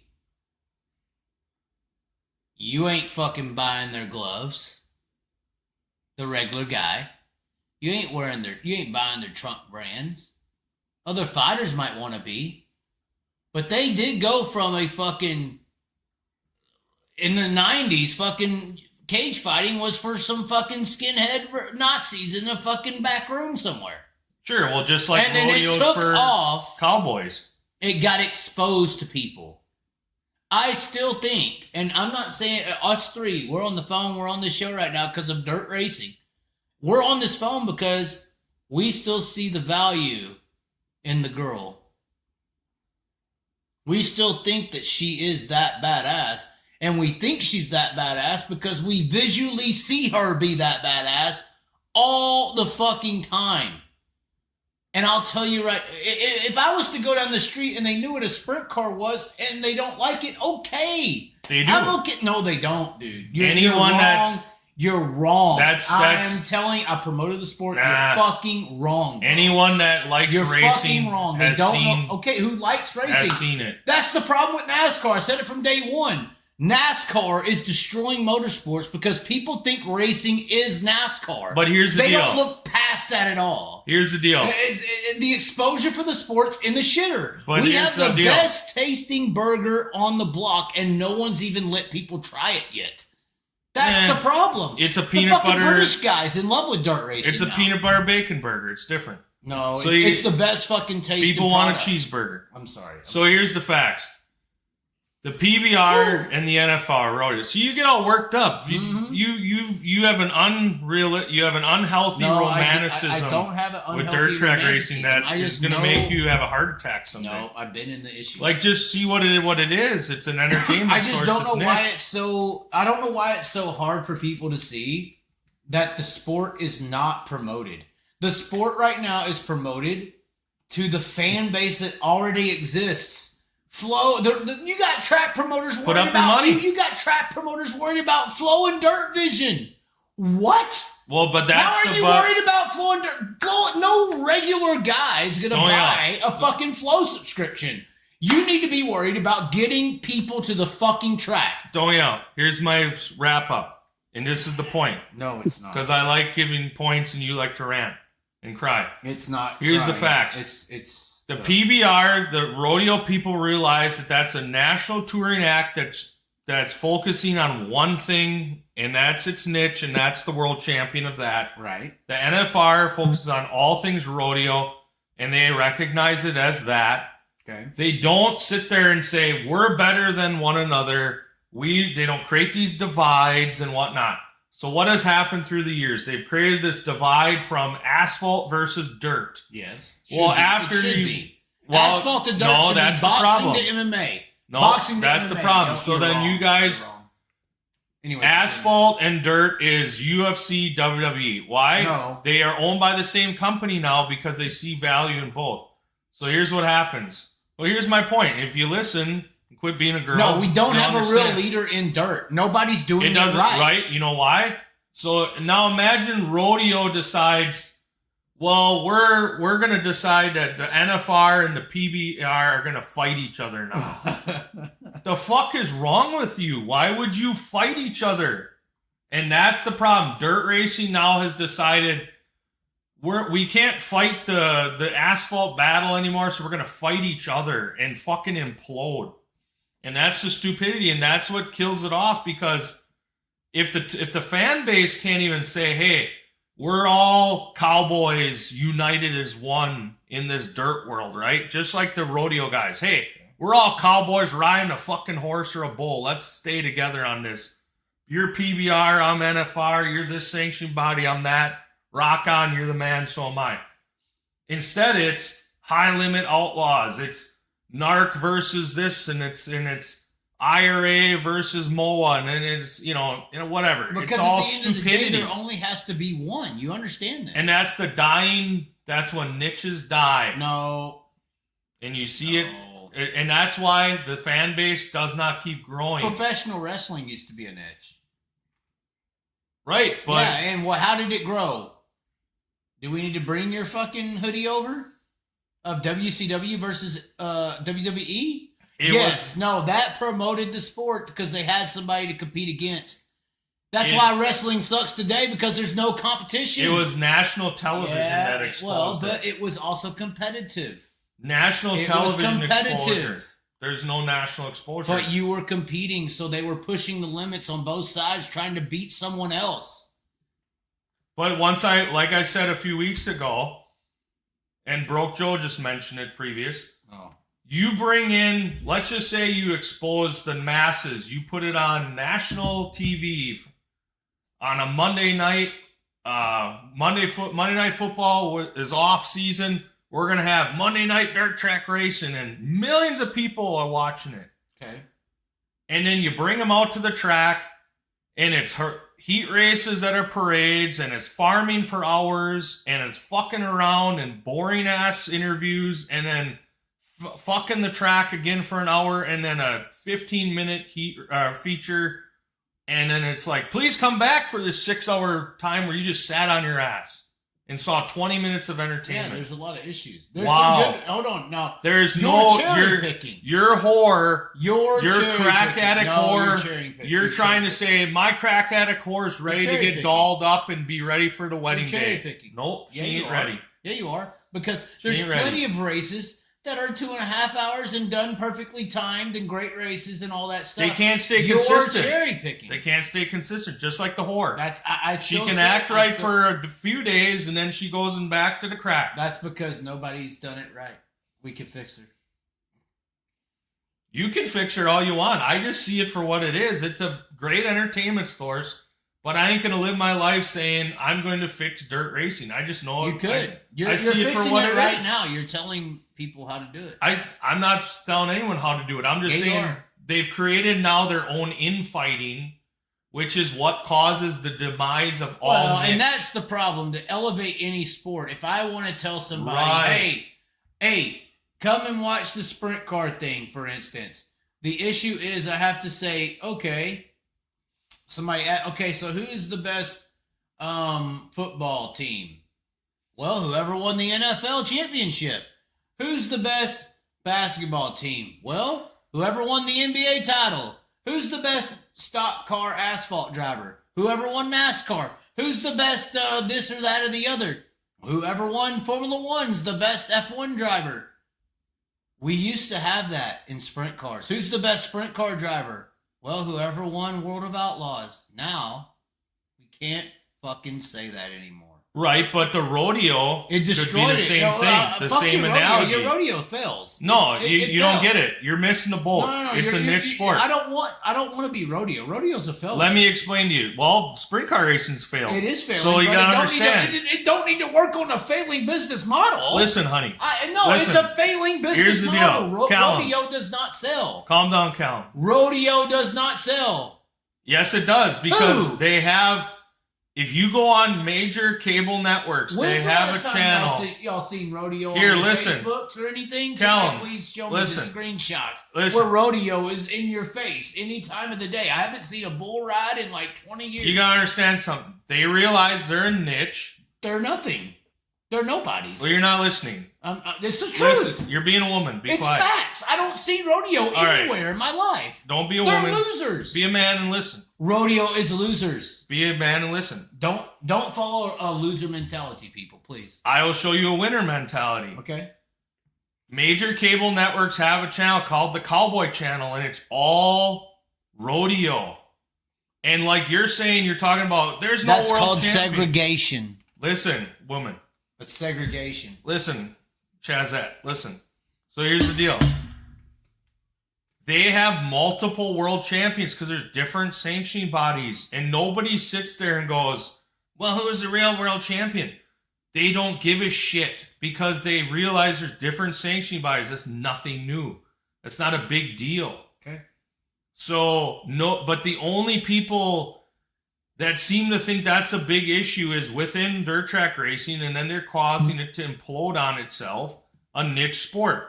Rather than saying, damn it, maybe we could have Dirt Vision become on national cable television network channel, right? Okay. Just like the Cowboy Channel is. Okay. And we'll have where Dirt Vision will say, hey, High Limit, we're going to buy the rights to your shows, or we're going to air it on our Cowboy Channel. Right. They're gonna you cool with that? They'll be like, absolutely. Company. Correct. Instead, it's going to be infighting and you know, dumbasses, you know, like the marketing people for High Limits who decide that they're going to create a war. Like Kendra Jacobs. Why would you create a war of a niche sport when rodeo is a multi-billion-dollar industry? And if you look it up, it's true. It's a failure. Billion-dollar industry. Failure. Well, sprint car racing, I give it 10 years and there will only be 1,000 people at most tracks, except for the big nationals. Okay, we got your 2 cents on it. You want to follow a filling business model. I want to be a part of a. You don't want to be USC. You don't want to be AMA. You don't want to be Supercross. It or will Monster never be. Jam. You don't want to be nothing big. You want to be small and off the socials. No one wants to know you exist. Who's the best rodeoer in the world? Does anybody know this? Who's the best guy? No, you don't, because nobody sees rodeo. It's a niche fucking ghetto-ass like sport sprint. that no one knows.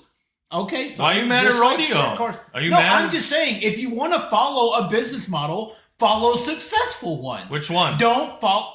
Supercross does great. AMA's Never- awesome. I don't know. Who's AMA's super- awesome. They got heat races, semifinals. They got B mains. They got A Who's the mains. champion? I don't know. Well, there's a lot of people over there.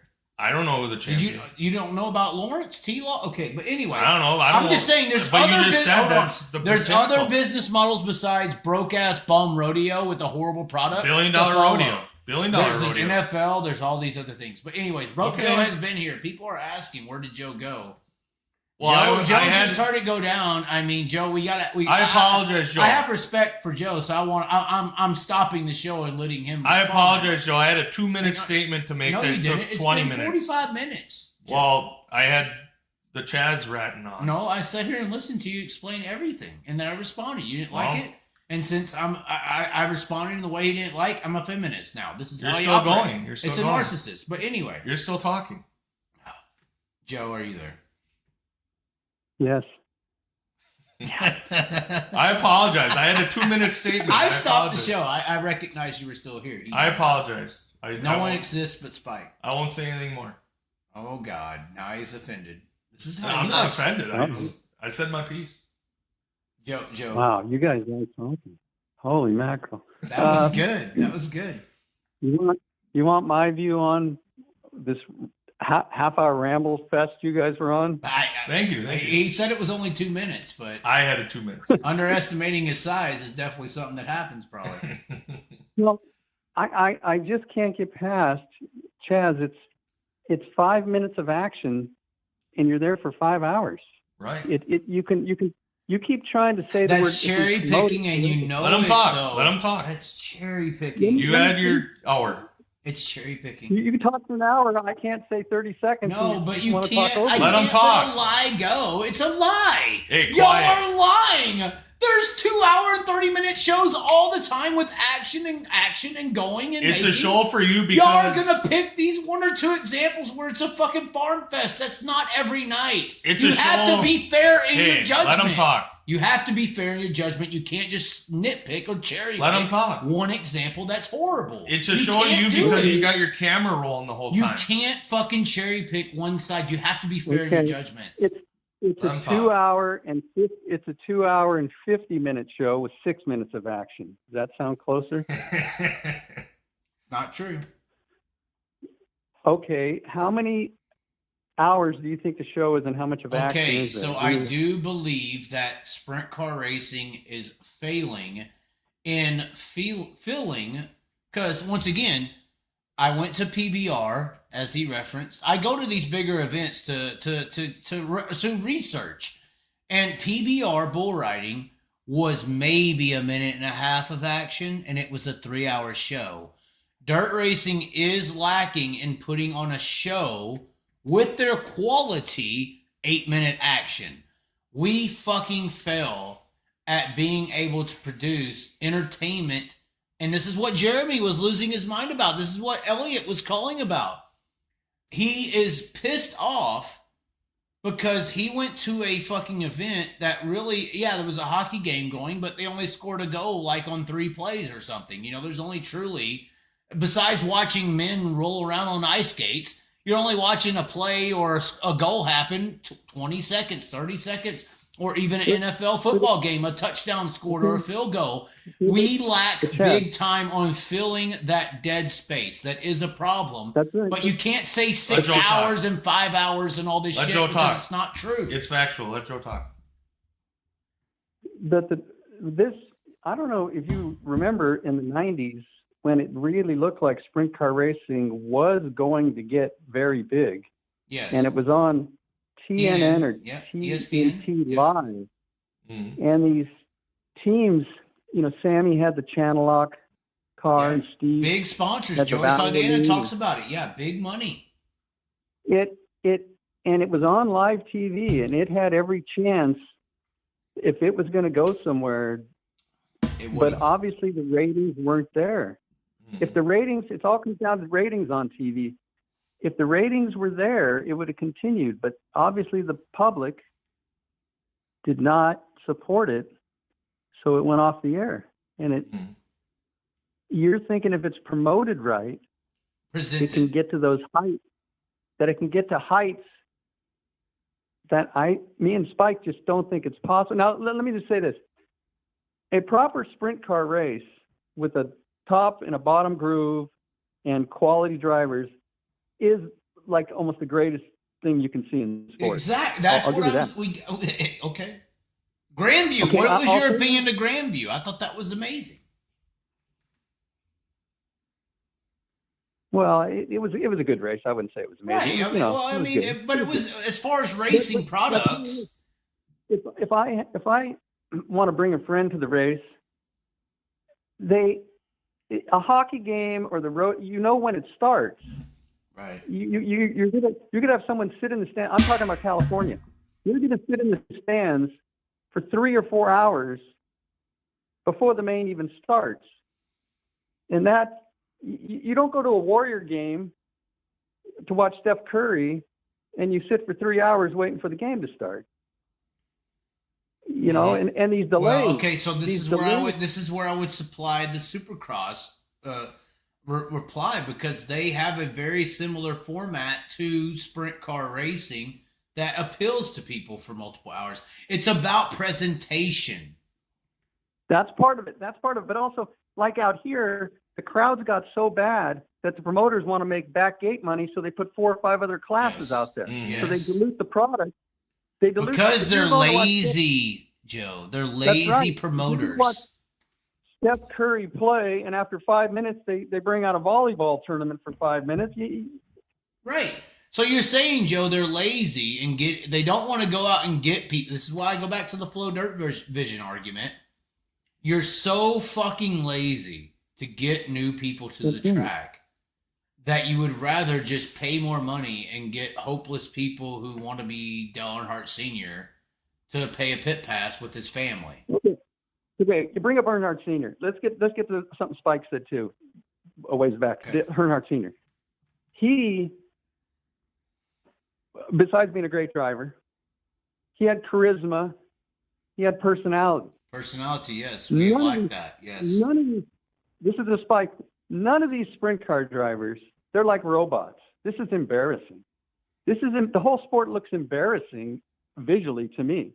First, all the cars look like crayons. The graphics are done. It's done by the same guy. Who's the guy that does all the graphics? No, it's not everybody is the same. But Blackbeard's the big guy. Blackbeard's who I think you're referencing.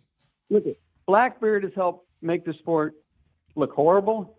This vinyl graphics on every car looks horrible. The cars all look the same. The drivers all talk the same. I can't listen to these interviews where every driver, every time, wants to thank every 2-bit sponsor. Yeah, it's fucking pathetic, man. It's very bad, yes. It's pathetic that every guy... Well, I think this is why... Not to interrupt, Joe, but I think this is why Spike said earlier, if I was going to start a series, I would just go and pick people who have sellable characteristics to their personality, and you could dominate the fucking sport, because this track's going. David Gravel's not going to take the sport next level. He's too scared, and that's because of the money, though. Hold on. Here, Joe's got a point. Broke Joe's great quote is, "You're telling me it comes back to the money, because the reason these people are scared and afraid to talk is because they're worried if they say the wrong fucking thing, the money's going to go away. The sponsor's going to leave me. The car's going to go." And I just don't think they don't even know how to talk. That's the other issue. But they're doing it like that, not just because they're rich kids, but they're scared of losing. They don't even know how to speak. The rich kids are scared of upsetting daddy with the money in the bank. Beyond that, they don't even know how to talk. They don't because they're scared to be themselves. It's beyond that. They don't have social skills and speaking skills. Continue, Joe. I'm sorry. I just think that was a complimentary point. But Well, you mentioned Earnhardt Sr., and he was a character, and Waltrip was a character, and Mark Martin, and you know, Mario, and especially a guy like A.J. Foyt. You know, these are personalities that the fans, when they heard him talk and they just looked at him, connected to him, and they became interested in him, and they followed him. And those things, like a Richard Petty, you know, grew motorsports. And there's not one sprint car driver that anybody looks at and says, I want to follow that guy. These guys have Right. nothing to say. They're uneducated. They're numbskulls. They're robots. They all get out of the car. They all stand there and get their Hoosier neckband. They all stand on the back of the wing. It looks like Hitler Germany. We're all in goose step. We all have to do the same thing. We have to say the same thing. They're all on this money train. and if we don't, we'll get in trouble. It's corporate. It's generic. It's boring. It's not going to grow. Nobody cares about the guys. When you talk about, you know, like the boxing or the UFC, people care about the personalities. Like I wanted to see George Foreman fighting Muhammad Ali. Yeah, I yeah. wanted to Chuck see Ken Liddell. Gordon Chuck fighting- Liddell. You know, I mean, Yeah, look the at what Conor personalities. McGregor did. Conor McGregor transformed UFC, and he just got up there and was halfway racist and offensive. You know, Well, this is what you're talking about. You're saying promoting, but I'm saying the inner workings of the sport don't have appeal. They all have their little Marine haircut. Most of them try to grow their gay beard. well, and this is the They all problem. So you're talking about so we shouldn't be blaming track promoters. We shouldn't be blaming. Hold on, real quick response. We shouldn't be blaming anybody when we talk about a 2.5 hour perfectly ran show with eight minutes of action. The reason we can't fill in the other 2 hours and 22 minutes is because of these people you're describing. Because we don't have a product outside of the car to sell. I think that's when San Jose was big racing, you had the Sargents, the Kadings, the Racinos. There were Sargent fans, there were Kading fans, Racino fans. People took to these guys. They were all big personalities. They were fun guys to cheer for. I'm saying people watch it, and there's as good as the racing can be. It's after the race. It's part of it. The promoters is part of the problem. The way the sport is set up is part of the problem. The money it takes to enter is part of the problem. There's so many problems that she's fucked. It's like it's Tyler Walker. It's slowly. It's not. If I took friends to the track, right, they would not leave saying I vote for that guy or I want to see. They would just go once. Right. I just think you don't have it's very bland. It's corporate. It's like corporate. It's like the Outlaws in High Limit. They get in form. It's a parade, and then we all thank everybody. Well, but maybe I'm in a different situation than you, Joe, because I'm in the pits. Like I am. Yeah. I'm pushing Sheldon. Like I got a good video coming out here soon with Sheldon from the other night. He was there. Yeah, but that's a good point. I'm pushing Sheldon and these guys to like, dude, fuck this shit. Like you have to like, and these are the guys we have to depend on, whether we want to like it or not. Obviously, we want Justin Sanders to be in a position of Sheldon, for instance, but that's not going to happen. Reality is Sheldon, Gravel, these guys at the top of our sport. If we're going to make initial changes to make that what we're talking about different, we have to deal with these guys who are in it right now as the leaders of the pack. And I understand what you're saying. Like, these guys are just like, you know, nuts cut off, scared to be themselves, don't know how to interact. But we just got to get a few of these fucking guys to really wake up. We got to wake them up, almost like a fucking... dude, I'm telling you. Give me 30 seconds. This is where I'm at, though. I'm telling you, I'm just explaining my position. I'm in a position where I'm dealing with these guys hand in hand. Look at what I've done for Donnie Schatz.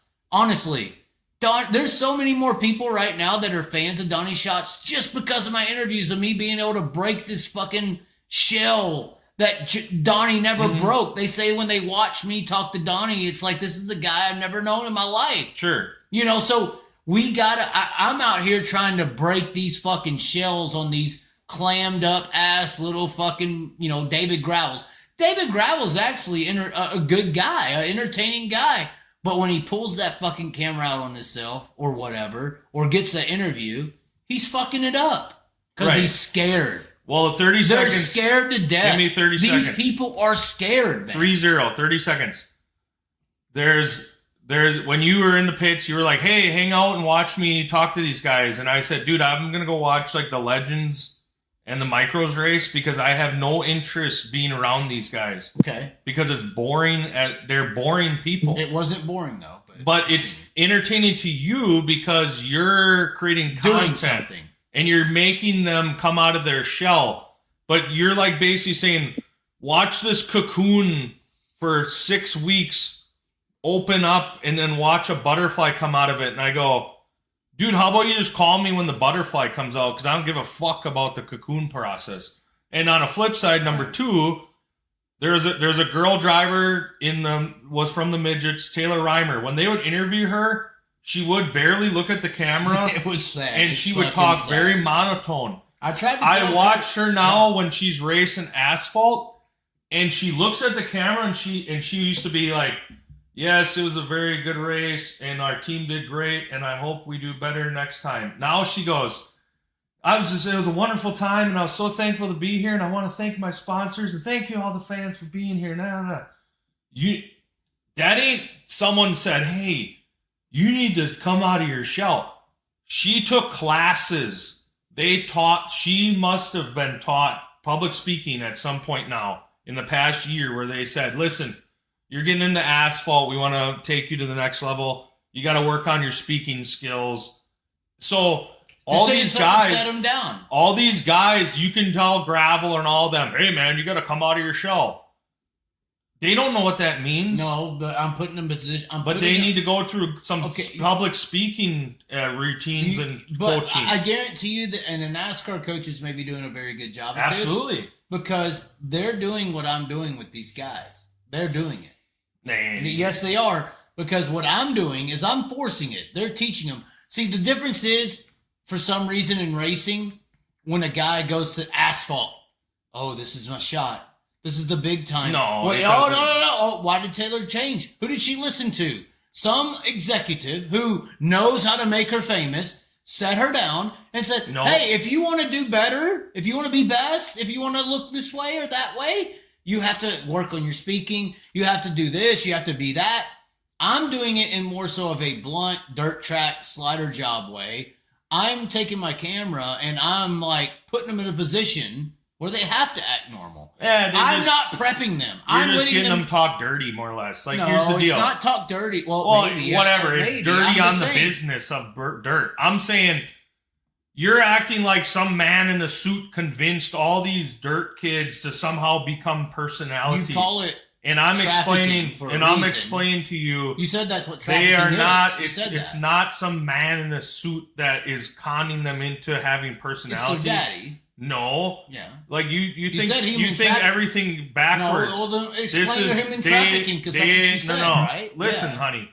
Listen, Callum. No, he's catching himself. I got what him I'm here. explaining to you is they're being taught by a professional. So a professional in they listen to him. Authority, yes. This no, is what I mean. Yes. You keep it's daddy. It's authority. It's professional. It's suits. Yes, it's you authority. got the weird perversions. I'm explaining it's not to you. Weird perversion. I'm it's explaining psychology. to you. Once you get to a certain level, they train you on how to be a marketing and communication person now. Okay. So if dirt racing wants to go to the next level, these guys need to go through marketing and communication courses on how to speak in public. If I took a job public speaking and I had to talk in front of thousands of people and I'm a monotone robot, I would get fired within a day. So how is it then? How can I keep my job? I'm going to go take some classes on how to public speak and make it so that I'm marketable and better. That's all I'm saying. Why does it have to be where they have the talent, but until they reach a point where they're marketable to the masses, then they get taught a lesson on public speaking. But this is also why NASCAR fails in an aspect. They also put these people you're describing, even a Reimer, they're doing it to her right now. They put her in a box, okay? And they say, this is how you have to kind of talk. You have to kind of open up, like you said. But what happens in this is that they're losing the element of attraction. Because, unfortunately, well, you might agree, actually, people are attracted to animals. We are animalistic in our DNA. We're animalistic in what we appreciate and like. We love raw. We love Conor McGregor because he got on the fucking mic and said what he thought. We don't necessarily we like Trump, or they like Trump. Well, it is fun to watch. They like Trump because he gets on there and says, fuck you and fuck that guy and kiss my ass and finger in the pussy. I'm just saying, we like animalistic raw. We don't necessarily like somebody that we can tell is halfway faking it. We like somebody who is just being who the fuck they are. That caller earlier likes Jacob Allen not because he talks like a stoner, but because he just was who he was in the pitting area. We need people to drop Cleopatra. I can't believe we're circling back. Insecurity. But the raw insecurity is the insecurity of the projected image. Back to circle. The insecurity of projected image is what's keeping these people from being themselves. And if you are yourself, it doesn't matter if you're trained, thought, suggested.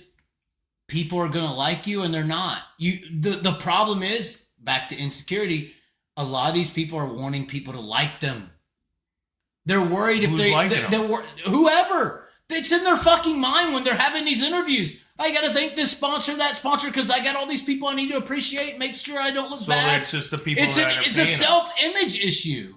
It's psychology. I blame the daddies because the rich daddies, and I actually have experience in this. The rich daddies teach these rich kids, you have to be this way. You have to do the butter knife with the certain bread. So they are being themselves.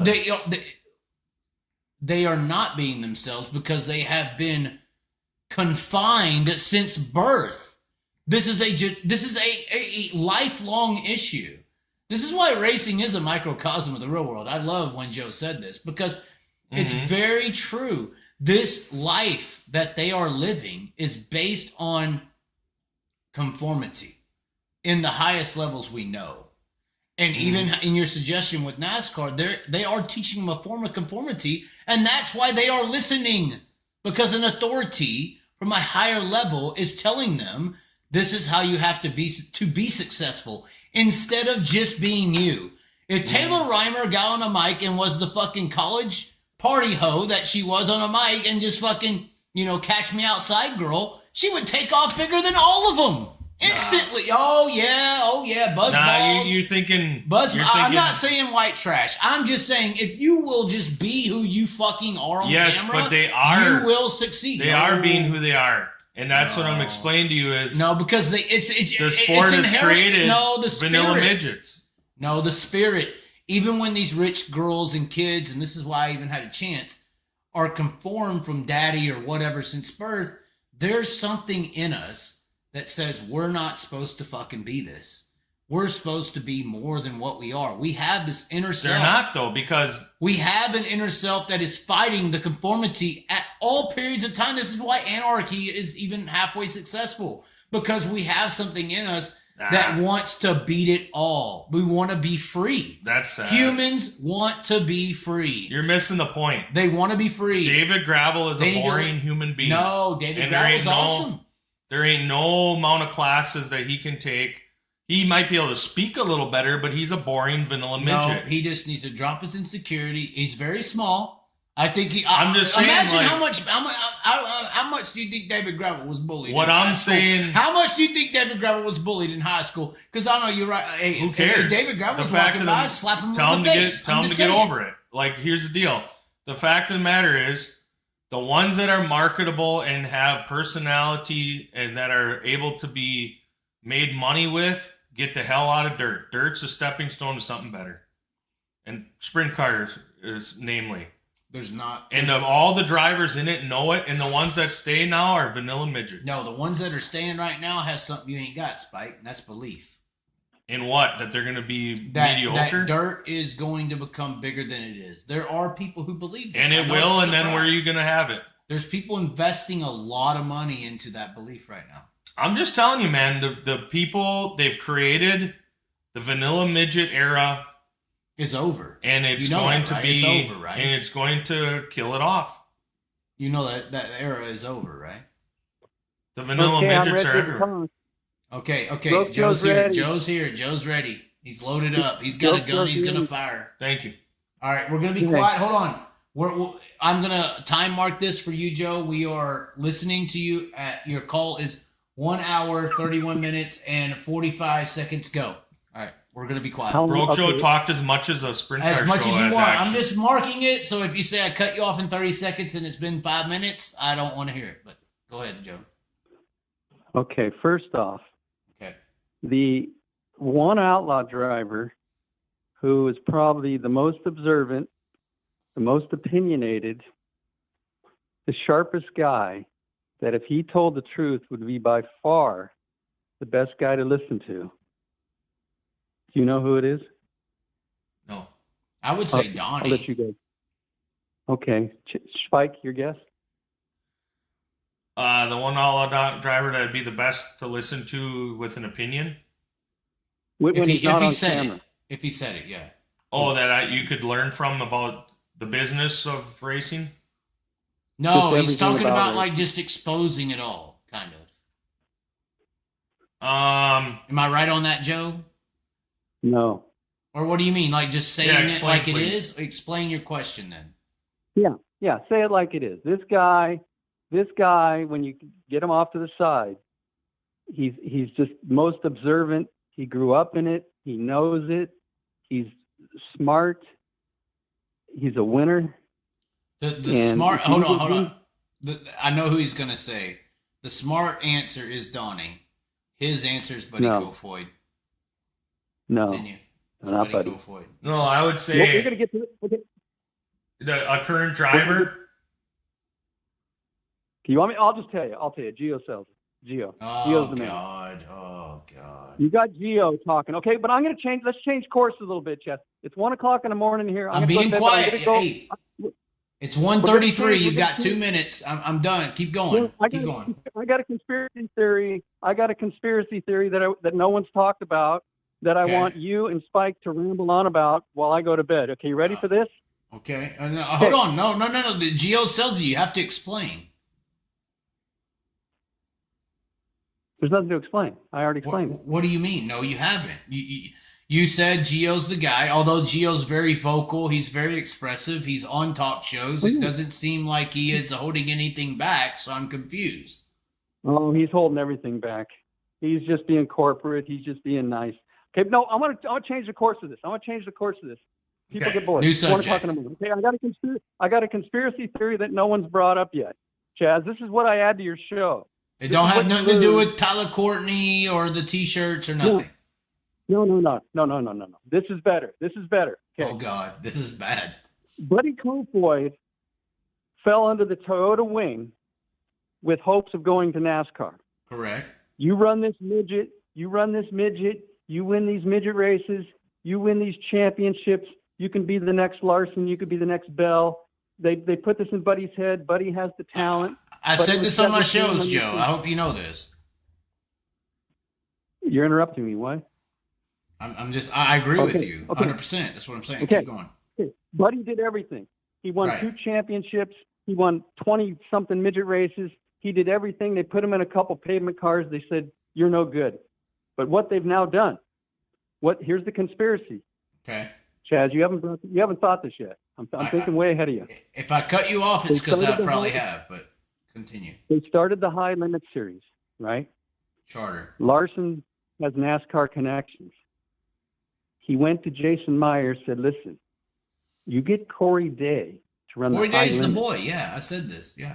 I'll get him up the NASCAR ladder. I've said that this. way the perception that the way to NASCAR is he's through the next one. No, but okay, but listen to me. The way to NASCAR is not to run with Keith Kunz.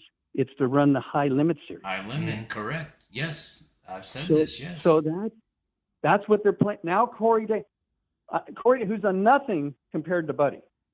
No, he hasn't. Corey Day's not. I've stood on that. Hey, no, Spike, you've watched. I've said this word for word. I've said this word for word. I've said this word for word, Joe. I wasn't listening. I've said this word for word, Joe. This is what I see, yes. And it's because Corey Day is pretty and the old men want to fuck him. No, honestly, if you want to get to Because Illuminati level. Corey Day bowed down to be a fanboy. Yes. And run the Larson series. Yes. That Larson's now going to use him as a pawn to convince people that high limit is the way to NASCAR. Yep. And they're going to fucking... Dude, I'm telling you, Joe, I didn't mean to call you dude, but Sir Joe Broke. Is that how you say it? Sir Joe Broke? If we were broke Joe, it's Sir Broke Joe? Sir I think Joe. that's right. I think I said it right. Sir Joe. I have said this adamantly because I think, first of all, I think Corey Day is more attractive than Kofoid. There are Epsteins in the racing world. They're just protected. But also, I think that this Jason Myers thing has some back doors to it, honestly, to be honest. Well, you got to remember, Myers won his titles. He won his titles with the dirty money of Chris Luck.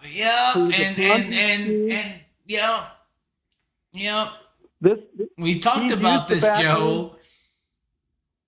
But to push Corey Day to NASCAR and not Buddy is a complete disgrace to dirt track racing and fairness. It's all about making sprint cars that fucking AAA little kitty level. Mm-hmm. I was talking about it being, they're trying to make fucking sprint cars the midgets now. You know, that's what they're trying to do. Like you said, Keith Kunz to high limit. This ain't a conspiracy theory. When I look at it, how they promote it, how they push it, that's exactly what they're doing. Corey Day is going to be the next guy. I've heard he's already got to deal with Hendrick, but it makes sense on the platform of Flow too. Yeah, break it down. I'll be quick, but you start off with the USAC, which is Flow midgets. We'll call them the teenagers. Right. Then you go to the high limits when you're in your teens and 20s. 16 to 22. And then you bounce over in college. Your teens and 20s into the cars divisions and the asphalt. And hopefully by the time you're 18 to 22 and you've done enough of a little bit of asphalt and enough dirt for speed and graduate, then you're off to NASCAR. Yeah. It's a brilliant system when you think about it, and I have no problem with it. Wow. Because because I say if someone's got the ability to make a lot of money off of a skill of racing cars fast, I applaud it. God damn. But when it's got what we're talking about, Joe, it ain't. Because it ain't got the merit. It ain't got the meritocracy. Michael Rigsby with Flow is a very interesting subject because he talks about this too. He actually agrees with me until Kenny Wallace tried to talk his fucking I shit. think that the Flow might drop late models after if this system starts going right. No. Michael Rigsby loves late models. They won't have. No, I'm saying they won't have any value to the late models because it doesn't follow the tier system. It doesn't follow the tier system, correct? Right. Yeah. So late model racing is what sprint car racing should be, but Dave Marcus didn't work. So, anyways, I'm done. Okay. Look, if somebody said explain the dirty money in Jason Myers, you're telling me there's people that don't know how those outlaw titles were won, where the money came from? I don't know that story, so he's gonna talk too much. Please explain. Don't talk too much. Jason Please Myers talk is too beloved. much. Tell us all, because hey, first of all, I was young and I didn't know. Let me say, Joe, Jason Myers is a good guy. I feel like that could be a new quote. He's a good guy. I was a kid, I feel like that could be a good new quote. I didn't know the situation. I was young and Tyler Courtney's a good guy. You know. So, you know, they're all good guys. So they're all good guys. Everybody's a good guy. Everybody's a good guy. Yeah. Well, wasn't that old mafia movie called like Good Guys or something? Like, well, if you touch the dirt car, you're somehow a good guy, right? You're a good guy, man. That's all it takes. Yeah. But if you touch the asphalt, you're a horrible human.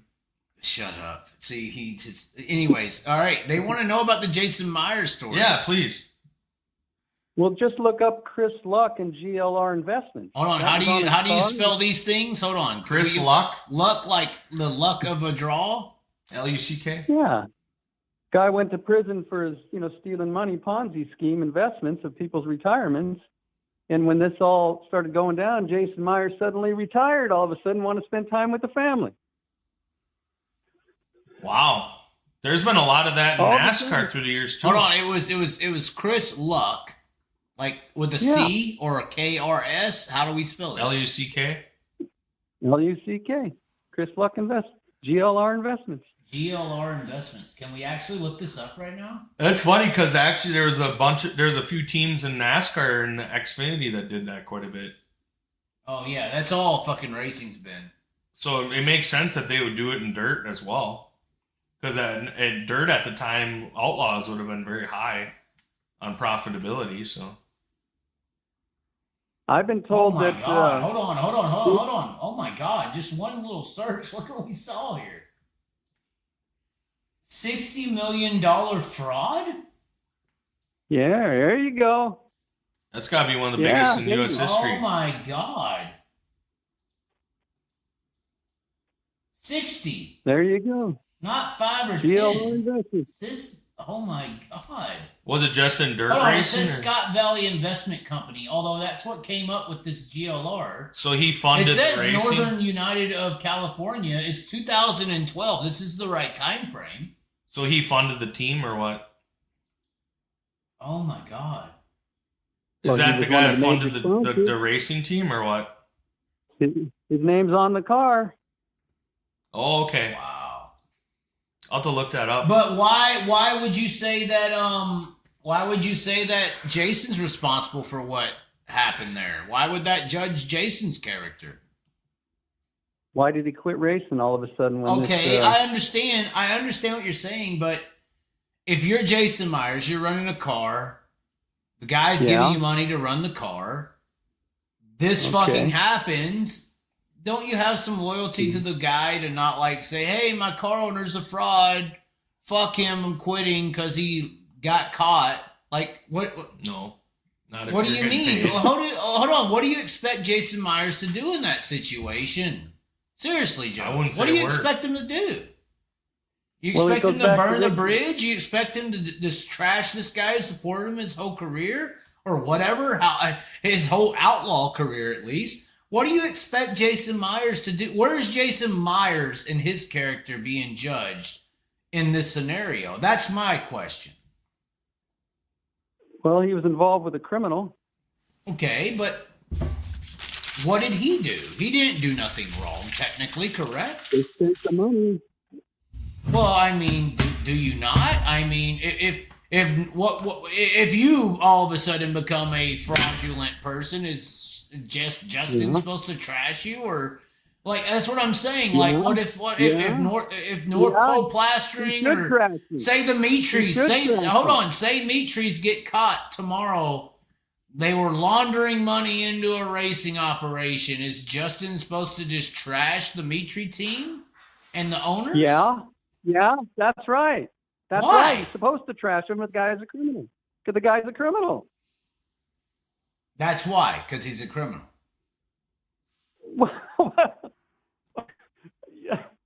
I don't understand your argument. Spike, you're too far away. Hold on, Joe. Hold on. Just leave the earpiece on the table or something. Sorry, I'm back. All right, you there, Joe? Yeah. Okay, Sorry. So that's my question. How does this judge Jason Myers' character? That would be my question.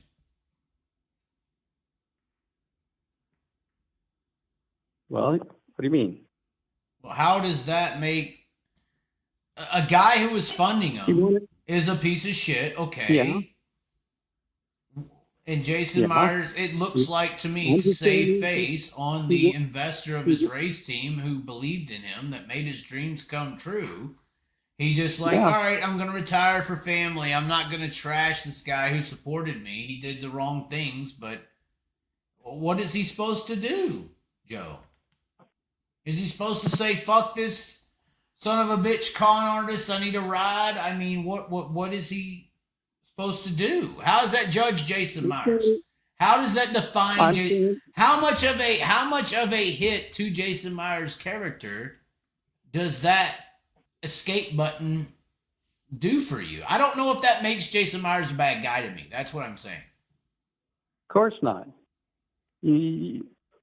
I'm saying he won his outlaw title with dirty money, and you're saying it's okay because maybe he didn't know. But what money is clean, Joe? He's just the one that got caught. So you're saying there's a lot of criminal activity in the pits? There's a lot of criminal activity in capitalism, Joe. What are you talking about? Yeah. Okay. Come on. The whole fucking system's criminal activity. What are you talking about? It's the criminals that are allowed to commit crimes and the criminals who aren't. You get caught, you get away.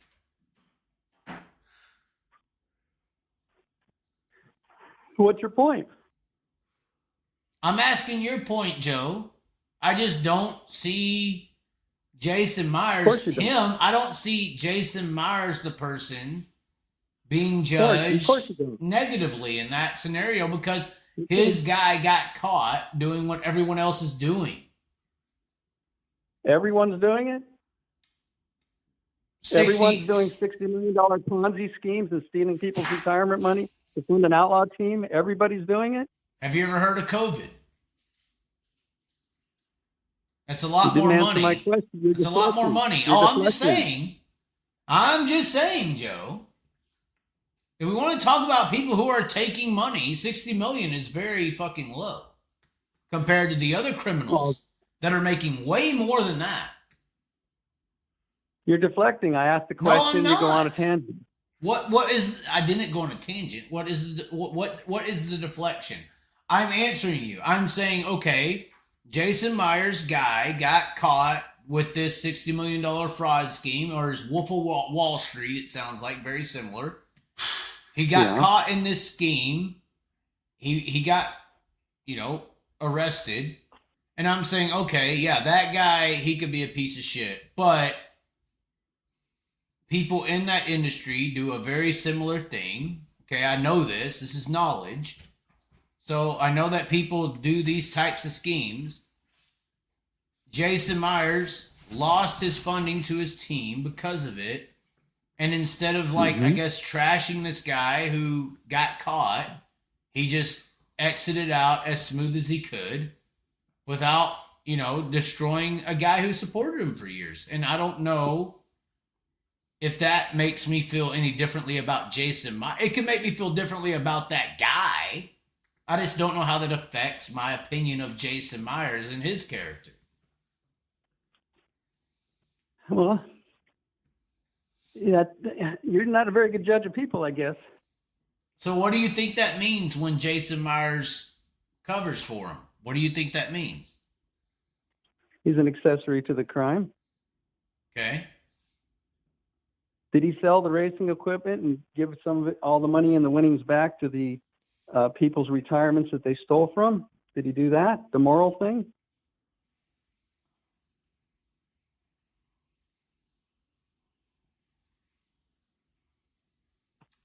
I mean, the answer is no, right? No, he ran for cover because he didn't want to be brought down with it. And all of a sudden, I'm retiring from the sport. Instead of standing up, saying I was involved in something that was fraudulent, all the winnings and all this equipment should be sold since this guy's been involved with me and help finance the people whose retirement money was stolen. That would have been the moral thing to do instead of running for cover and distancing yourself from it. But hold on. Why would he take on the financial guilty verdict of another person who did the wrong things? Jason Myers did not do those things, Joe. He was involved. He used the dirty money to win. You have to be equivocally involved. He didn't have personal experience in doing these things. He may have financially benefited. He may hold on. He may have been the guy who, he may have been Oppenheimer. He helped invent the atomic bomb, but he didn't drop it. Well, we can argue in circles because we weren't there and we don't know what he knew and when he knew it. Hold on. Do you think Jason Myers is the person who committed $60 million in fraud? I think he was a small. I didn't say that. I said that's what I'm saying. Well, we're talking about judgment, Joe. The money was used to further his financial status and his winnings from the dirty money car should have been handed over in the judgment. Why does he have to pay for someone else breaking the law? He did not. He used the dirty money. I'll say it again. The dirty money unknowingly. Unknowingly. What? You don't know that. I don't know. You don't know that he did, but the case that we just referenced doesn't reference Jason Myers. It doesn't say Jason Myers helped it happen. Everyone has their opinion. Your opinion is it's fine. And my opinion is it's not. I don't think. I think that people can be we could be devil's advocate here and say that Jason Myers was being utilized and used as a avenue to help. This guy was manipulating Jason Myers to spend money, to hide money, to do these things that Jason had no idea about. Jason maybe have been. I'm just saying, this is what happens. Jason could have been the victim, and he was using Jason to spend this money to get rid of it, and Jason has no idea. He's like, oh, he just loves me. I'm a sprint car guy. He's a big fan, and he has the money. We'll spend it. Jason could be a victim of the scenario. So why should he have to pay it back? Get him on the show and ask him. Maybe I'm wrong. Yeah. Oh, God. Y'all want hellfire and brimstone. Well, one more. What about who sponsors Austin McCarl? Oh, God. Don't get him going. Country Builders. Oh, no. Country Builder lawsuit. Country Builder lawsuit. There is no Country Builder lawsuit, Joe. You're full of it. Country firm settles $3.9 million. What is it? Country Builders, right? Country Builder lawsuit. 2010 labor laws. California versus Country Builders. Livermore firm settles $4 million. Wait, Country Builders versus California? What are we doing? Yeah, here, baby. Joe? I'm just saying, this is the money in racing. That's all I'm saying. Oh my! I've been saying that for a long time, but nobody likes to hear it. Oh my! No, God. I'm the bad guy. I'm a complainer. I've been saying there's this. What is this? Any niche sport is the perfect way to launder and do dirty dealings because it's not looked at. Oh my God! Oilfield. Oh no! This doesn't look good. 2.2 million.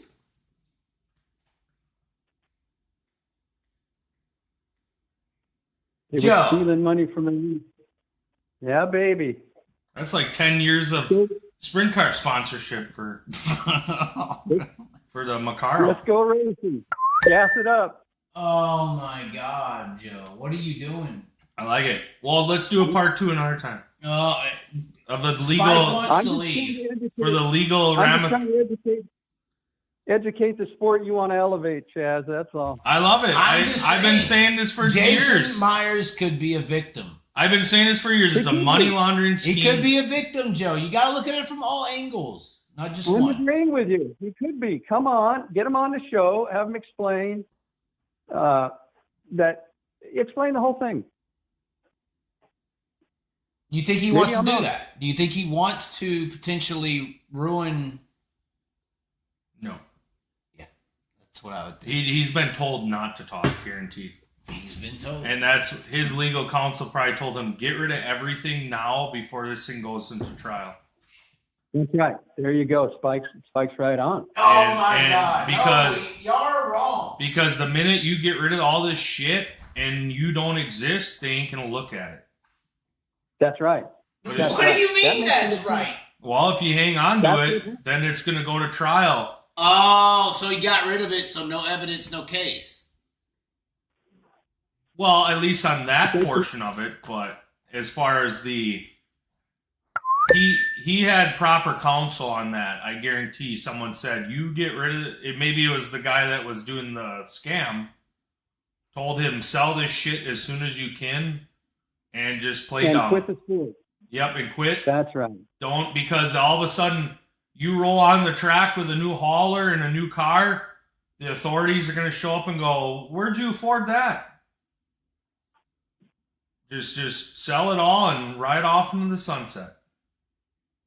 That's right. That's what he did. And yeah, I mean, I don't know what he's up to today, but yeah, he's probably just chilling. Or he's got a little bit involvement in racing, all right. He's pulling the strings for Corey Day is what he's up to now. Ah, interesting. Yeah, so... What do you think Corey Day? So, sorry, go ahead. But what's Corey Day's involvement? What's his story, his family and such? Well, his dad was a good racer, Ronnie, and they're Central Valley people, and they all know each other. And sure. Myers Camp got behind Corey, and we'll see how it goes. Yeah, but as far as like any kind of money laundering or anything like that, probably not too much connection with that. No, not the days. No, exactly. They're workers. They're workers, but there is some value in a young talent that can obviously help, especially this idea of creating some type of a tier system to the big time, which I have no problem with. Like I said, if there's someone that's got talents and there's a way to make money, go for it. That's because he's a fucking bitch. He doesn't believe. I mean, if you want to be in the dirt tracks and living on hot dogs and dealing that being life. Landon Crawley sleeping in a toter with no AC. Yeah, I mean, you want to do that? That's fine. Or you want to be living in the $3 million Prevost with triple slide outs with a gold-plated shower head. And a chick with fake titties. Yep, and you night. got 10 of them to choose from, buddy. Right, yeah. Are we wrapping up here? Do we have? Yeah, we're done. Well, I don't know. We're done. I gotta go to bed. Up. He's got like 6 other kids. I gotta go to final bed. Question? Yep. I don't know if I'll be back. So you got. This is it. This is the one and only. We have to send this to Jason Myers. No, if Spike shows up, then I'll show up. Yes. Oh God, that's a horrible proposition. We need to have. I feel like Joe. Here's what I feel like. I feel like we could show up at any big racing event in the world, Knoxville Nationals, biggest one of them all, and put a stage on into the campground and put the Broke Joe, the Chaz, and Spike onto the stage, and we will sell that much. We could sell $100 tickets. We got the two logical brains, and then you got the fantasy clown. Yes, correct. Right over there. Okay.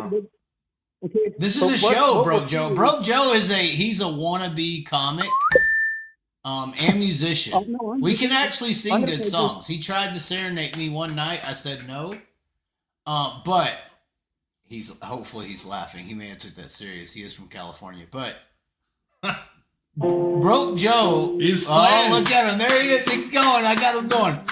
Broke Joe. Oh, he's playing. Oh my God. What is it? Let's hear it. Let's hear it. What are you doing? Don't let me down. Oh, see, he had his guitar. I told you. Get Spike. So, listen to him. A concert, comedy show. Oh, did he just hang up? Oh, he hung up. Oh, my God. That's right. Let's call it a night and do it another time. Oh, did he hang up? These people don't want to hear this. He didn't even say bye. They're all dead. I'm offended. Everyone's dead. His phone died. Did you hang up on purpose, or did you Did you hang up? I don't. Maybe I hit the button when I was playing the piano. Yeah, he was distracted. He would never hang up on you, Spike. I was going to say, Spike. I thought that was the outro of the song. Oh, he talks about you all the time. Instead of "This is how we blow it." I'll never forget how he was like, "I love that Spike guy. He's good." Wow, I appreciate that. Yeah, that Spike guy. That's because I talk logical and real. No, but see, here's the thing. Here's the thing we're going to go on. Oh, Chaz no. is going to put this 6-hour video up tomorrow, and he's going to thumbnail it like the Return of Broke Joe. And Yes. I'll base it on how many.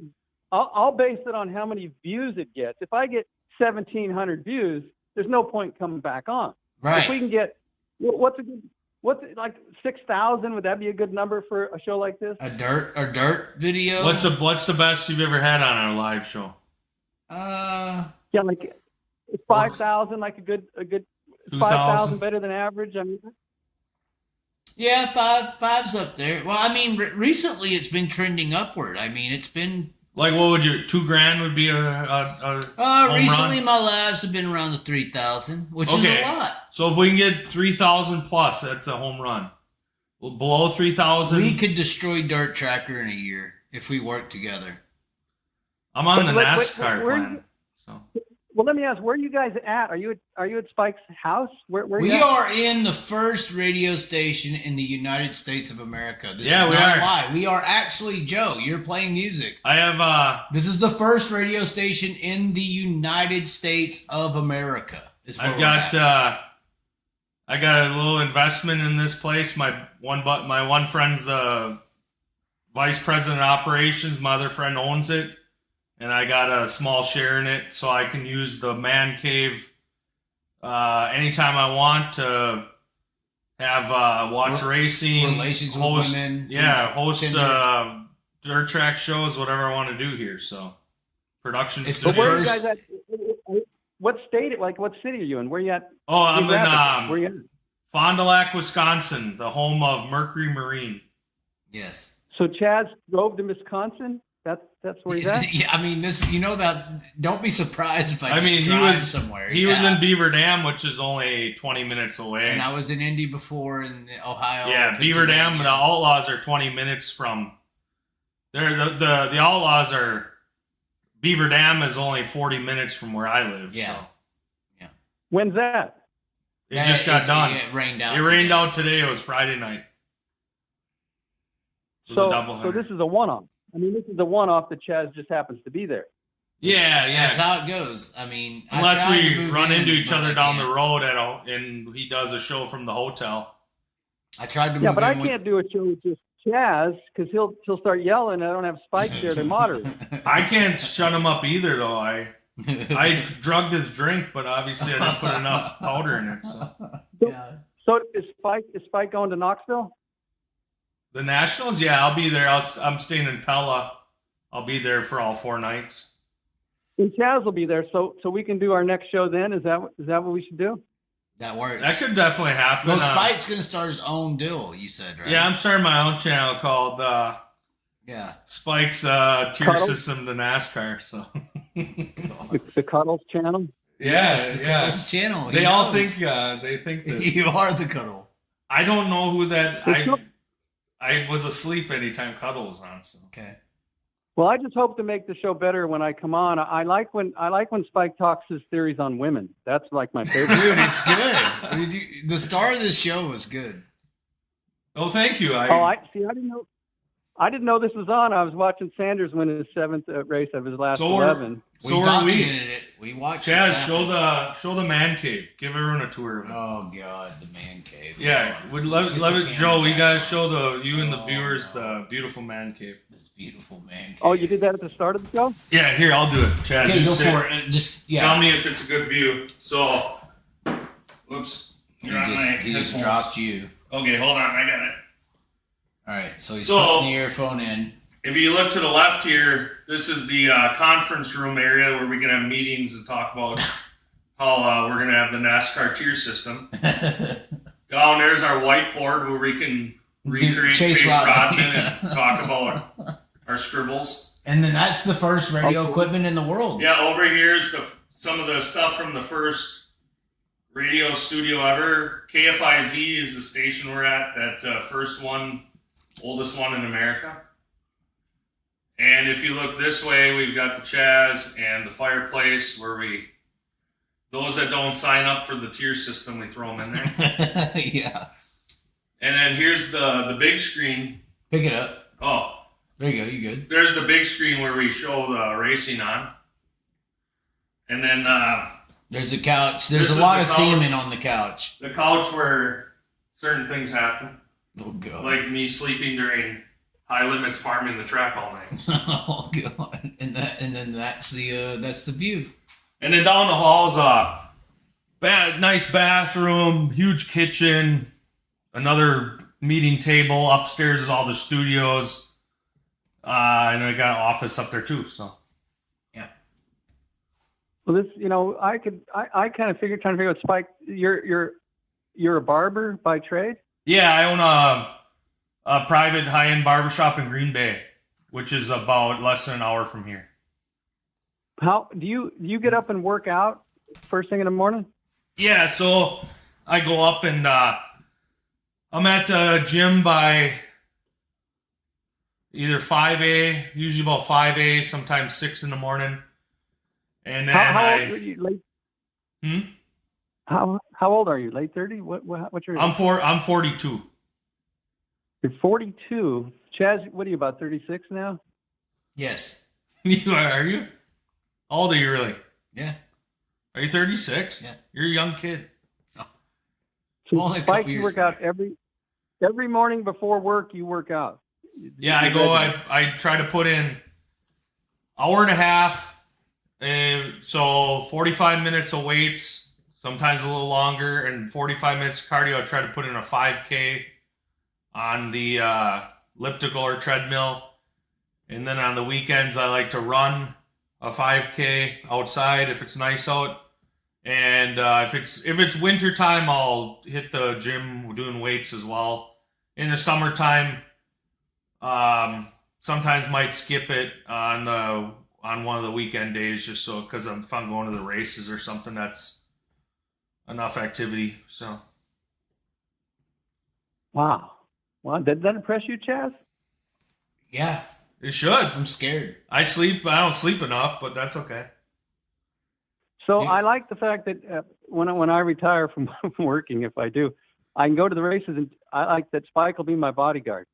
Yes. That's why, hey, Spike, the Chaz is talking about how he was all lippy with Donnie and getting Sheldon to get all riled up and stuff.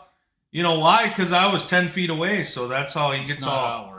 He gets all lippy when I'm around. You said you went to the stands to watch the shit. Oh, I did, because I'm like, this is stupid. Right, so I was there alone. So right, but you knew if you cried, you'd send out the Chaz symbol, and I'd come running down and kick everybody's ass for you.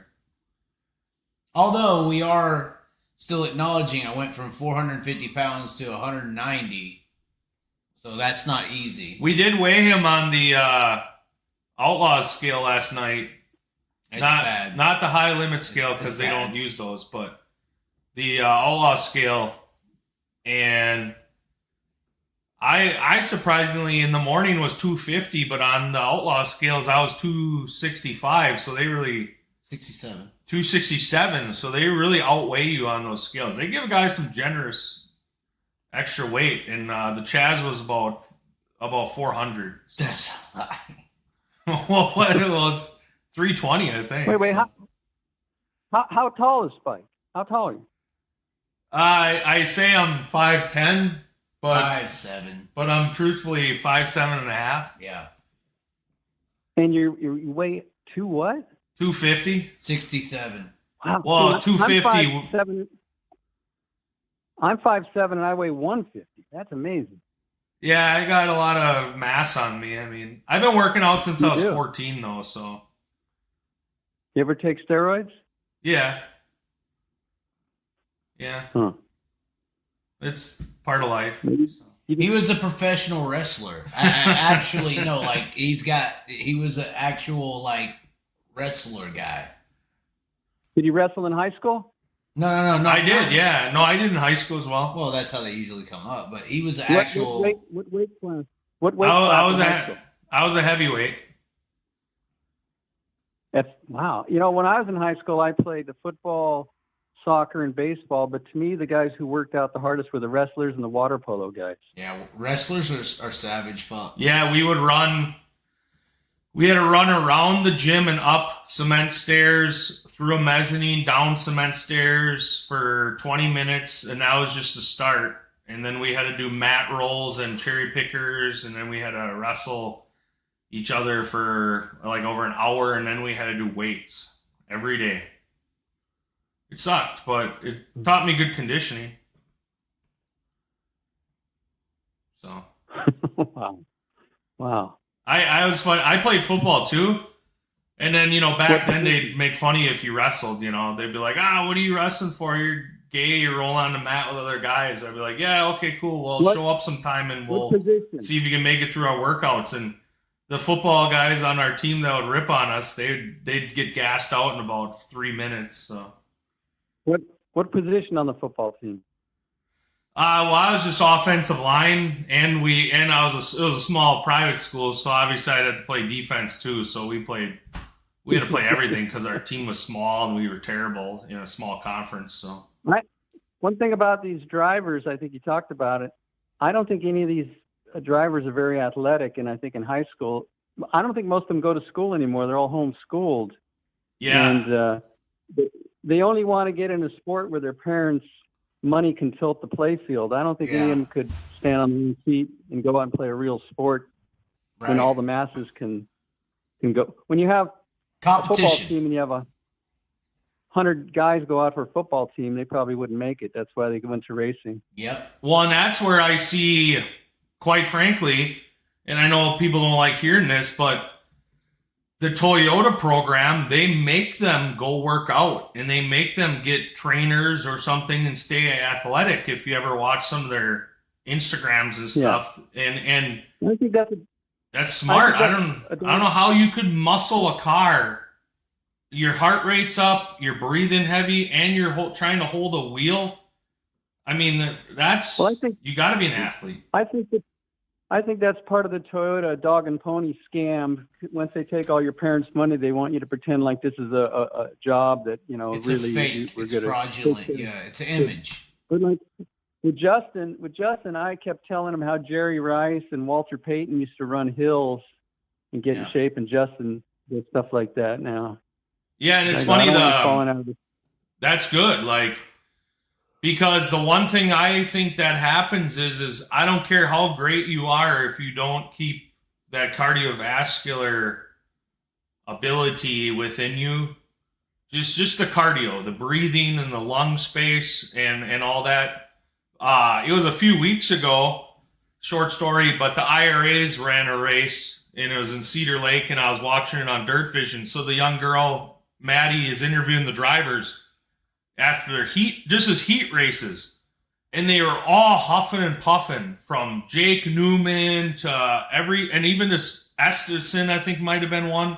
And these guys some of them are skinny, and they're like panting like they're dying. I mean, and the one guy goes, "Oh my God, I haven't worked out in a year. I don't know why I'm just so out of breath and out of shape." And she goes, and it was the third heat, and they all were saying the same thing, how they're all wore out and piles of shit. And afterwards, she says to the announcer back in the booth, she goes, "Boy, it looks like these guys should probably get some gym memberships." And it was funny. It's like, that's true, though. I mean, I don't know how the hell they could survive out there if they don't have some kind of cardio or strength. Well, they don't win. They don't win. Is Jake Newman heavy, though? I thought Jake Newman was heavy. Yeah, he's pretty husky. Well, but he said Tim Estenson. Yeah, and Estenson's a skinny guy, but he was wore out like bad. I was like, dang. But he said, he goes, well, he had gotten hurt last year in a wreck, and this was the first time he came back. So in his defense, but even still, it's like, shit. Rehab. Yeah, you probably want to hit the gym or something, man. Let's get to Estenson. Oh, God. I don't know anything about this guy, except he's been out there racing for years, and it looks like good equipment, and he shows no sign of improvement. I would want to see Callum Williamson in the Estenson car. How about that? I was in their pitting area last night. I said they should put Jack Dover in the car. Well, is Estenson now? How old is he? Has he ever worked? How much money? How much money does a family like that on spend to get just? He's from California, Joe. You should know more. He lives in North Dakota, though. I thought the Mission Lane or Mission Tortilla sponsorship is relation. Yeah, he's sponsored by Mission Tortilla, so that's they're sponsors in a lot of various. But races. he's from California, apparently. But The can family you interview him and say, can you interview a guy like Tim Estenson or Chris Martin or some of these guys that have been out there for years and years and years and show no sign of improvement? Actually, what they're doing out there. I mean, I give him off-camera rattlings, but the Chaz is trying to be a good guy. So you're like the drivers. Nobody wants to say anything, and we're all going to just step in line. No. We say something, but what do you do? I mean, back to what you said. Like, what do you do? Like, you want to tell him? Hold on. You want me to tell Tim Estenson?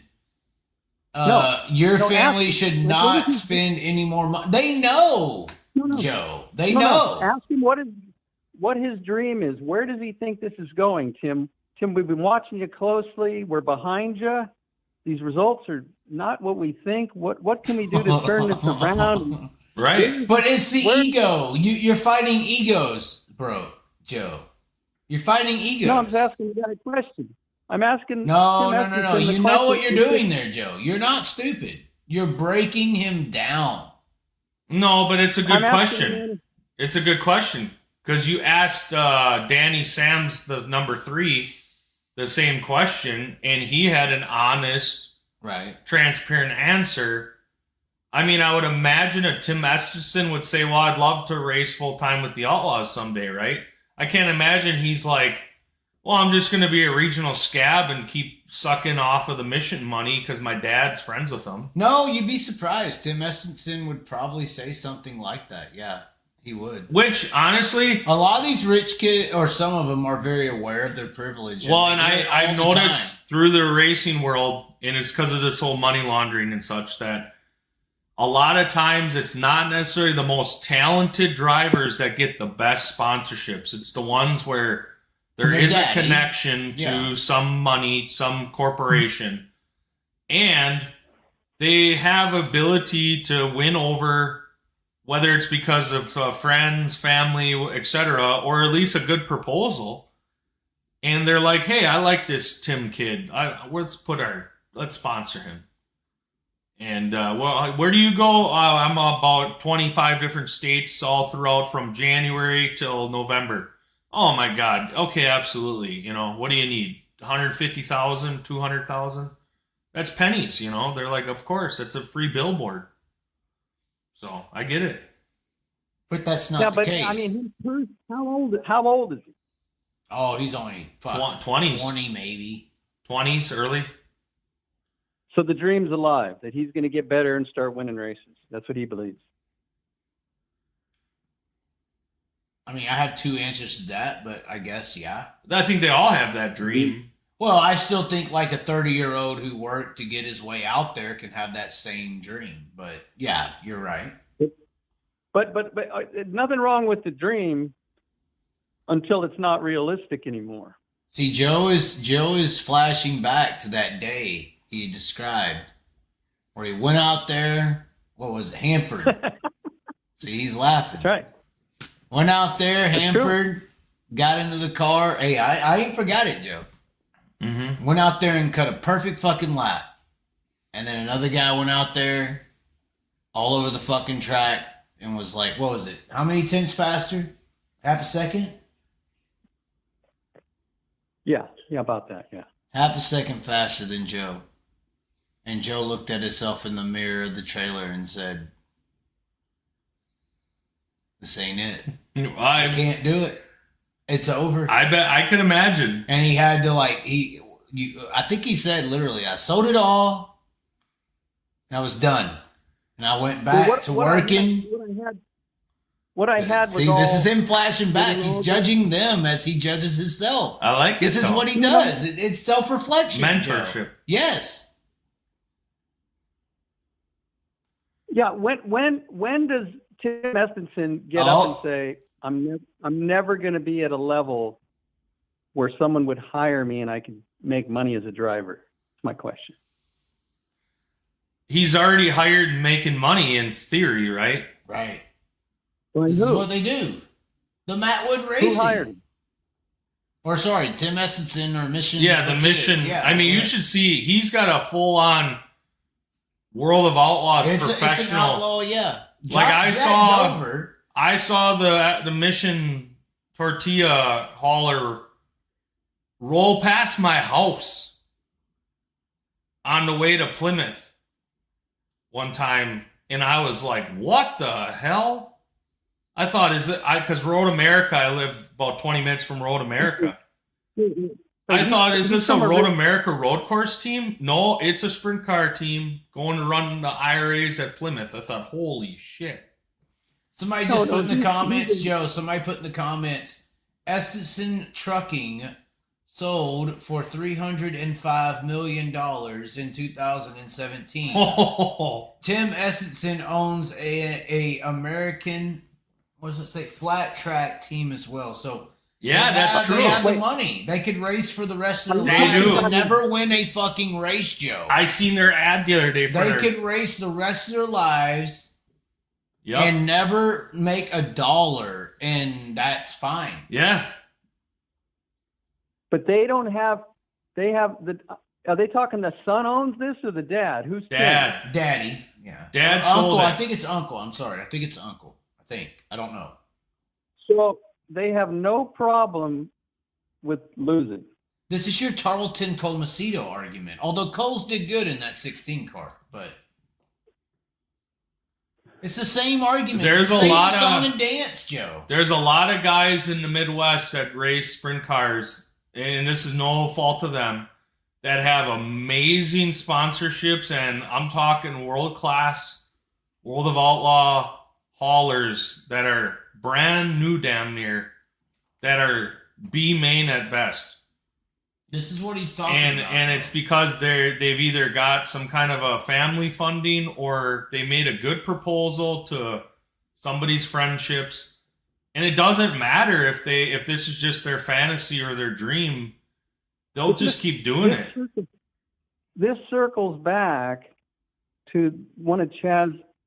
You can't make this a mainstream big sport to the public and push it off because it's not fair. Chaz, you talk about football and the NBA and baseball, the system where people get there on their talent. The public sees this. They sense this.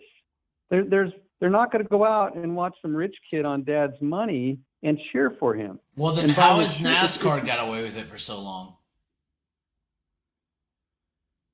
Well, that's a different thing. That's the same thing. That's racing, buddy. It's the manipulation. It's a TV screen. It's idolization. Big power. NASCAR's been around.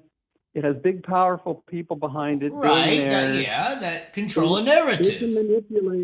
They can manipulate the stupid public into watching these 3,000 or 4,000 pound car parades. I've never watched these. I don't watch it. I never did. I don't know what it is. Well, I understand, but they're doing it. They're doing what you're talking about. They're taking that fallacy and selling it. There's also no checks and balances in the dirt track world. Like, for example, Jason Myers. Well, yeah, exactly. If there was some kind of, if my share in the radio station, if, say all of a sudden they blew up overnight and all of a sudden the station was worth $100 million and they said, we're selling all the shares and here's your cut of it. And I said, fuck it. I'm taking my millions and I'm going to go buy a sprint car team. I go screw around, do a few laps at Plymouth for a few months, and then I say, I'm going to World of Outlaws. Yeah. Are they going to stop me? Bill Rose. I mean, really? Are they gonna say, well, Mr. Spike, how many series championships have you had? They don't. How many races have you raced? Right. A year maybe. There's some roofing guy running with Colmacedo flipping every race. Yeah, right. It don't matter. It's like the Chili Bowl. Fucking Bubba the Love Sponge. I'm racing. Rudine. I'm racing. Yeah. Whatever. How fast was Robbie Price forgotten? Oh my. That is true. Ego. How they fall off quick, man. Or no, Daniel. Yeah. Mason Daniel. Oh, don't bring up Mason Daniel with Broke Joe. Don't bring it up. You know, Dan Lasowski loves him. The stars of today are the Listen to that evil laugh. the nothings of tomorrow. Do it again, Joe. Oh man, no. But you gotta understand something, like there's someone new for every seat, you know. Eventually, as much as I will say on a Chaz show, there are still things I can't say. Oh. The evilness, you know, it's interesting. I come on your show and I tell my story, and then I see people say he's negative. Why be negative towards the sport we love and all this? And I said it again. It's what I experienced. It's what I experienced. You're dealing with the Pharisees, Joe. Do you know what a Pharisee is? Yeah, I don't know what. Do you know what a Pharisee is? No, I don't know what that is. Obviously you know what a Pharisee is, right? Yeah, they're the religious zealots that pointed out all the evils of others. Right. But actually they were the ones that were the evil. Exactly, as a Pharisee. Jesus faced the same, Joe. When you are a truth teller, it's a Jesus. And reference. the Pharisees were the ones that said, "You're evil, give us money, and we'll make it right with God." Right. So basically, Joe, when you're telling the truth, the Pharisees come and attack you because they don't want to face the guilt of what's happening. It's only the truth as I know it. I don't know. No, Joe. That's the problem. It is the truth. We all see it. It's plain in sight, like you said. It's a great perspective, and it's there, and the Pharisees are going to nail you to the cross, Joe. And that's what's going to happen. People are going to say those things about you, is what I'm saying. Sure. It is amazing the intensity of the anger towards me by some people. It caught me off guard. Oh my God. Imagine how Jesus felt. Broke Joe is the Messiah of dirt track racing. He could save it. He could. But Broke Joe's got great perspectives because he's in it, but at a different viewpoint. He's not a young buck trying to suck ass and try to make it. He actually is seeing it from a different perspective, and it bothers the dick suckers. Yeah, because they're like, we don't want him to be telling people about the corruption. Right. No, yeah. But you don't. I didn't become old and become Broke Joe. I was Broke Joe from all the way through, from a youngster to a teenager to all the different phases of life. I ran into a lot of problems by being the one who would stand up, whether it was in school. That's that's natural then, Joe. You should be trained and ready to go to battle for this sprint car thing and this horror we all love. I do. But these little midget robot drivers that we now have, that with their Hitler haircuts, they all just bow down to the man. I grew up, in the 60s and 70s, and I always would try to be a truth seeker. And I don't care what price I had to pay. I had, whether you call it a baseball career or any kind of racing career, it was all derailed by my honesty. I didn't fit in. I felt what I did as a man and stood up for what's right. Right. It ruffled feathers. It ruffled feathers back when I was 14 and I quit a football team. The year before I was a starting quarterback and we were 9-1, and the next year when I was 14, I moved up to a different level and the coach wasn't giving me a fair break. He wasn't coaching correctly and the team was going to be bad, and I'd never been on a loser and I've never been associated with a loser. I told my dad I'm quitting because this is not right. And he said, You can't quit. You'll never play football again. And I said, You can't blackmail me. I'm quitting. and the coach is wrong. And I stood up when I was 14 to adults. Right. And it's not something that Spike was kind of alluding that I got older and I. Spike's a pessimist. You can't listen to him when he starts taking shots. He was saying, Joe, you're older now, and you can look back and you can talk up because you're at that phase in life. But no, right. It's an inherited. It's a moral compass. I call it a moral compass, and you're willing to actually say "fuck you." Mm-hmm. Oh, I know what you mean. I think that what I meant is you've seen the years of it, so you've got the experience of seeing what's gone on for years. I think Spike is trying to say you've had multiple experiences of validity in the statements and the perspective you're taking. Right. Like you've seen probably 50 Callums come through the door. Right. Well, no, I'm not. See, he wants to take low blows. You're not questioning the decision. That's what I'm saying. The choice to stand up for the truth comes with the answer you already know that's coming, which is that blowback and the loss of advancement. And when you started saying that, I started saying yes and yes and yes, because I feel the same way with Flow and Dirt Vision and all these things. Like, I could sit here and suck the dick, for instance, and go do music or talk shows or interviews or whatever for the money. But because I'm sitting here and saying and doing what I'm doing because it's right or because I believe it's truthful, that's costing me a lot of money. Well, but I knew myself very well, and I knew that it did not matter what I gave away. I was going to make myself a self-made multimillionaire, which I did. Because I know how to make it work. I know how to survive in the world. Right. And I don't have to bow down to nobody. And I didn't bow down when I was 8 years old or 14 or 21 or 66. But these racing little robots, they're nothing. They're nothing in the world. David Gravel, if he went to the mall, nobody knows who he is. Nobody cares who he is. He's just a little sprint car guy in a niche sport. It's nothing. Really, in the big scheme of things, the public is not. I used to say you can't make a big time sport out of small time minds, and that's what it is. That's right. You can promote it, and I'll say once again, when you get a sprint car race on the right track with the right drivers, to me, it's as entertaining and as great a sporting event as anything. It's unreal, but. It's why you're still on the phone right now at 2 a.m. talking about it in a way. Well, me and Justin talk about what I might do in the future. The only thing I could ever imagine doing someday is racing again. He's racing. He's going to race. What I tell him I'd like to do is go on the road with the 121 and not be a member of any organization and not do anything they want you to do except race. And when the checker's over, we go to our trailer. We don't do interviews. We don't stand on the wing. We don't do pill draws.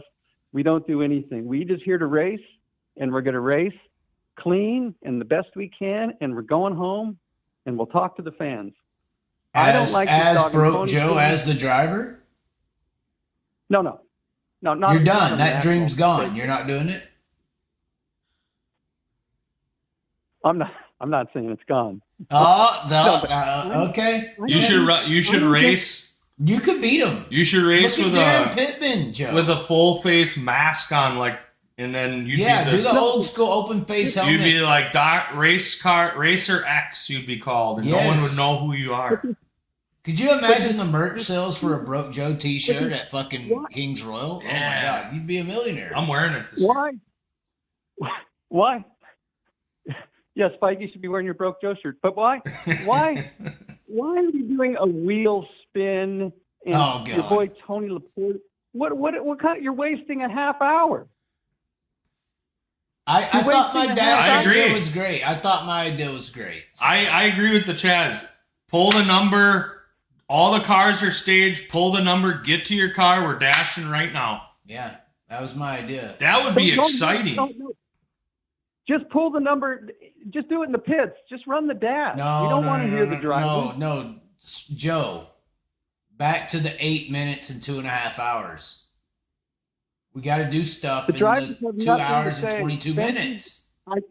I don't want to hear Spencer Baston talk. Okay, Well, but that's please. That's Yep. the problem, yeah. That's where they got to get these guys to go through some classes. And I'm not saying they got to go to college for it, but give them a coach for a few nights and they'll teach them. That's it. I think Spike's off on this. You're just trying to get them to be better robots. They don't have any charisma. Well, you're right. That's what I'm saying. You're right, He wants though. him to go to training. I want to sit him down and say, stop being No, a and bitch. that's what I was Stop mentioning being a before. fucking That's what I was mentioning no-ball before is motherfucker. Fuck there's the ones that are going on to the next level and are being coached on how to speak already have it in them.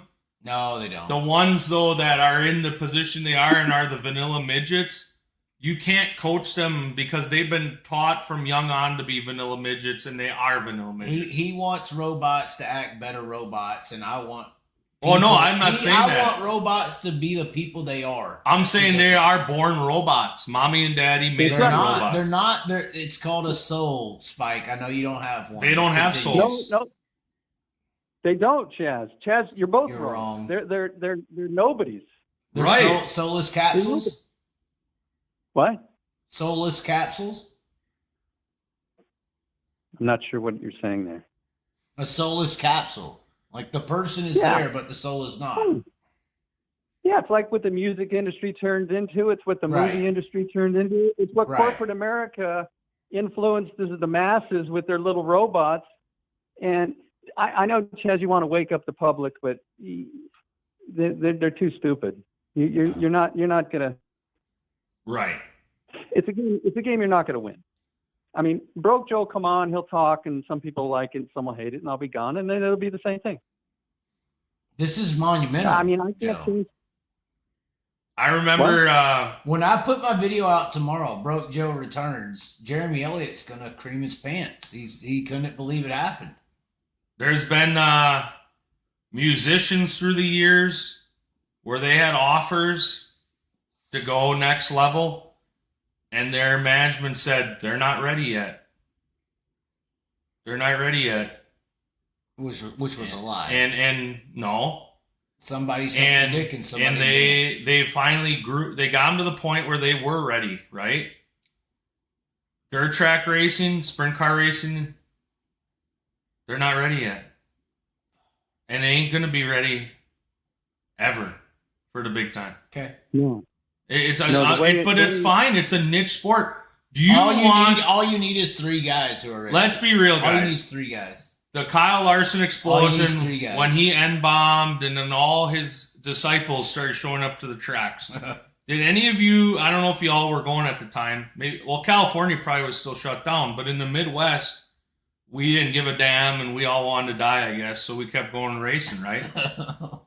Fuck it. So, but all of a sudden, all these weirdo, hoity-toity, some were nerds and dressed in head to toe in Kyle Larson gear and flip-flops and loafers, and then families dressed like Build-A-Bears of Kyle.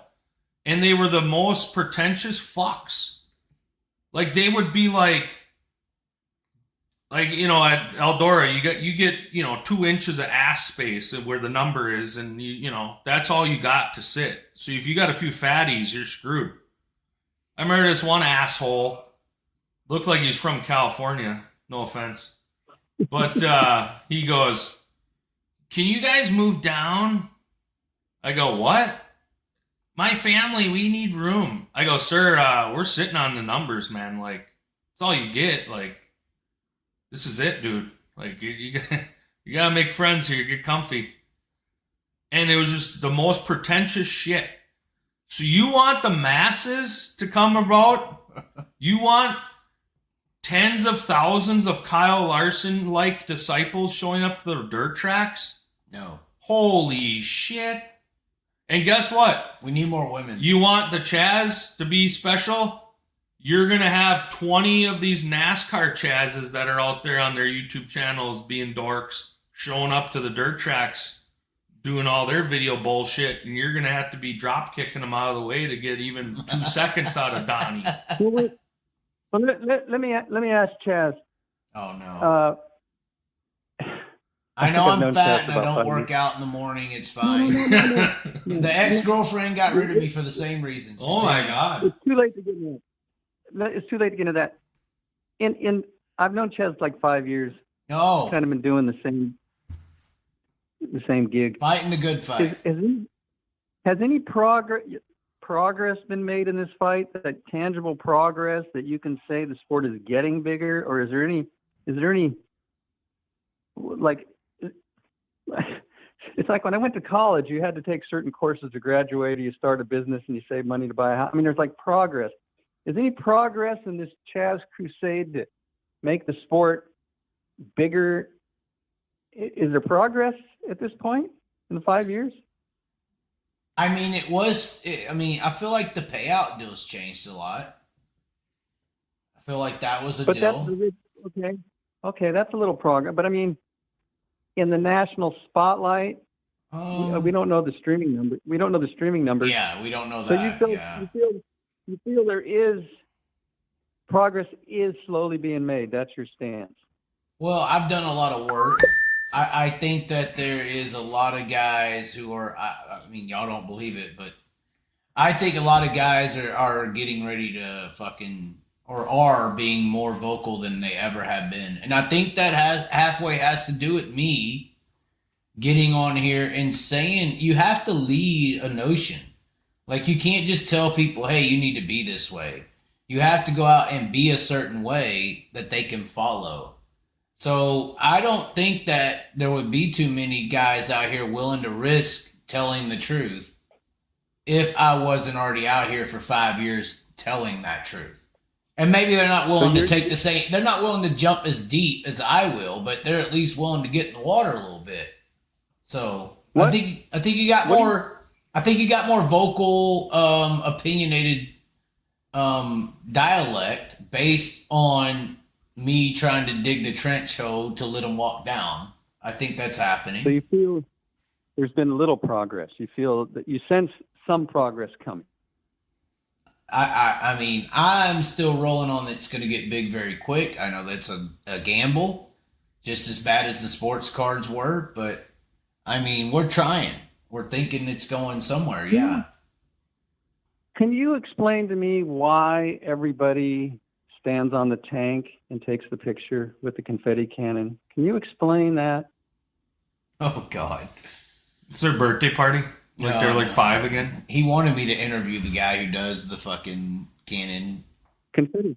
Yeah. He wanted me to interview the Do you think the High Limits confetti can guy someday dreams to become the World of Outlaw confetti can guy? Oh, my Is that his like dream? That's a good one, Joe. But this is what I'm saying. Why does everybody celebrate the exact same? What if every NFL player that scored a touchdown celebrated the exact same way? You don't think the fans would go, what? Well, but they have done it that way. They've made it that way, haven't they? They've tried to make it the same way every time, even in your NBA, NFL. They got their little stage. Then they got away from that because then they realized it sucked. No, they still have the stage. They still have Roger Goodell come up and say, this is this guy and that's that guy, and they have their speech. A lot of the people have conformed or,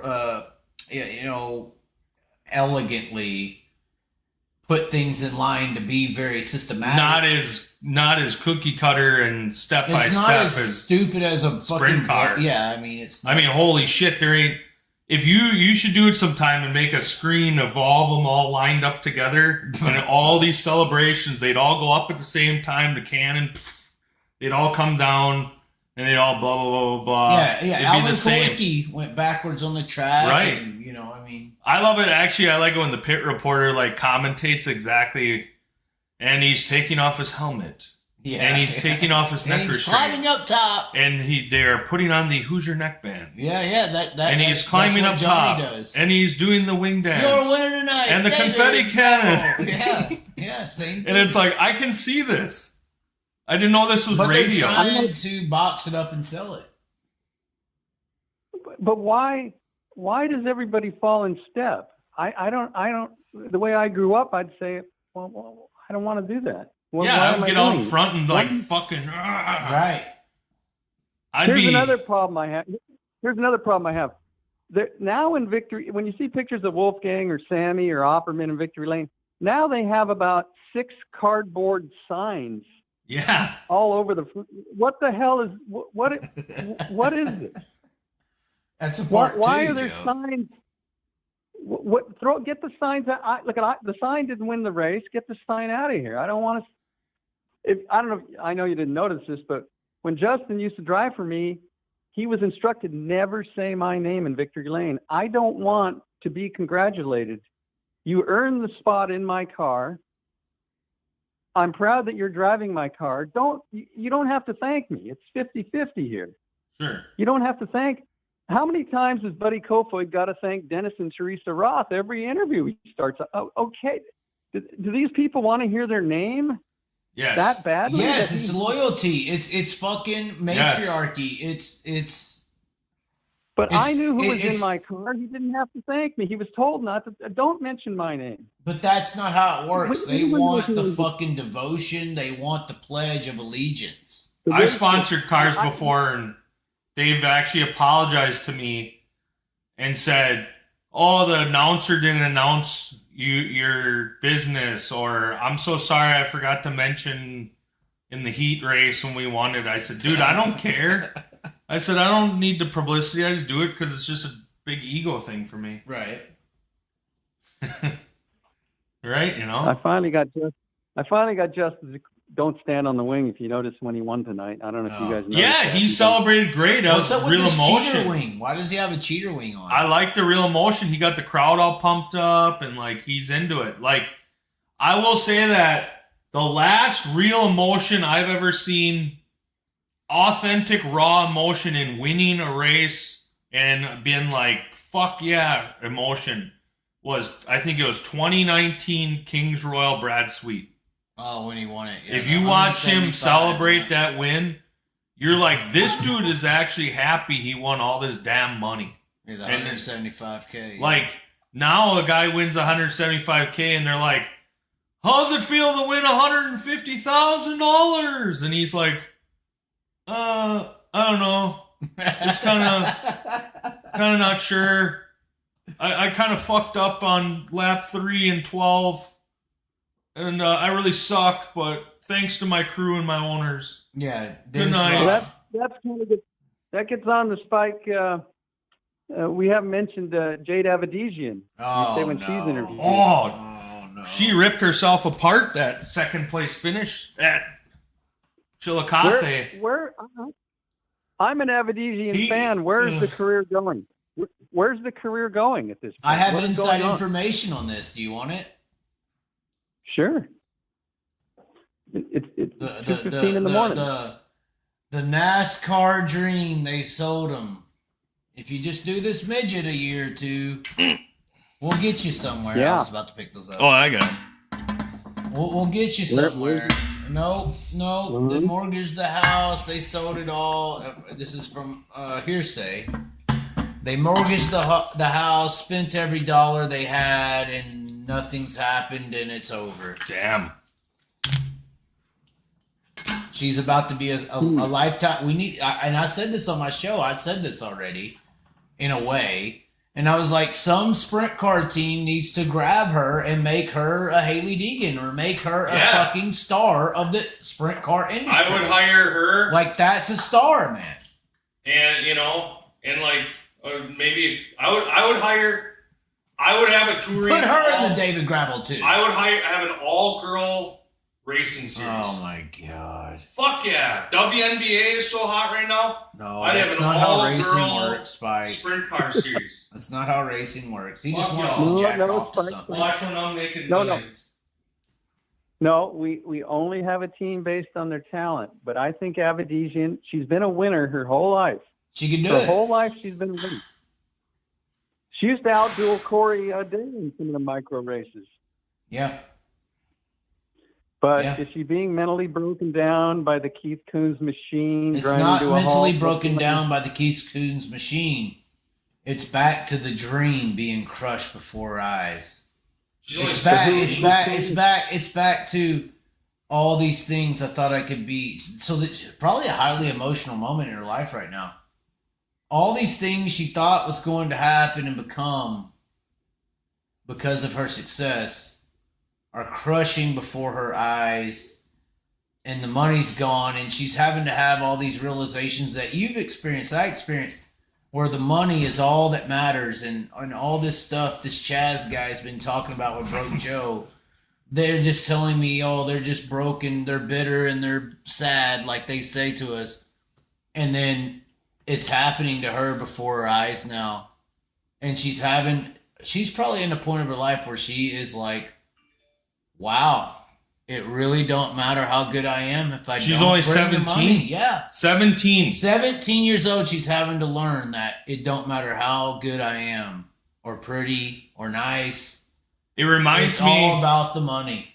It reminds me of the boy band documentary where all those families gave all their money up. Same thing. Yeah. And the same first thing. check Yeah. came in, and they looked at it, and I remember the mom said, I thought it said, whatever, 250,000. You're talking about Britney Spears shit. No, it was Backstreet Boy and Sync stuff. And she's like, oh my God, 250,000, which in the 90s, right, would have been like over 500,000 today, right? And he goes, Mom, it's 25,000. So they just got done touring for over a year, doing national stadiums and arenas, and the fucking guy gave them 25 grand each. That's not a good comparison because they made millions, but I don't. No, they didn't. They got fucked. No. The tour people, the concert venues, the agents, the fucking. But the performer got fucked. Yeah, but that's not a good comparison because Jade Avedian ain't made nobody money. She's only raced cars. They've rented cars. But they were promised. They were promised a light at the end of the tunnel if you do X, Y, Z. They did it. It's Buddy Kofoid. There was money. It's Buddy Kofoid. There's money exchange though at some point where the family that's not a good probably comparison. paid. It's not a good comparison. I'm just saying though, there should have been it's like Buddy more. Kofoid. It's the same thing. But who promised? Who Right. promised her?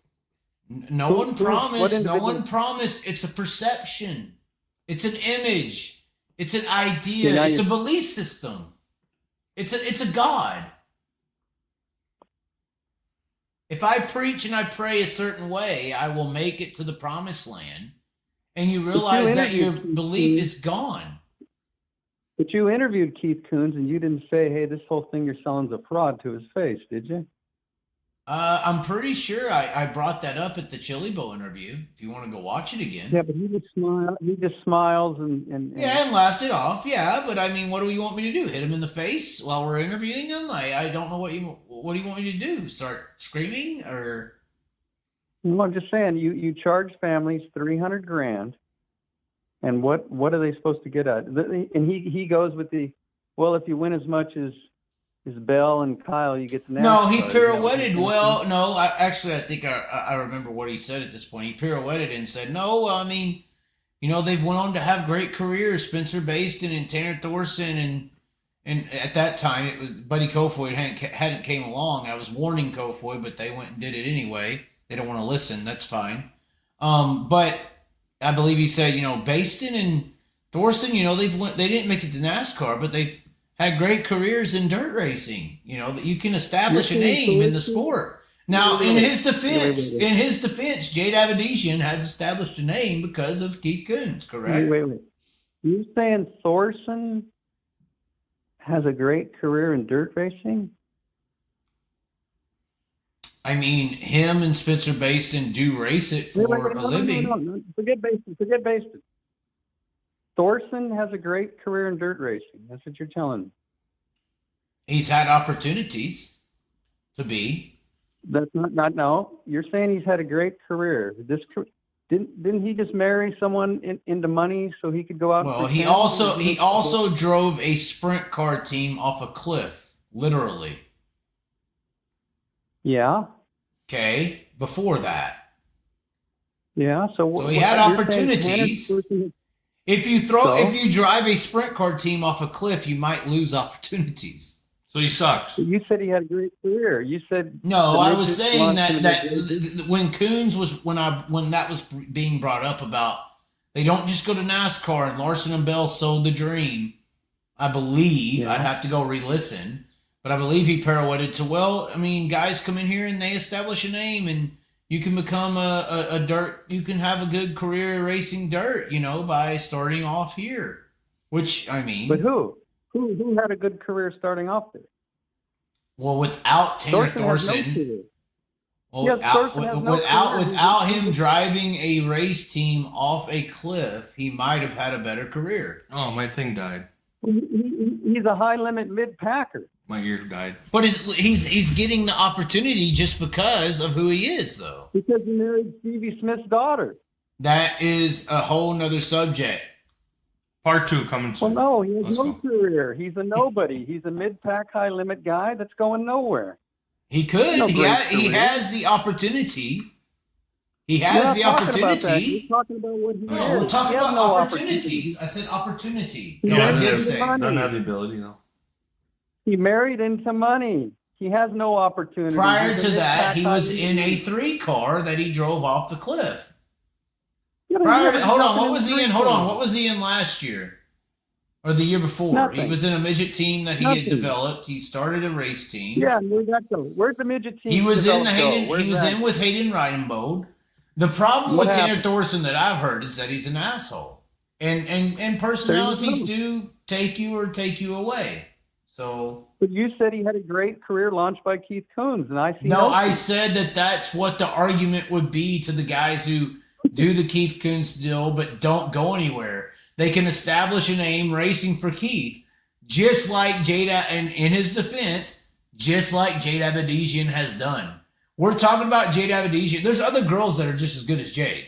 They're running micros or 305s or IMCA modifieds. Taylor Cool is probably a better race car driver than Jade Abedisian. Taylor Cool, I don't think Jade could beat Taylor Cool. But regardless, there's in everything but a midget and a sprint car, maybe. But my point is, Jade Abedisian is a name in our minds right now because she went to Keith Kunz.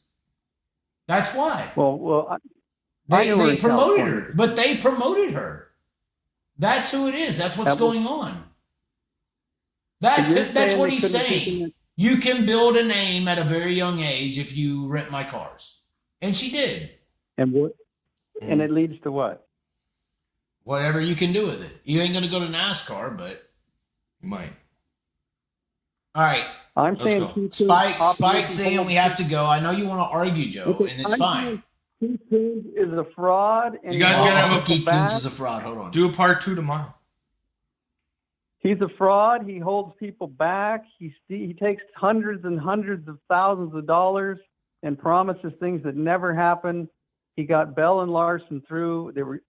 He did nothing for their careers. They could have skipped the midgets and been to NASCAR. Midgets is a waste of time. It's a Toyota scam. Anybody in midgets is going nowhere. Oh, God. Shout to the heavens, Joe. Well, there you go. Midgets is a joke. Midgets are a joke. I agree. Tell Keith Kunz it's a joke. It's a scam. Nobody's going anywhere. And Taylor Baston spent over $1 million in midgets. He'd been better off running a sprint car team. He'd probably be farther along. Thorson's going nowhere. Who's in the midget stable now? McIntosh? Oh. Ashton Torgensen? Who's going somewhere? None of them. Kaylee Bryson going somewhere? Where's Kaylee Bryson going? She can't keep up in the 360.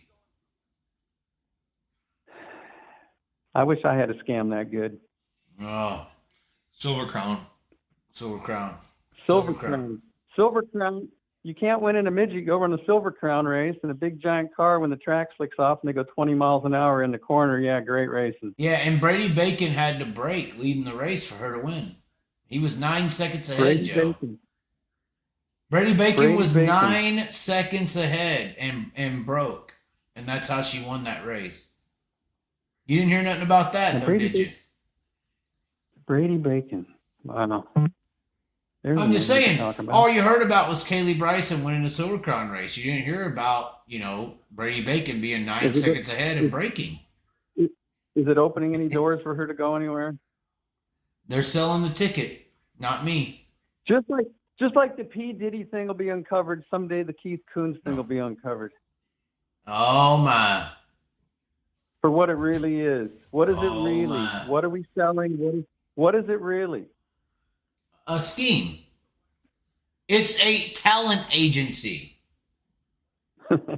Sure. I've been saying that for years. It's a fucking music movie talent agency. It's Promise nothing you like- the silver screen and don't get you nowhere. It's no different than. I've been saying this. There's no argument. It's no different than what I said before. It's all just hopes and dreams. And then they got these baseball camps where I'm from. Yeah. They're spending 30 to 50 grand a year for their kid to be a better baseball player, and then you might get signed by a D1 to D3 baseball team, and improve your swing. and those MLB scouts, Tom Brady's they got his look Brady at camp. D1 to D3 college baseball players. The fuck they do? Maybe 1 out of 1,000 or more they actually look at. They don't give a shit. Tom Brady's got his Brady camp where you can come there as an 8-year-old for $400,000 a year. If by the time and learn how to be better. If you're playing football and you're gonna go somewhere, your parents have dropped well over $100,000 on camps.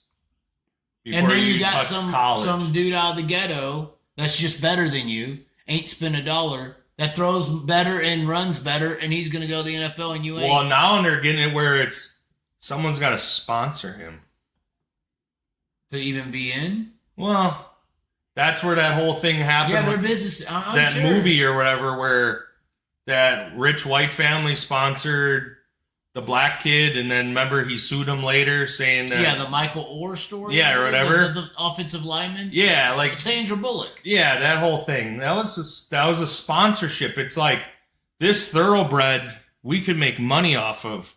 He's poor though, so if we put the money up for him to go to camp, we can get him somewhere and we can profit from it. Right. And they owned fucking 50-something fast food restaurants in the South. They were billionaire people. Like Abreu Vineyards and $5 million to Kyle, huh? No different. It may pan out, it may not. This is just run it, go to the roulette table and put $1 million on black. No. Well, people play the lottery. There you go. People play the lottery. Yeah, it's lottery, but it's with little girls and boys. Right. Nobody's doing anything dirty there. No, they just love. No, for some reason, some rich billionaire comes out of the darkness and says, "I love your little girl. Let me give her her dream." For no reason at all. He's just a fan. A lot of laundering, too, in the grand scheme. But these rich guys came out of nowhere. Cow, I just love your little boy. But you see, you get the dream, and then they pay the money to play the dream. But then you've got the millionaire businesses that you can then use the child labor to funnel the money through. Everyone's winning. And this is why Spike is right when Everyone's he says winning. it's human trafficking. Everyone's winning. I don't think there's sex and shit going on. There could be, though. There could be. It's a There's question. sex everywhere. But I'm saying... Epstein is real. I'm saying create a system where mom and dad, the baseball and the ballet and the singing dream isn't there. It's the race car dream. Yeah. And get the money pumped through the Keith Coons cycles. Yeah, he's the feeder series. And then you got all these big corporations that are putting money through these systems. Well, and they've been using like Keith Coons and the micros and the midgets to siphon out the rich people and the poor people. Because you can't go to Keith Coons at 16 unless your family has money. So it's like an indicator. When somebody rents a midget at Coons, it's an indicator to the next level. This family potentially has money you can make from. And do I fault the system? Because they do the same thing you're talking about, Broke Joe. Not with 300,000 renter rides. They do it with $750,000 ARCA rides and $3 million truck rides and $8 million Xfinity rides. How much was that ride, Joe, you said with Golubic? It was like one night at Phoenix was like 90,000 or something. It was ridiculous. No, I have the contract here. We ran. Shane ran, I think, 2 late model races. 2 late model.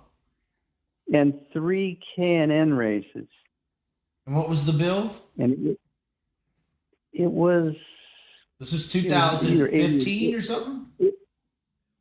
2013 or 14. 2013. I think it was 13. It was $90,000. 90 grand. Yeah. And we're the worried guys- about the midgets guys for 1 year, Joe, for $300K. They're getting that in Well, that's 7 a record. races. Mm-hmm. Didn't Rico say they wanted like $3 million to run a truck for a year from him? Yes. But this Yes. gets back to this is all fact. But it's not going to change anything. Your whole I ship know. is- We'd sit here and bitch about it. I know. We'd sit here and bitch about it, but what's it gonna do? Trying to get the sport to the next level. It's not a sport. It's a rigged hobby. It's not true competition. When you watch the NFL, if that quarterback throws too many interceptions, he's gone. If that Rigged defensive hobby. back, if that kicker goes out and misses a couple game winners, he's Bye. done. Right. Not It- here. It's real competition where results matter, and that's what the public. When I go back, date myself. Muhammad Ali was fighting Joe Frazier. This was a big event the world Ali wanted Frazier. to see. The first fight was 2 undefeated champions. This sport, it's a rigged hobby. It's a tilted.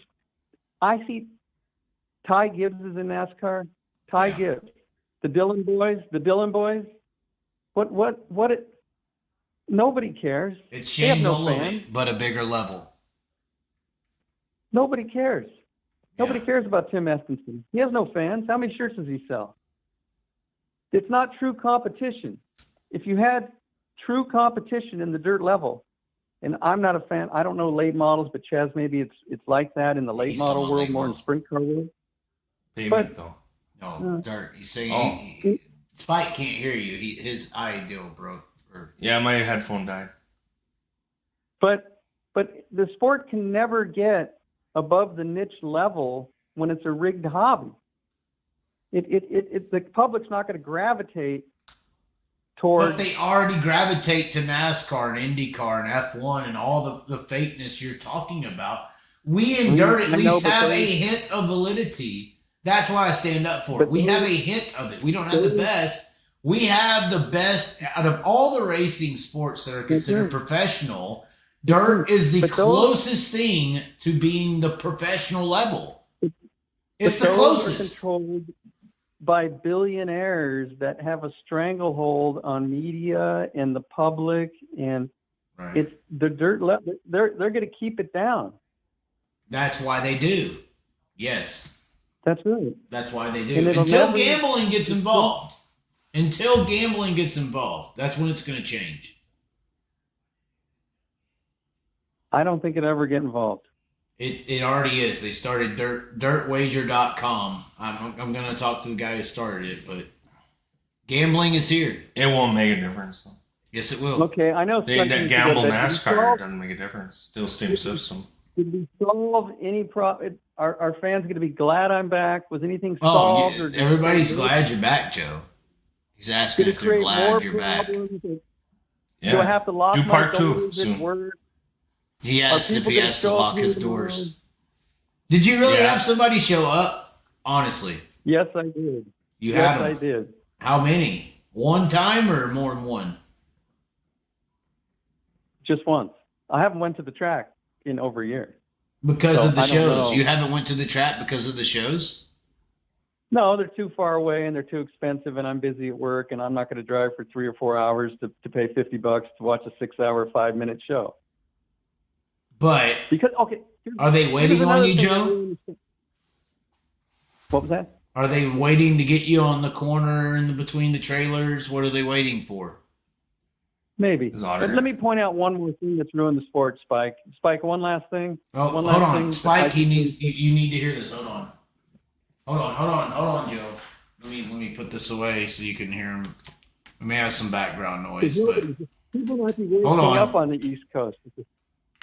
I think we can hear him. You there, Joe? Yeah. Okay. Spike, Okay, there? go. Spike, hear me? Yes. Okay. Here's what I feel is the worst thing that ever happened to racing in sprint cars: the work area. This work area BS. Everybody with a flat stop takes them 5 minutes to get to the work area. Takes them 3 minutes to get the car ready. Every driver now stops. There was a break in the NARC, a 17-minute break during the main event. One guy stops. He goes to the work area. While he's in the work area, another guy stops for the flat. He goes to the work area. They come back out. They run half a lap. There's a flip. It's a 17-minute break in the middle of this main event.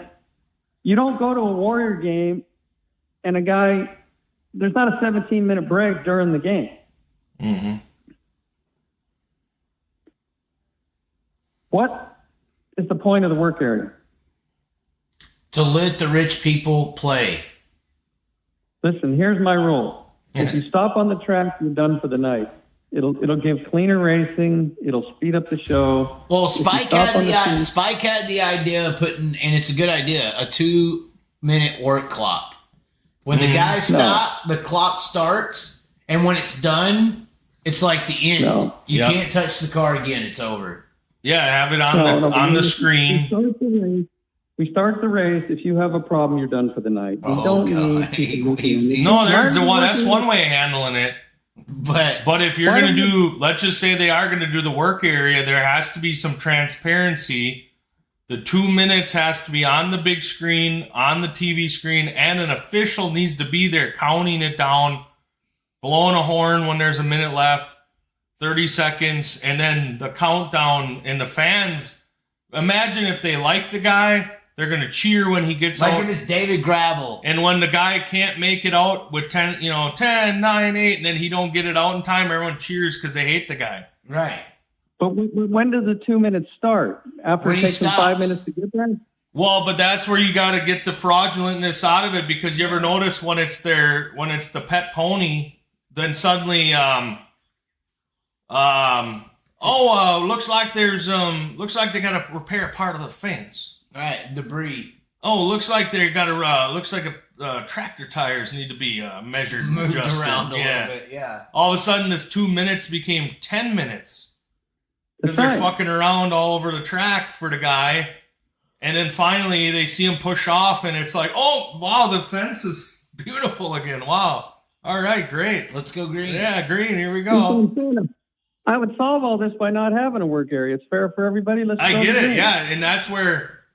But if they didn't do that, it still would be 2 minutes. And even if the guy is saying, "Oh, I gotta go mend the fence or play with the tires," it still is clocked 2 minutes, and it don't matter. But I get it. Eliminate it would be one option, or 2 minutes, no matter what else is happening.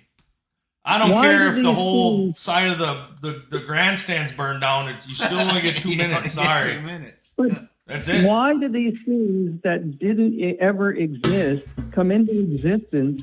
When did the work area start? What was the first year we did this? Why was this invented? It did just like randomly pop up, right? It's protect the big dogs. It is to protect the big If dogs. you run the thing like a bitch and you pop your tire, you still can keep going. Yeah, but I ran races in the 90s and there was no work area. There was no... It's protect the big dogs. Or Protect the if you investors. drive like Sheldon and you kamikaze the bitch every night, you can go in there and they give you a 10-minute, 2-minute, and they can push you out. It's embarrassing. It is. I've called the 2-minute thing as a joke. That's the biggest scam in history. I'm like, 2 minutes, man. Probably the guys in the grandstands believe 2 minutes is 10 minutes when they talk to their girlfriend, Right. They're lasting 2 minutes. Give me a break. So if you're a fan of a driver, you want to see him come back out and run around in the back. Oh, you're When was the saying last like, time yeah, somebody if he gets fixed, he's got to go to the back of the pack, right? Right. When was the last time someone came out of the work area and ran in the top 5 on Outlaw Show? No, it doesn't happen. No. I mean, Sheldon did that one time. He's like 11th, but then he ended up breaking the thing again anyway. So it's all a waste of time. right, and I think half the field already was wrecked out anyway. So It's to protect the points guys who are signed up for the year. and it's the traveling circus. You need all the big names out there so that Yeah, but how often does Donnie Schatz go to a work area during a year? Oh, that's different. So it penalizes Donnie. In a way. because he's not in the work area. 'Cause he's a clean driver. Right. I see what you're So saying. how's it benefiting the 10-time champion to watch a clown show? Mm-hmm.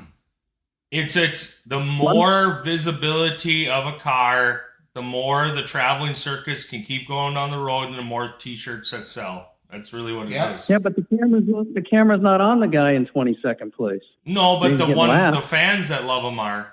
Yeah.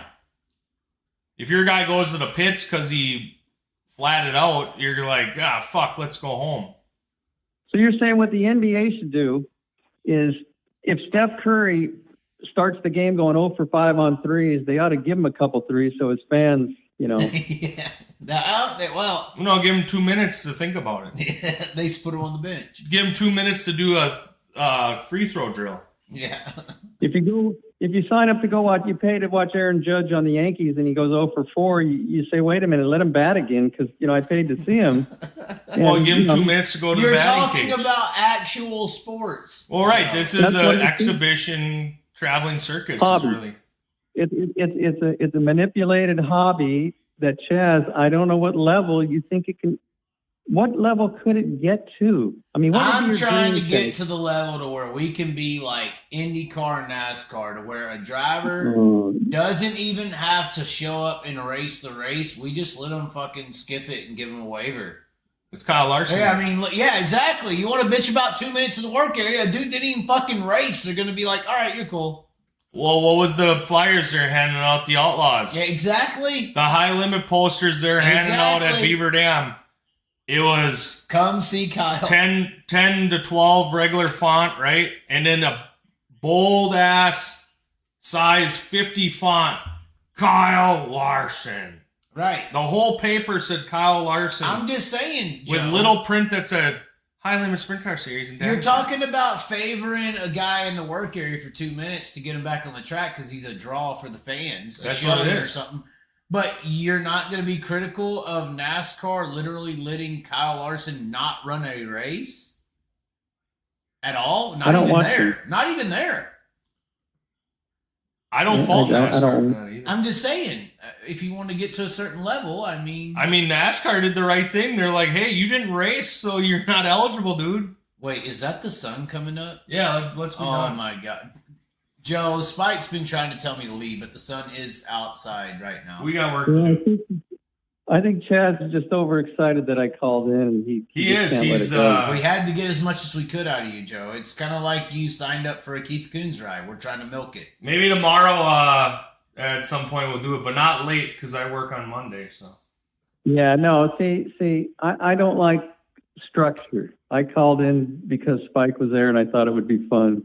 But if you try to set it up, and we're going to do this, and we're going to do No, that, I get it. and, if it you know, happens, it happens. the Yeah. Maybe in the future. The spontaneity's gone. Well, at least The now we element know of you're surprise. watching. Hey, that What? one. I'm glad you're watching. He's a big fan. I didn't know Joe watched, Well, I though. don't- I thought he was still mad. He's a at big this. fan of me, I actually. thought he was trying to get that Well, Brock that's what- Purdy I'm a signature. fan of Spike. Spike texted me some YouTube thing, and I said, "Hey, Spike's on the show." Because Chaz had some callers a couple days ago. I flipped through the show; it was so bad I couldn't even believe I was listening to these people. Yeah. Clark, how do you feel about Clark? I really have no. I don't think good or bad. I just You just don't listen. no. I don't. Spike's the only one I listen to for like the whole. Thank you. And I try to give a fan perspective and a business perspective of what people. Oh, another thing I was going to mention. Oh, here we go. Real quick. This is where the other thing, people think that race fans in the stands at a World of Outlaws event or sprint car event understand what the hell is going on. Don't. If you, No. these fans were sitting in front of me while Chaz was running around annoying all the drivers, and I'm listening to them talk, and they're discussing it with each other as a man, a wife, their kids, their friend, whatever, all ages, right? And they're like, yeah, so these last 4 races, these are different qualities of drivers, and the best ones from each of those races race in like this big championship tonight. So they think heat races, like heat 1 means that best. you're number 1 level. Yeah. Heat 2 means you're 2 level. Heat 3 means you're 3 level. And Heat 4 where you're shit. Right. Fans don't even know what the sport is. Back to presenting itself. And what the hell is a B main? Spike is bringing up a great point about this. Exactly, it's the presentation. Like, if you listen to fans, like, that's the thing. I listen to fans because I'm like, I want to see what consumers think of this. Right. That's right. I don't think people that see this even know, okay, you got, they're mud packing, and then they're hot lapping, and then they're qualifying, and there's these heats. It's like a football game with no scoreboard. No one even knows why they're lined up. No one even knows what it means. Right. They run these 8 laps. It's like a disorganized mess. No one even knows what any of it means and what position. And these different sanctioning bodies all have different formats. Or Peter Murphy, you change the format in the middle of the night. Oh, God. No one even knows what's going on. Right. And it's a mishmash. It's like if the football, they were just doing random plays and no one was keeping score. It's just a mess. No one even knows what it is they're watching. Well, and another time I was at a race and I'm listening to the crowd, and it's a lot of times in the regional stuff when it's Outlaws touring or whatever, it's new people, not these Knoxville Nationals. That's different. But they push truck all the cars out and they'd all stop. And then, like, you know, the fans are sitting there watching, they go, well, these guys have trouble getting the thing starting. Like they all were convinced that all these race cars were shit. Like that they just couldn't stay going because they kept having to get pushed all the time. That's right, Chaz. See, Chaz, you see the sport from a passionate fan. No, that's a big issue. I said presentation from the beginning. And here's the thing. I don't know if in California, did the roller derby in the last 10, 15 years come back? Oh, God. Like the flat track roller derby. Maybe they even had bank derby. Girls roller derby. No, I don't think so. It was big in the 60s, roller derby. Yeah, well, it came back in my area in the last 15, 20 years. They started running at roller rinks. It was flat track, but it was roller derby. But it was actually real. Like, they didn't stage it like back in the day. And nobody knows the rules of roller derby. So these announcers would have both teams come out and simulate what scoring plays are and what are penalties. And they would give the knowledge to the fans. Presentate. And then the announcers were all animated. They'd say, oh, and look, see, when she made that move, that's worth 2 points. And then, oh, that's illegal. You can't do that. And then all the people there are like, I get it. It took 5 minutes or less. Everyone understood the rules. Let's go. Simple. Yeah. The Dirt Vision could do that, or anyone with the big screens. They'd be like, tonight, we're going to have 4 races to determine who's going to go to the big main event. The top 4 qualify. Johnny Gibson does that. He just says it too fast. Well, right, but if you put it on the screen and you give them a visual, and then you keep reminding them, you don't say, top 4 transfer. Transfer to what? To what? To hell? Presentation. They go to heaven? Yes. I don't. What do you mean? They transfer to, like, they go home and they win and money? Right, they transfer to tomorrow night. If you finish 1st through 4th, you go to the main event. Yeah. Presentation. Then you're like, holy shit, I hope the top 4, man. I picked the purple car. I hope he gets top 4. Battle for the transfer spot. Right. It's a battle for the transfer spot. What is a transfer? It's a battle to go to the main event tonight. The feature race. We're only the best. Right. You know? Yeah, presentation. Wow. 100%. Simple. 100%. I mean, I think that it's this misconception that everyone understands dirt racing. They don't. No. And even... What if the cars just qualified and then ran the main event, making an hour and a half show? Why do we need heat races? Why do we need dashes, especially? Right? It's like Dash is just trying to keep Daddy's goal alive. Keep the church flowing. Yeah, the church flowing. Yeah. The shirt selling. They didn't have dashes in the 80s and 90s. Who invented the dash? They invent things for no reason. they've admitted why they do it. Johnny Gibson said in an interview is to get the main event people that already transferred more time on the track so the fans could see them. Because a lot of times this is the only time a year. They only saw them once a year when they came through. So the dash was created to put them, the best guys out on the track more so the fans saw them more. And also the advantage, because they didn't do the whole rework the track like Brad does for an hour beforehand. You dashed, and then you were going to go out and race soon, so you knew how to adjust your car, and they weren't going to go and fuck around with the track all night before. But no fan leaves the track talking about how good the dash was. No. Huh? No.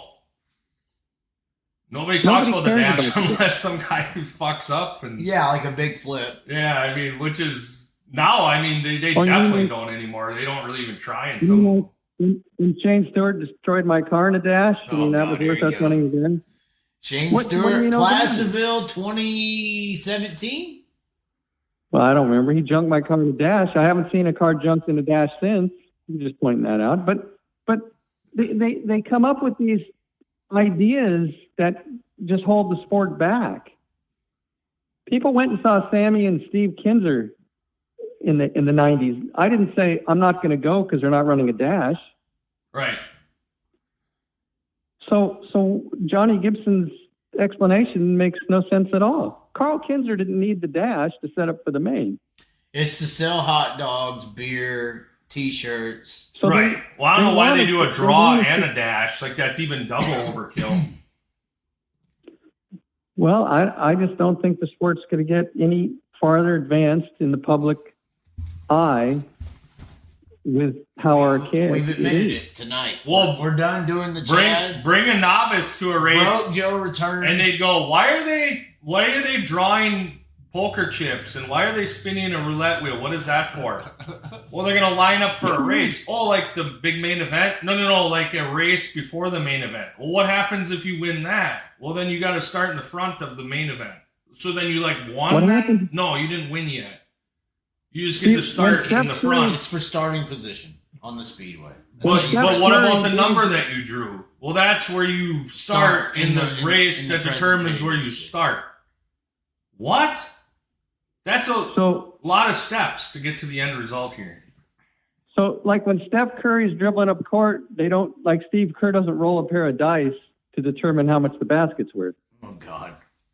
I still say that the heat race, all of it, qualifying heat races, dash, B main, A main, is a way better entertaining format than any 300-lap NASCAR asphalt race. It doesn't matter, though. No, I'm comparing to racing. Racing is these other formats of motorsport. But you're saying... No, dirt racing has the best format in motorsports. That's just what I feel. But you're saying, well, rock music's better than country or something. It's two different animals. No, it's not. It's music. It's how do you present motorsports to people?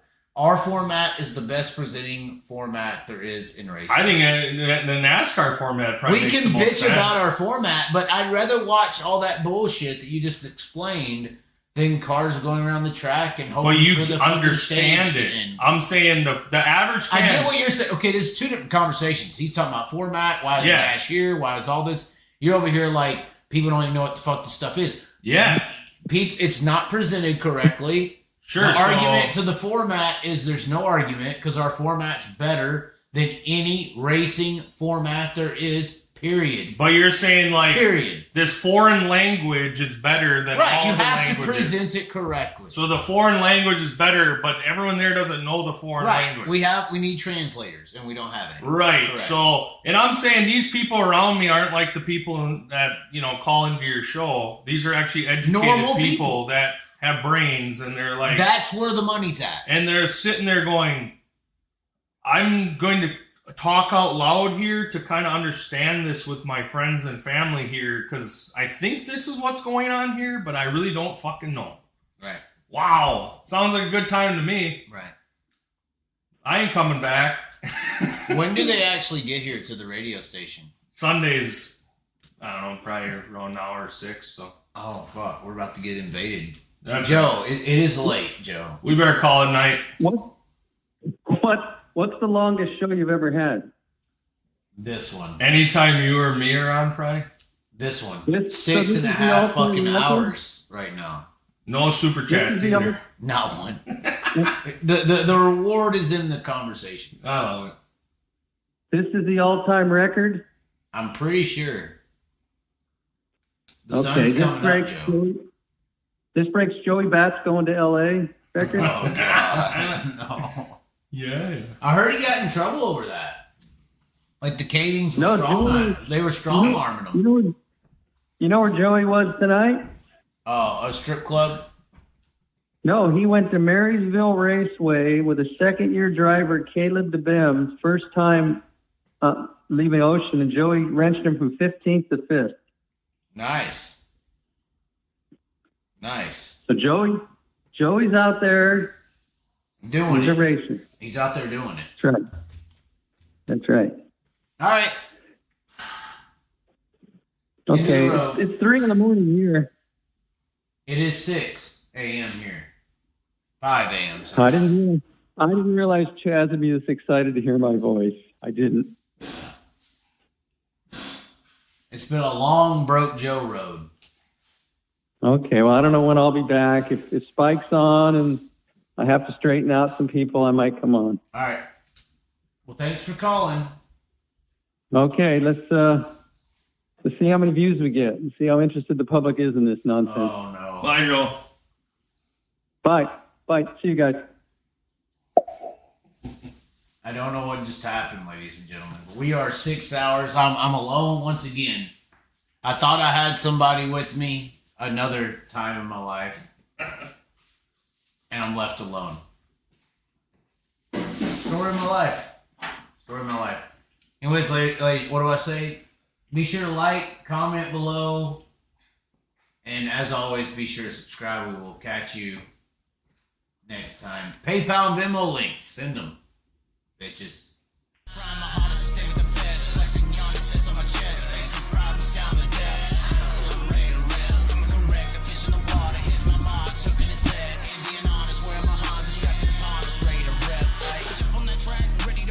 Ready to rip, ready to reach. Place my bets, hey, you never know when playing on host what you could achieve. Making the go, peace with the soul, don't matter the bottle with what you believe. Cause if I'm taking it all in the calling, it's harder with nothing that's harder than free.